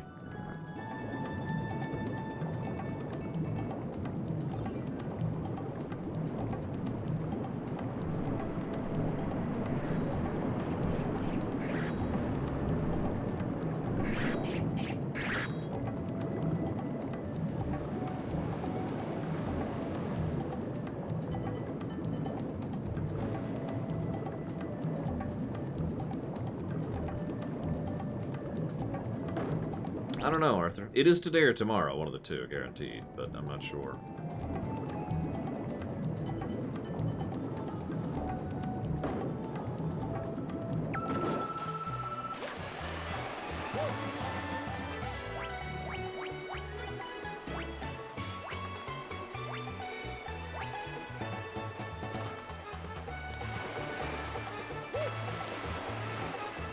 I don't think I've seen any of them, Omega Cow.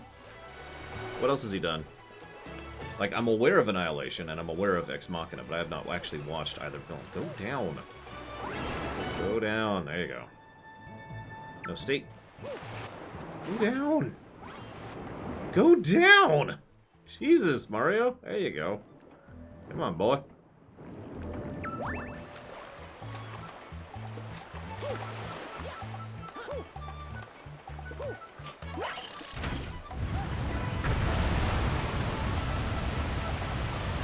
Well, that's how we get to the middle.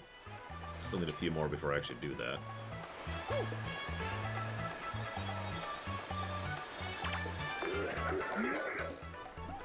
Jake, easy answer. Go, go. No!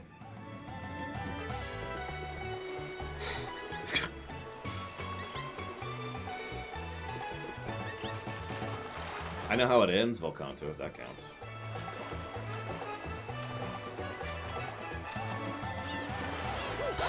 Like I said, I'm aware of the films, I've just never actually sat down and watched them.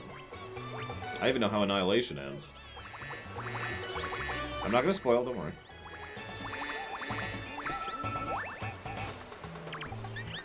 Alright, so I didn't get a good answer there, so we'll change the foundation of the first cities.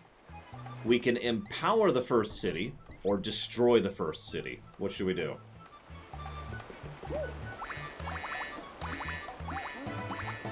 I got a good feeling about destroy.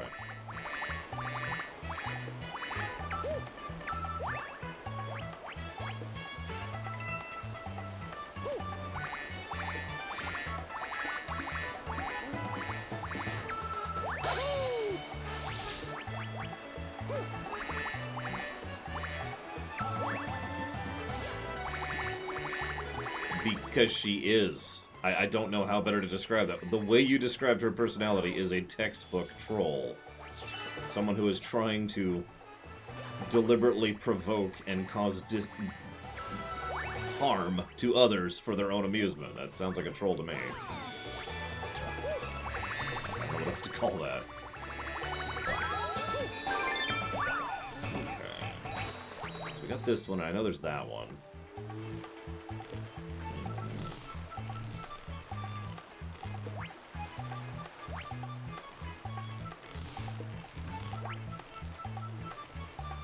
Go ahead and go first now.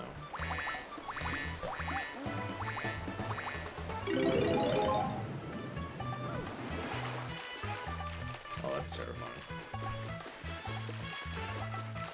Okay, so we're on a planet which has very little water on it, but the waves are several miles tall.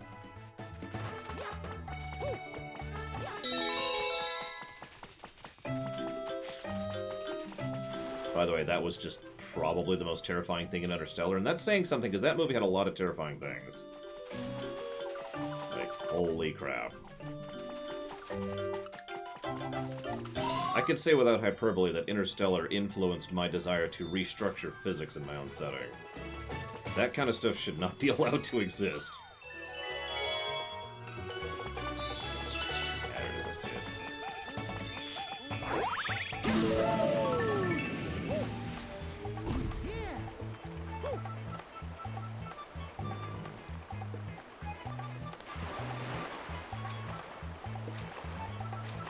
What's a bad troll? Sorry? Oh, you're not talking to me. Never mind. Ignore me. Ignore me. Ignore me. So, since nobody answered, let's destroy the first city.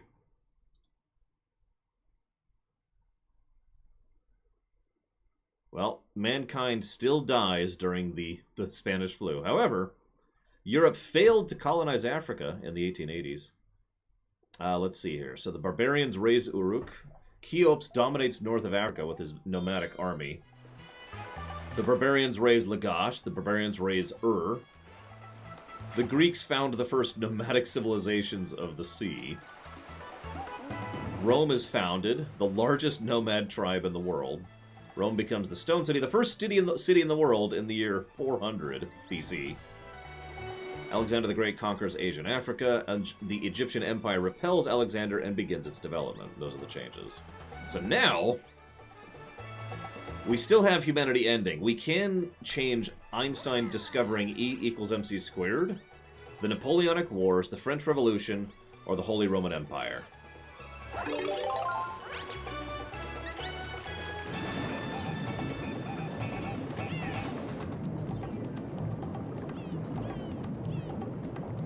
This is an acceptable waste of time game, I gotta say. And I don't mean that as an insult.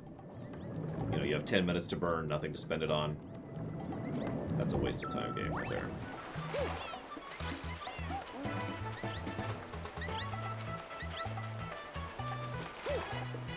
I was recording, Arthur. I don't know if you know this, but I have a lot of YouTube videos, and those have to be made at some point. So what I do is, once a year, I do what I call the Floodgates cycle, where I sit down and just record for about 5 weeks. And just record my brains out until I want to stab myself.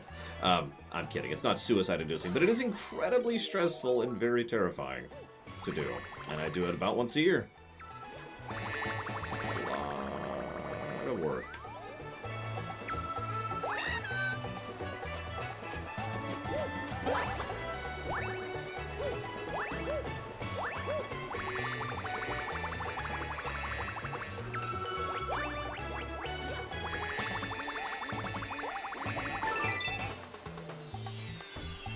So, E=mc². We can distract him or give him modern technology. for Einstein.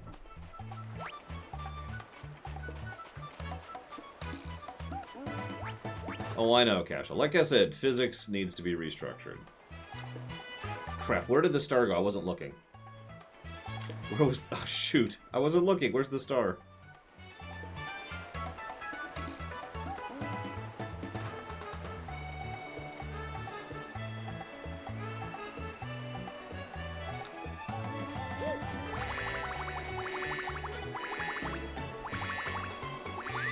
Aw. Tell me someone was watching the game.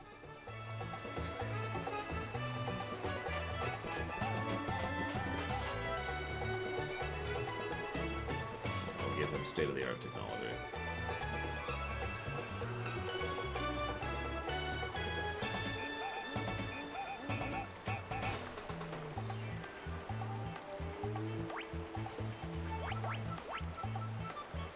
Oh my god, none of my... How many viewers do I have right now? And none of them were watching the game I'm playing? Is that a sign? Should I quit? Should I just give up on streaming entirely? Should I just go live in a ditch somewhere? Just tell me, it's okay. I don't mind.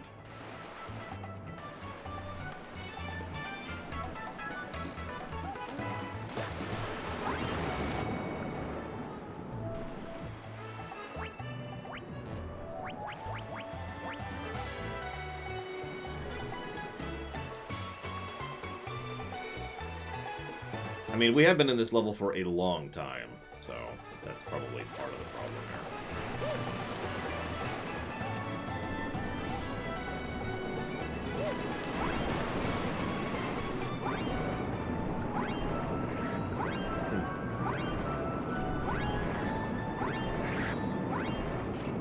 That's actually discouraging, though.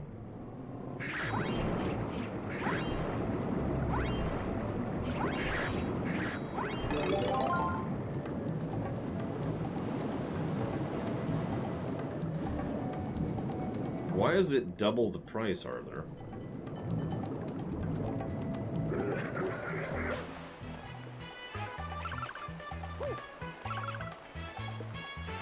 I mean, if you're on Star Trek, it is Jaluda. That makes total sense.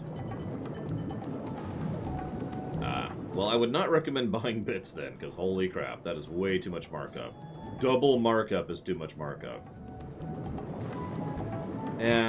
Probably Dakota. I shouldn't let that get to me the way it is. That's just... yeah.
Wahoo!